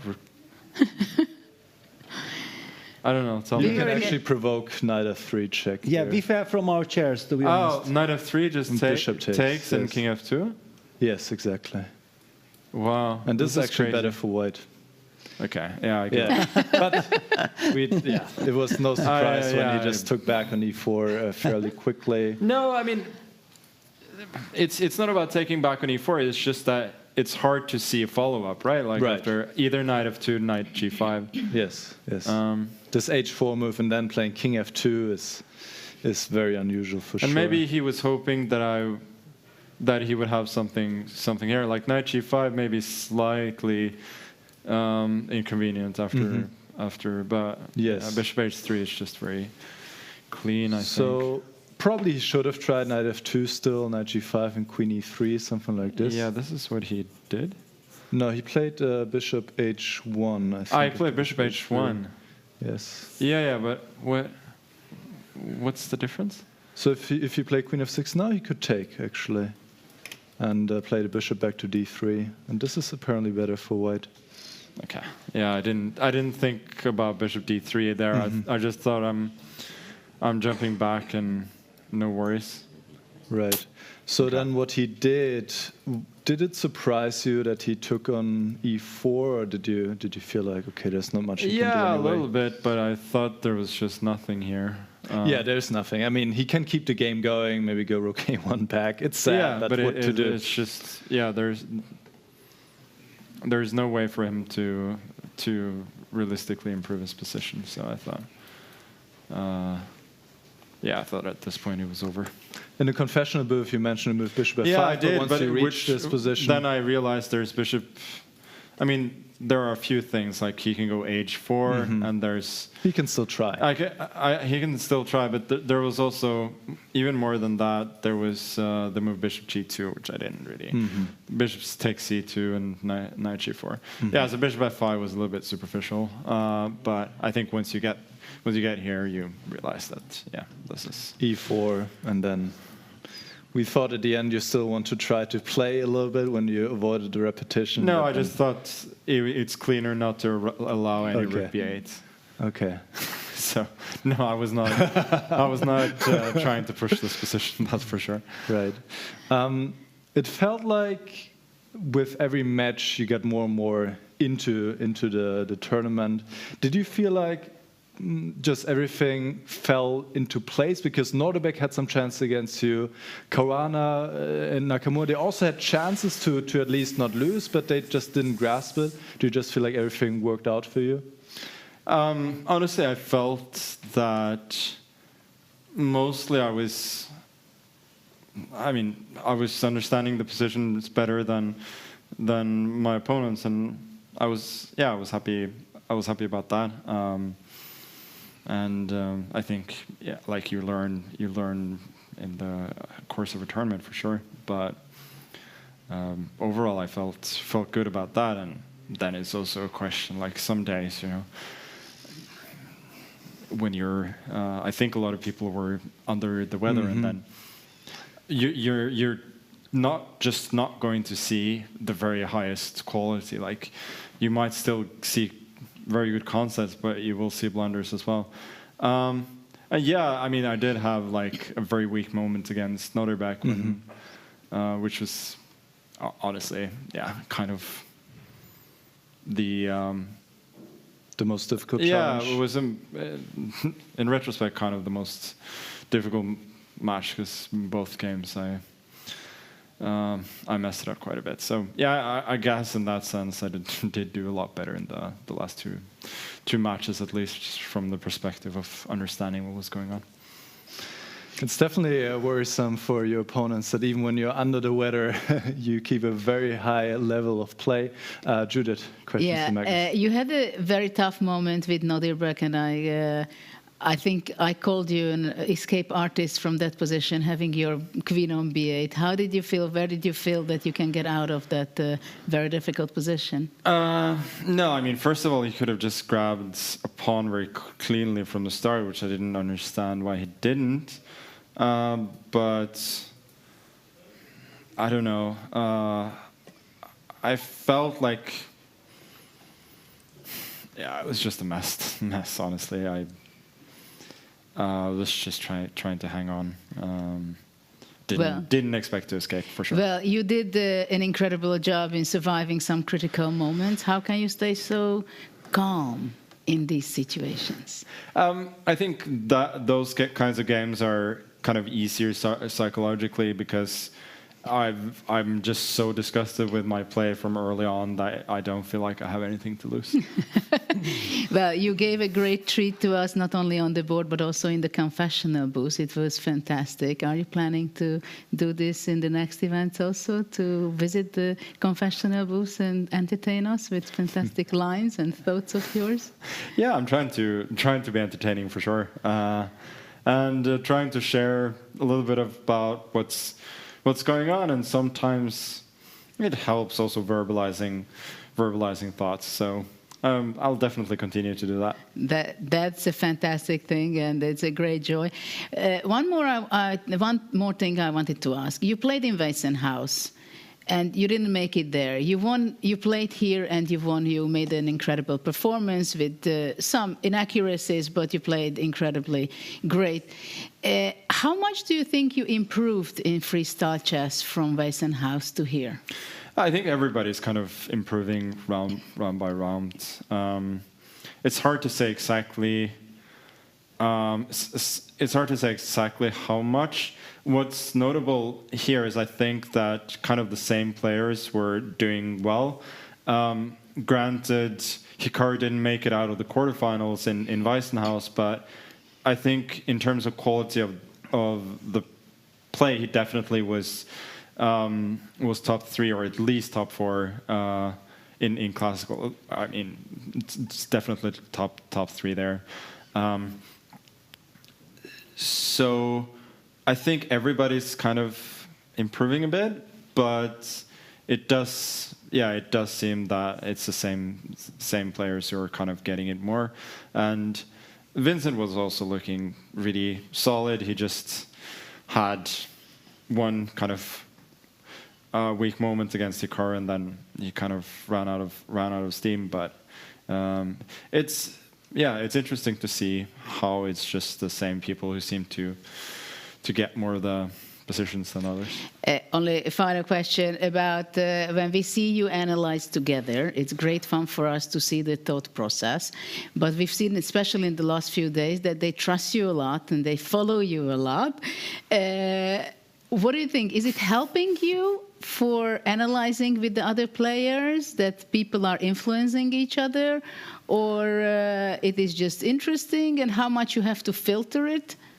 I think for me it's mainly interesting to see how the others think. I think I've also been fortunate to play the same color as Vincent in the last few games, and it feels like he's able to grasp the essence of the positions more maybe than others.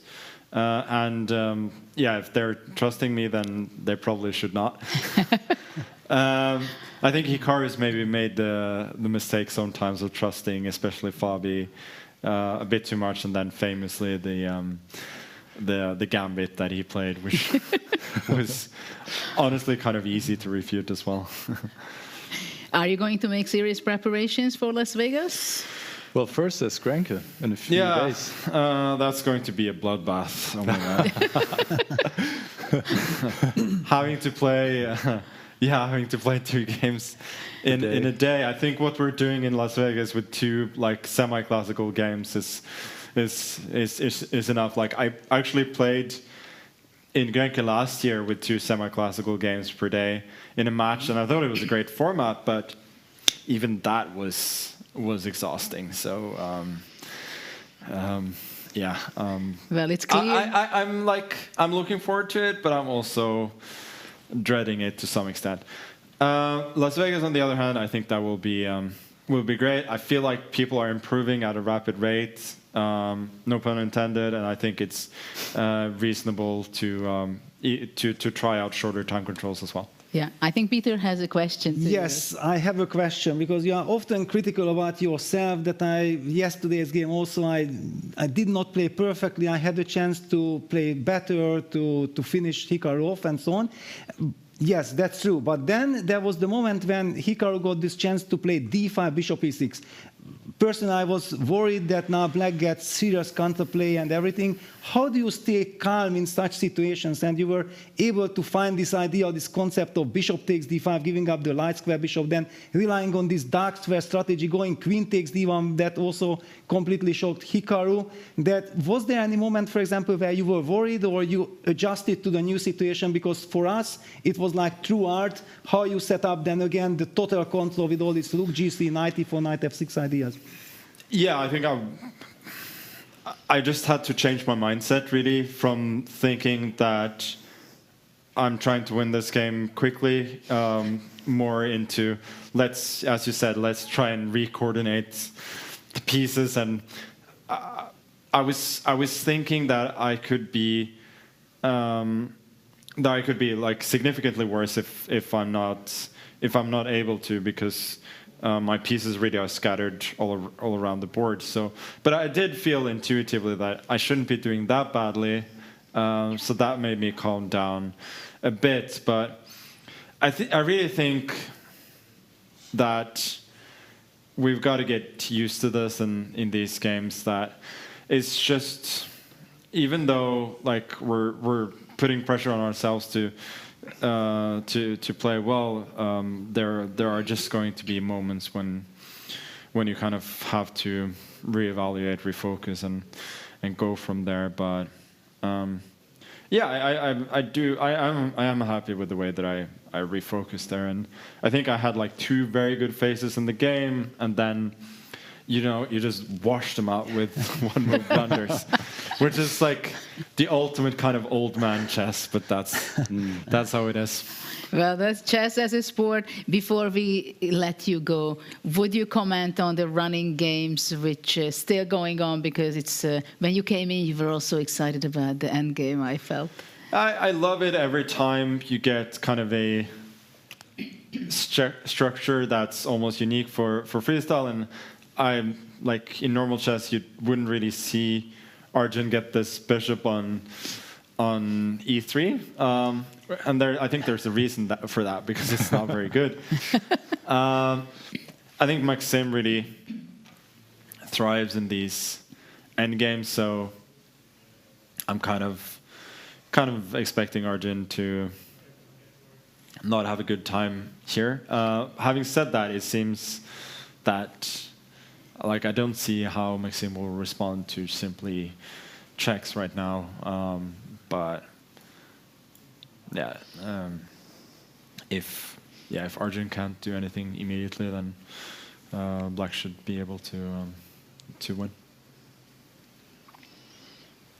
Even though like it seems that the engines just think it's a draw, so you should listen to that instead. I'd hope. Well, he has a very difficult situation, right? Yeah, for sure. And just your final thought? Jan will obviously, he will wrap up. So. Well, he was in danger. But he was in danger, but it's the way it goes. He's up half an hour on the clock, and he blunders, and then he gets back into it. Well, thank you very much, Magnus, for the show you gave us in the last 7 and 8 days. It was amazing to follow. It was a pleasure to commentate, and see you in Las Vegas, and enjoy and celebrate today. Thank you so much. Thank you. Thank you. And now we are going for a very short break, but we will be back to see and break it down, the last 2 games, which is still going on. Are you curious to play freestyle chess but don't know how to? No opening theory, no memorized moves, just pure strategic creativity. But how do you navigate 960 possible starting positions with confidence? That's exactly what I'll teach you in my Freestyle Chess Masterclass. You'll learn how to develop your pieces effectively, recognize key positional patterns, and avoid early disasters. I'll break down some of the best freestyle chess games ever played, featuring Magnus Carlsen, Alireza Firouzja, and Fabiano Caruana. Freestyle chess is still in its early days. This is your chance to get ahead of the competition. Sign up now and let's take your freestyle game to the next level. Join my Freestyle Chess Masterclass today and save 20% only during the Grand Slam. Maybe I'm just cool like that. Staying focused on sidetrack.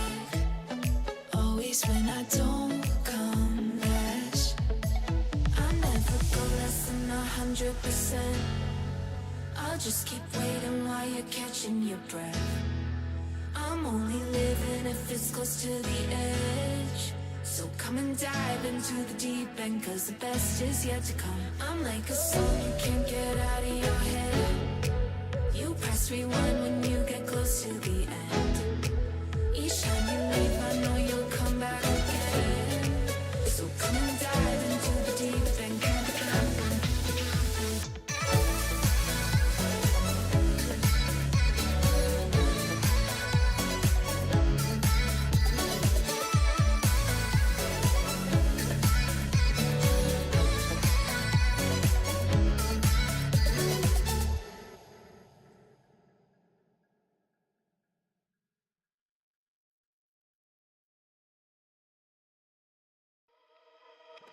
I can never keep my distance from a little mischief, I admit. Now I'm hanging on my hopes on us and letting you decide. I will never lose my interest if there's something in this. I'm convinced there's a glimmer of a hope for us, or is it just a lie? So why you selling me a lie? La la la la, la la la la. Are you selling me a lie? La la la la, la la la la. Show me a way to get lost, to run from all I want. There's too many ways to get hurt, and you're my every thought. It's like I'm invisible, visible, visible, visible, yeah. Show me a way to get lost, to run from all I want. So did your luck run out? Are you running dry? Did you realize I was everything you hoped for now? I never had it down until now. From the moment you came over, I'd be anything you wanted me to be. Now I know that it was only curiosity that led you to me. Show me a way to get lost, to run from all I want.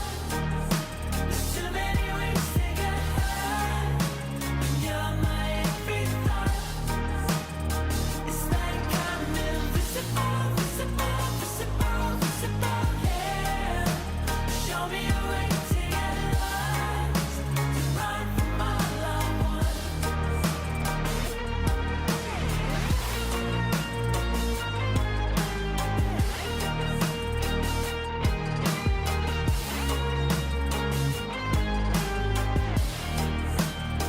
So are you selling me a lie? La la la la, la la la la. Are you selling me a lie? La la la la, la la la la. So are you selling me a lie? La la la la, la la la la. Are you selling me a lie? La la la la, la la la la. Show me a way to get lost, to run from all I want. There's too many ways to get hurt, and you're my every thought.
got the game, cool champagne, light it up tonight. On fire, won't stop, don't stop.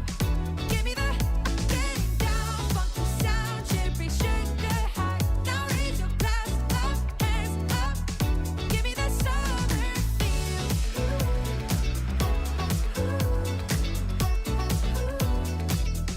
Give me the summer feel.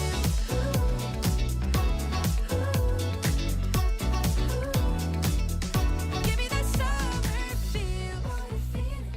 Got the summer feeling. Come on. What a feeling. Got the summer feeling. Come on. What a feeling. Got the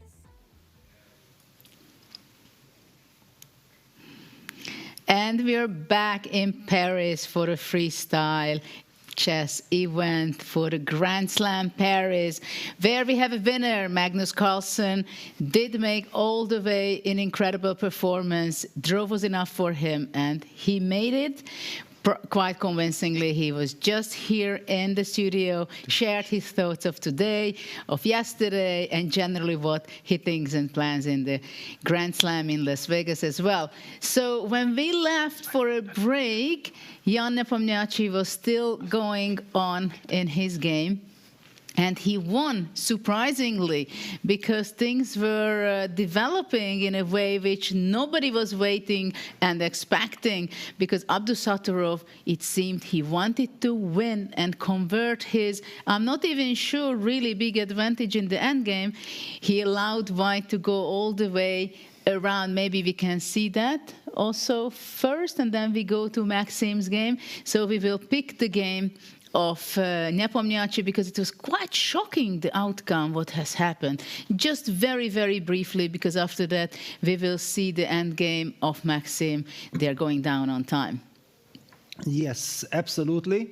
But it was so intriguing. Yeah, Nepo had set up a blockade. We know that he is leading the match, so draw is fine. That's why Nodibek tried everything. He was pushing too far. How far was he pushing? So first the rook moved to c5. That's still kind of correct. But yeah, he cannot improve the position. And then finally he decided to give up the b4 pawn to rely on his d5 passer. But the problem was that suddenly White was getting way too many tempis. Yeah, Black is losing so much time now. King c6, king e5, b4, and the b pawn advances, and White just has too many pawns. And it's also common knowledge that in pawn races, bishops are at least as powerful as rooks, because they are also very mobile. And basically this was just a very quick win then for Nepo, protects the b6 pawn. So yes, probably Nodibek, out of frustration, he was losing then the concentration. He was very upset that he cannot find the way to break through, and then just completely forgot that White was in time to pick up that pawn on b4. After that, Jan was already not happy. And what happened here, why the game finished? Probably he had had enough, and he just resigned. Well, bishop b5 is next move, and Nodibek will not be able to stop the pawn push b7 and queening. This was a very unfortunate ending for Nodibek. He will not sleep well because of this game, I believe, but he won this way. 2-0 in his match against Nodibek, and he takes the 7th place. He played an incredible chess, but in points it was not enough. So let's go and see the final game of Paris Freestyle Grand Slam Tour. And what is this endgame? It seems to be pretty drawish. Can White, Arjun,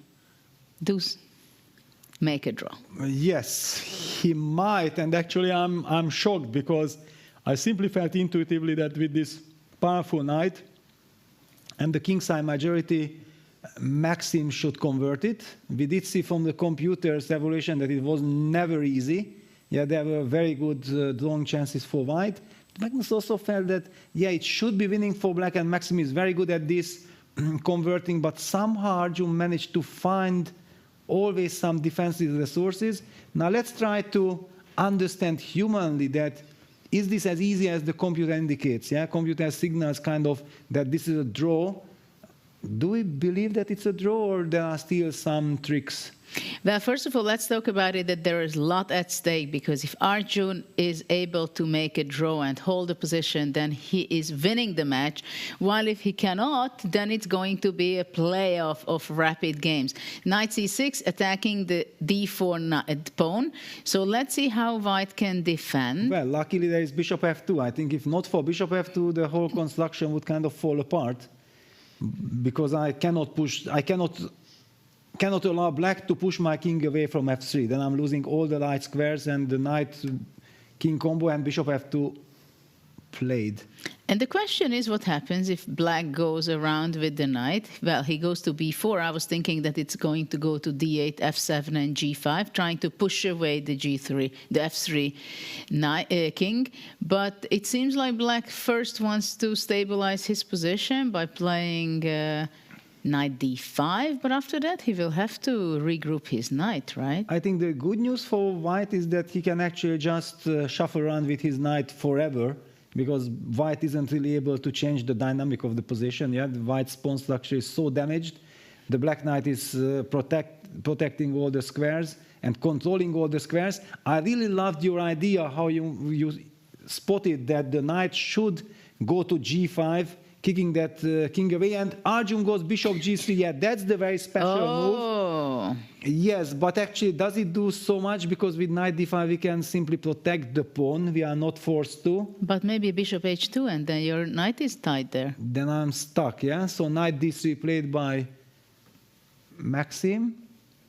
Bishop h2, yeah, and Arjun is going for it with full confidence. But this is why knight e8, where I wanted to go. I wanted to go back. It's not so simple for black. Yeah, because of bishop g3 always there was this defense.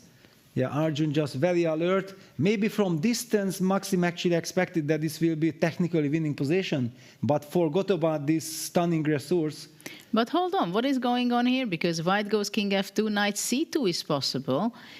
But d5, and then I don't know if black is able to strengthen, defend the pawn on f4 and then grab the d-pawn. Yeah, then we are just too active.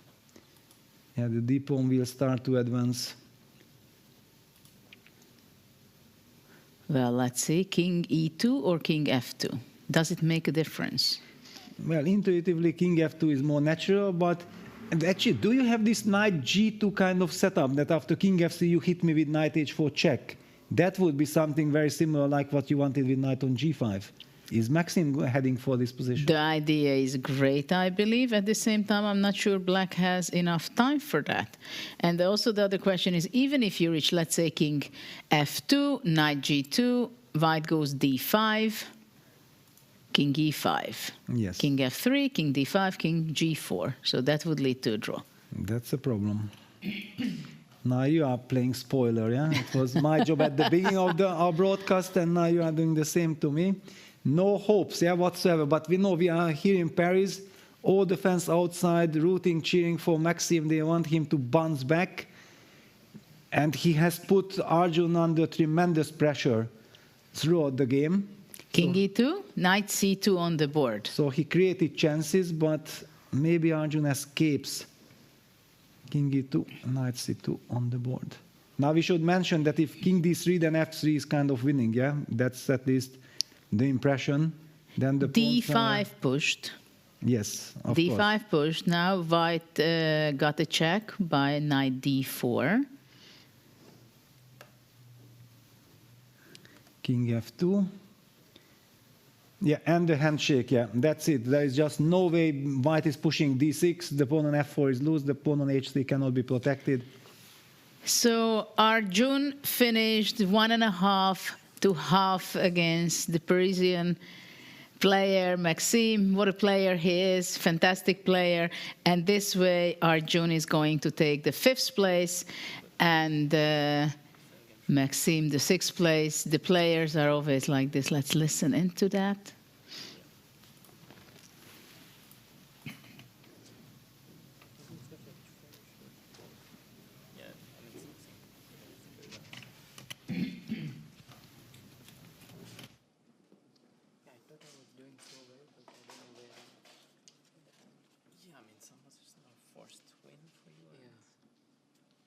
Maybe instead of queen c5, should I just done some knight d6, knight b5, c5, and knight d.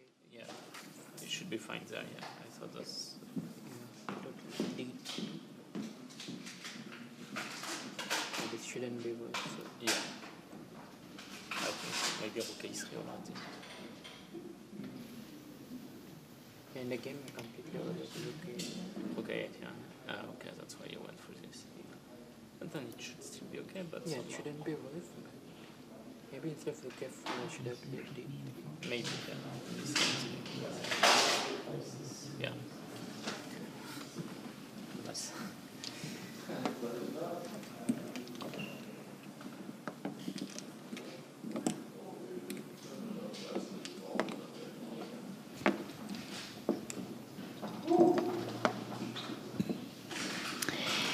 The tournament is over. There's 8 days of epic play by the world's best players. Magnus Carlsen, Hikaru, Fabiano. So many fantastic, amazing players. They really gave an incredible show. They performed. They played so many games, so many different positions. What are your takes, Peter, of today's match? Because it's still very fresh for us. Yeah, well, I was very impressed by Magnus once again. That right from the very start, I was also highlighting during our analysis that those small little moves, those small little finesses that he starts like this, he keeps his pawn on d7. If he would not be explaining it to us in Confessional booths, we wouldn't really be understanding what's really happening.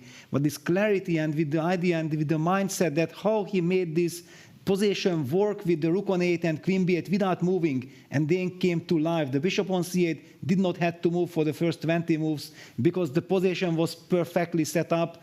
Went to play d5. He was so convincing, and I think he was driving Hikaru crazy. That, okay, what can I do with this guy? He just plays perfectly.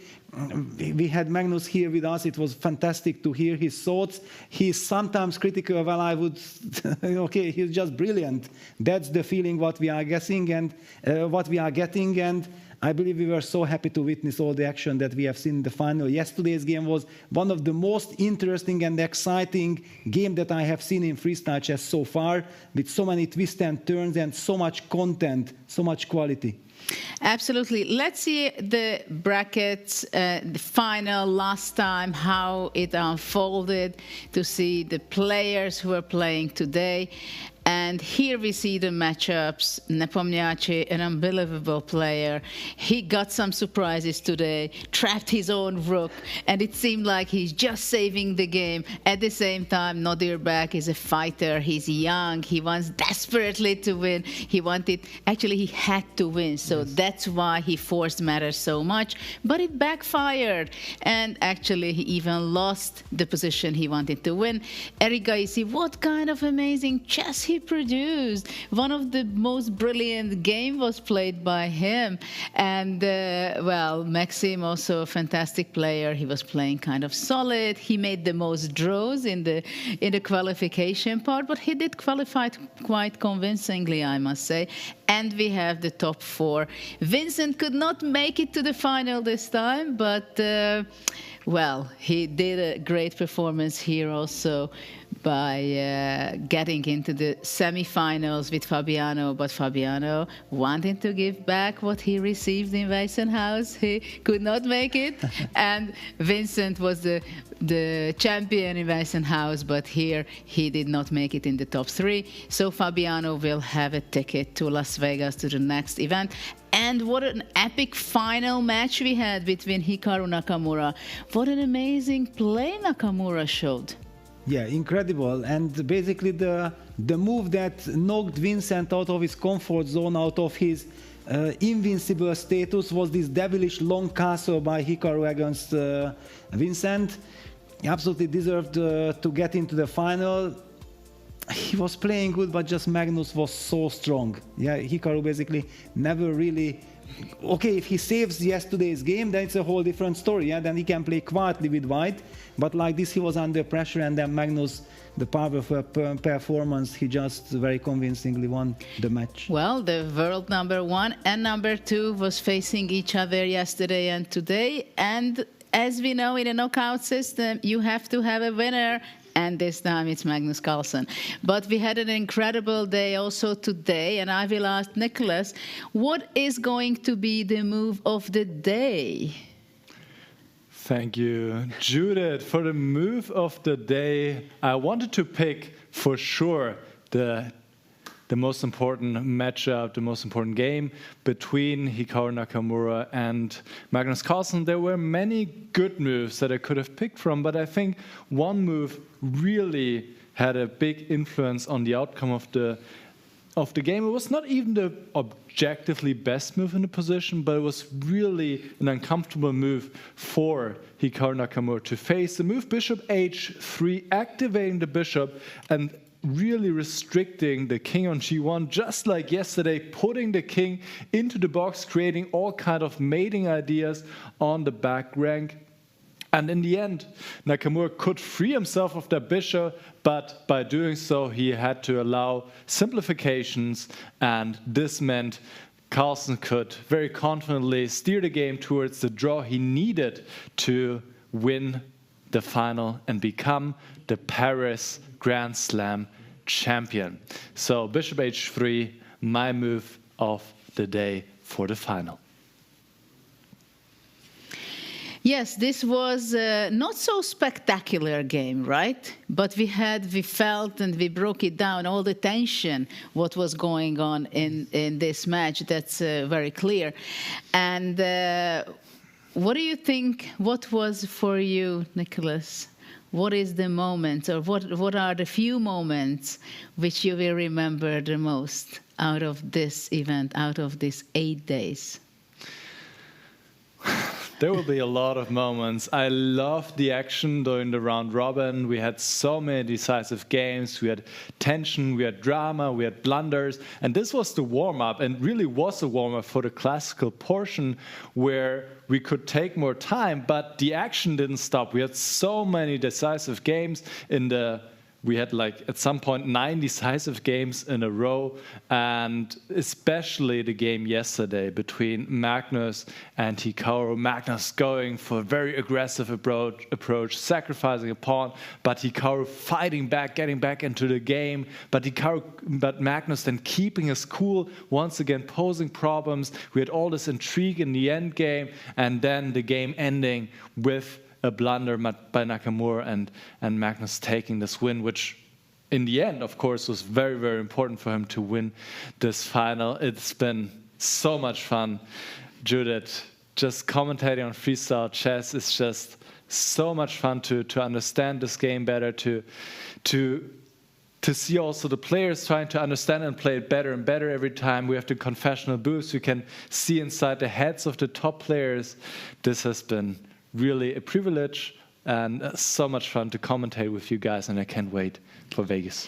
Yes, I think we are not going to be questioning your words. It was a very interesting journey for me, also seeing the improvement of the players, the seriousness they show towards freestyle chess, seeing the different generations clashing one another, and still, okay, this time, now it's equal, right? Last time it was Vincent who won, now it's Magnus, the older generation, the more experienced generation, which showed that they played the final match and Magnus won. Peter, I'm also asking you the same thing. We've been on an 8-day journey again with tons of games, excitement. If I ask you also, this is a very difficult question not to answer, but what were the highlights for you if you just have to pick immediately 3? Well, okay, one of the highlights, we had this fantastic round-robin rapid portion for the qualification, and then Nepo and Magnus scoring 8.5 out of 11. That's just completely insane. What a score is that in this field?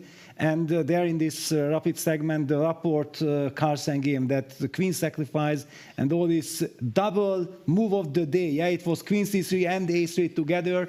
That was, of course, a sensation. That was just a fantastic game. Afterwards, the fight in the knockouts, well, I was very much for Vincent. Yeah, I was very much rooting for. So I knew exactly that this long castle, devilish long castle from Hikaru, that killed my heart. Yeah, I knew exactly that after long castle there is no way Hikaru will not reach the final, and that means Vincent will be knocked out to the semifinal. And then, thanks to this win from Hikaru, we witnessed Magnus Carlsen and Hikaru, and yesterday's game. That was really such a fantastic game. If ever someone thinks about this game and only thinks about Bishop A2 as a blunder, that loses so much. I think whoever spectator was with us and was watching from the beginning till the end, that was like a highlight of the year kind of atmosphere, fantastic El Clasico.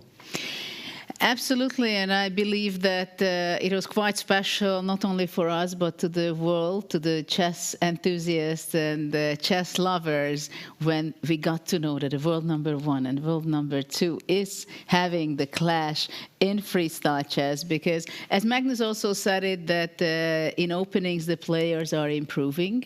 It is clearly seen, and I'm very much looking forward in the next events. Where are they going to be growing and improving?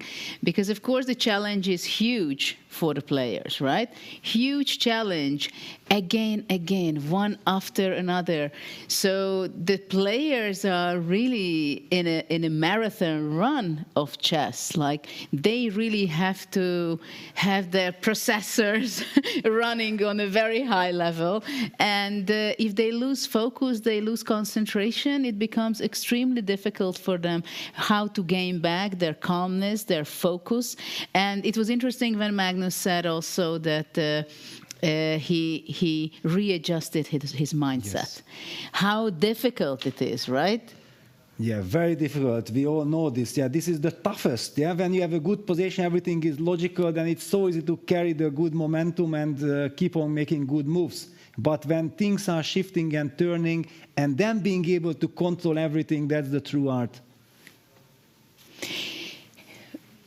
Well, we are just about to wait that everybody can follow the closing ceremony. But in the meantime, I think it might be interesting not to forget about, I know winners are the most important, but as chess players, as we've been there, not winning, but being second, I think it's nice to show and share Hikaru Nakamura's final interview after the game with Magnus Carlsen. Let's see what he had to say.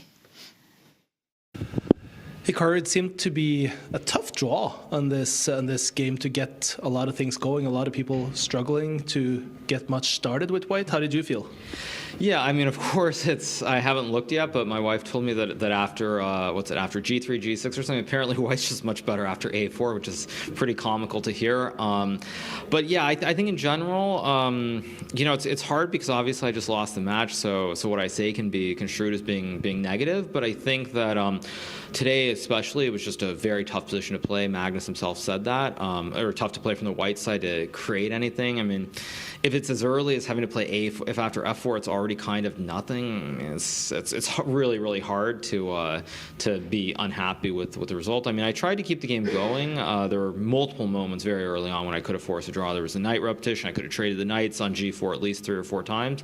And I felt like at some point Magnus was a little bit sloppy. He let me get this E4, and for a second I thought maybe I would have something, but it was just never anything special. So that's just how it goes sometimes. I think her analysis seems pretty spot on based on what we saw from the computers as well there. But how are you feeling about the chess in general now? You were a little bit frustrated after Weissenhaus. Do you feel like things are ticking upwards again?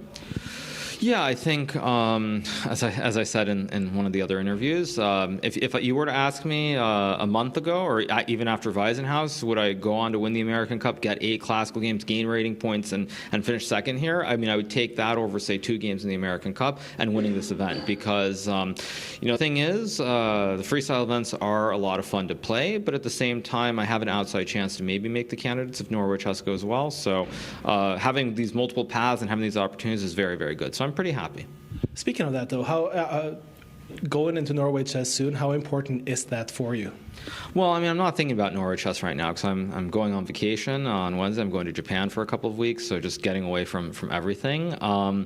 Yeah, Norway chess will determine a lot because as it stands right now, I have quite a few freestyle tournaments, and I have the Esports World Cup in the summer. I think that, as I said in the other interview, if I'm able to maintain a 10 to 15 point cushion over Gukesh by the end of Norway chess, I will make a real attempt to qualify for the candidates or for the rating spot, I should say. If not, I'll just play the World Cup or the FIDE World Cup, I should say, and we'll see how it goes. But I feel pretty good, and I'm looking forward to the upcoming tournaments. I think I played pretty well, and really, I mean, it's hard to expect to win every event, so I'm not that unhappy. We're very thankful that you're taking the time, Hikaru, and good luck in all the tournaments to come now. Yeah, I'm looking forward to it. Well, it is great to see what a sportsmanship Hikaru has. Look at his face. He is not outraged. He's not so unhappy. And it was done, this interview, just few minutes after the game was finished. And what an incredible character of the chess community, of the world of chess, world number 2, one of the most known and appreciated streamer, influencer personality. What a player. It's not only that he was playing 8 days continuously, hours, different games, different challenges. Every single day, he cared about his community and he made his summary of the games. What an unbelievable player personality in the chess world. I don't even understand how is it possible to be number 2 in the world when you do so many things for your fans. Yeah, I think that the point is that he's doing it with all his heart. So he's getting a lot of energy back. I think this is the key. And we see that whenever Hikaru plays, he plays fantastically, he delivers. Yeah, just unbelievable. But in Weissenhaus, it was like a shock when there was the talk about that retirement. What kind of retirement when you are almost at your prime? Yeah, it's crazy. Very nice to see Hikaru back on track, being so happy, looking forward to all the chances, also to qualifying for the candidates, also trying to win the overall Grand Slam. He is still in a very good run now. He reached the final here. Definitely in Vegas, he will be looking forward to win that event at home. We are very happy for him. Absolutely, world number 2. He was also number 2 in this event, but what a run he made. And he's an optimistic person. He's focusing so much in the upcoming events also, but I think he deserves very well the holiday he shared that he's going to Japan. So congratulations for Hikaru for his performance, and we are going to be very happy to see him back. So let's see now what kind of upcoming events Freestyle Chess Series Grand Slam has, because this is going to be epic. I think the follow-up, this was number 2. The first event was won by Vincent Keimer, the talented German youngster. Here he could reach only to the semifinals and became 4th in the event.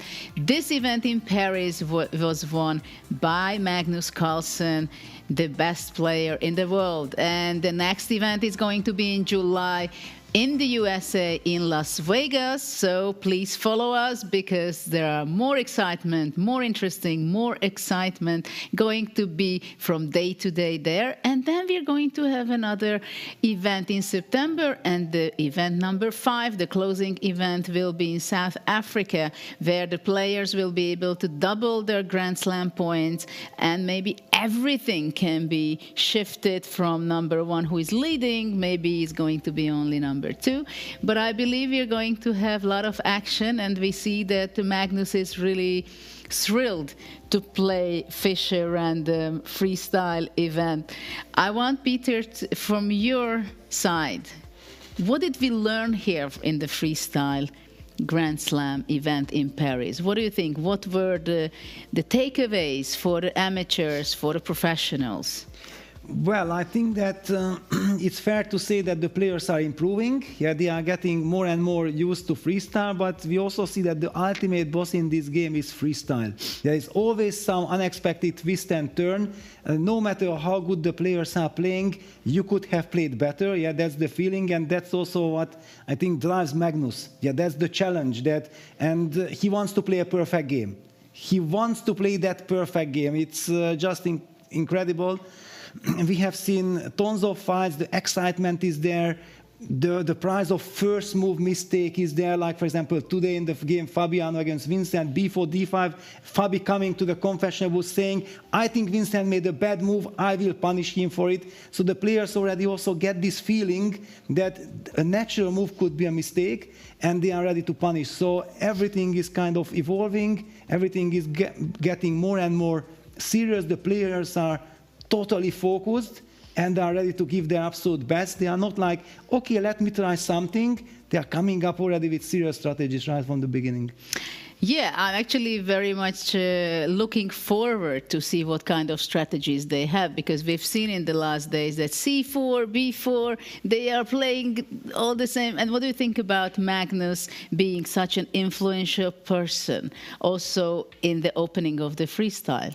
Well, we see in all the games that Magnus also there, very critical after his match against Nodiebek. I was clueless, yeah? He was clueless for like 1-2 seconds, and he is even ready to tell the whole world, yeah, that it was somehow bad reaction.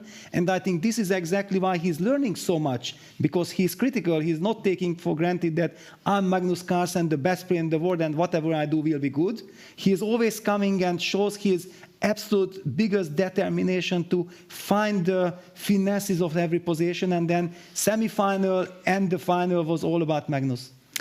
Well, these are the closing words from us here in the studio. I can say how appreciating it was, how great it was to be making this commentary together with Nicholas. Thank you very much for all your help, your insights with the computer, without the engine. It was great fun to break it down. And also, Peter, it was fantastic with you. And we're about just to say congratulations to Magnus. And let's go to the ceremony.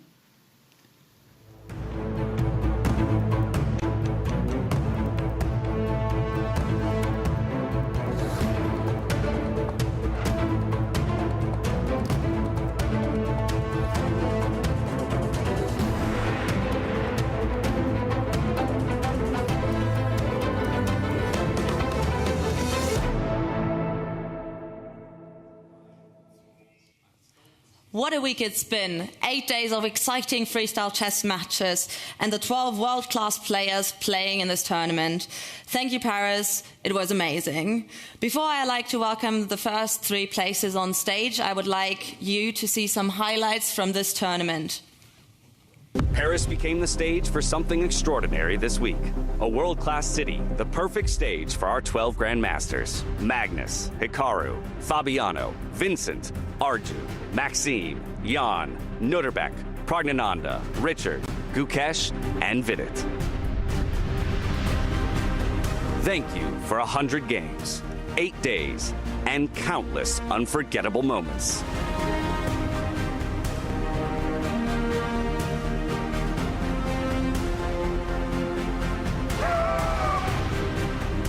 From unpredictable openings to breathtaking tactics, the freestyle format once again delivered high-stakes drama and moments of pure brilliance. Every match felt fresh, every move a bold expression of style. The grand final, a much-anticipated showdown between Magnus Carlsen and Hikaru Nakamura, 2 of the game's most creative minds battling for the title. Magnus Carlsen held Hikaru Nakamura to a draw on the second day of the finals, cementing his victory as the winner of the Freestyle Chess Grand Slam in Paris. I'm very, very satisfied with being able to seal the win today with, I think, a very clean performance. I was focused, played very sound chess, and just didn't give him any chances. So, while yesterday I wasn't that thrilled, today I think I did everything as well as I could. Meanwhile, Vincent Keimer and Fabiano Caruana met again in a rematch of their unforgettable clash in Wiesenhaus, this time playing for 3rd place. Caruana edged ahead with a win on the first day, and a draw on the second was enough to secure him his spot on the podium. Paris gave us passion, surprises, and stories that will stay with us. A huge thank you to the players, commentators, organizers, and fans who turned this event into something special. Your energy, insights, and enthusiasm brought freestyle chess to life. I couldn't be more happy. It's just so exciting, and it's now the 3rd big tournament that we had. I'm ecstatic. It's perfect.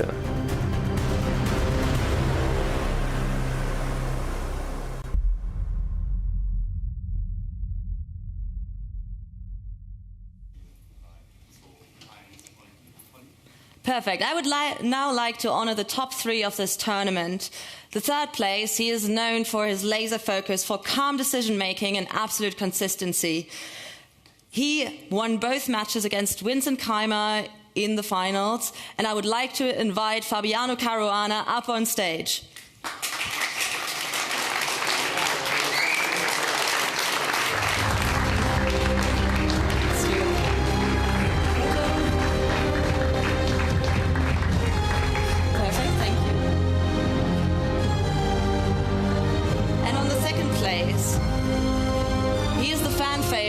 He is known for absolute energy, creativity, and his fighting spirit.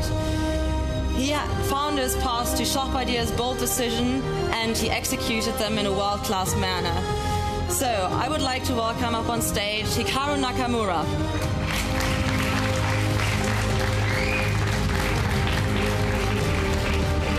Yep, you go here. Just for the photo first.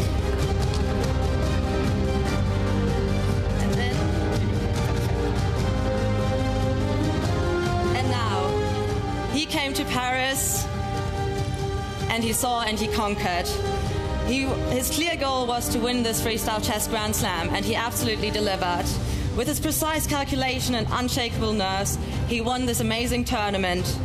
So, to a second win in Freestyle Chess Challenge in Weissenhaus, but the first one this year after Vincent Keimer's amazing win last time, I would like to welcome the GOAT, Magnus Carlsen, up on stage.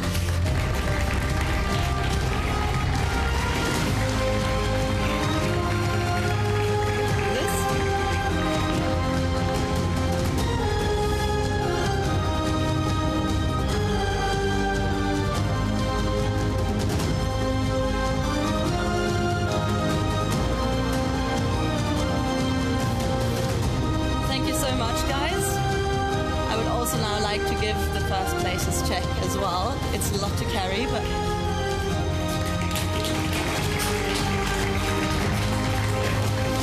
Okay. Thank you very much, players. You can now sit down, take your prizes. I will just bring this as well, or you have to come on stage. Thank you so much. Now, these 8 exciting days have come to an end. It was amazing being in Paris and watching these wonderful games of all of you. You did an amazing job at exciting us and the audience everywhere around the world. So, we saw everything in this tournament. We saw happiness, we saw sadness, we saw heartbreak, all on the board. And now, it comes to an end. But not forever. We're very much looking forward to seeing you in the US. Thank you very much.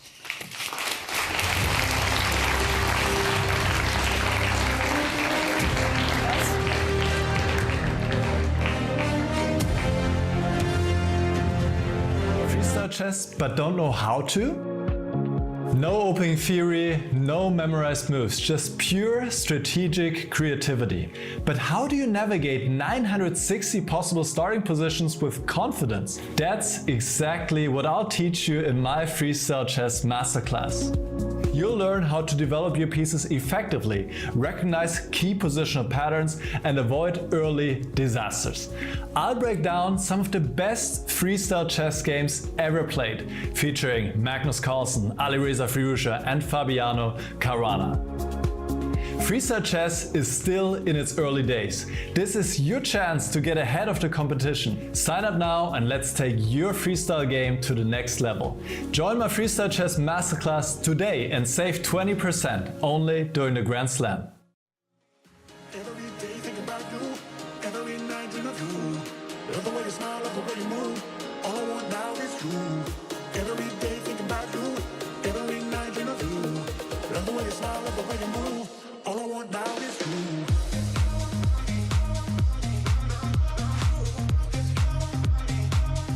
All I want now is you.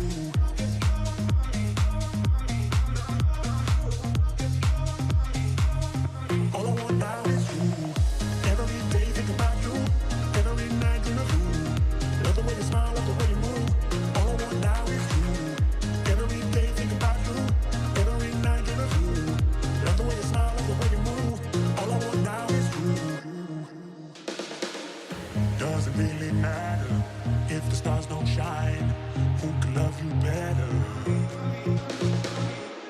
doesn't really matter if the stars don't shine. Who can love you better?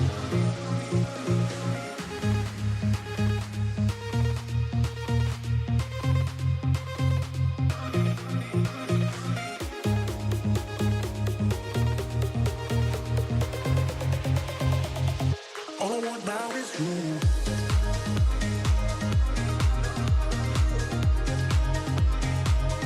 All I want now is you.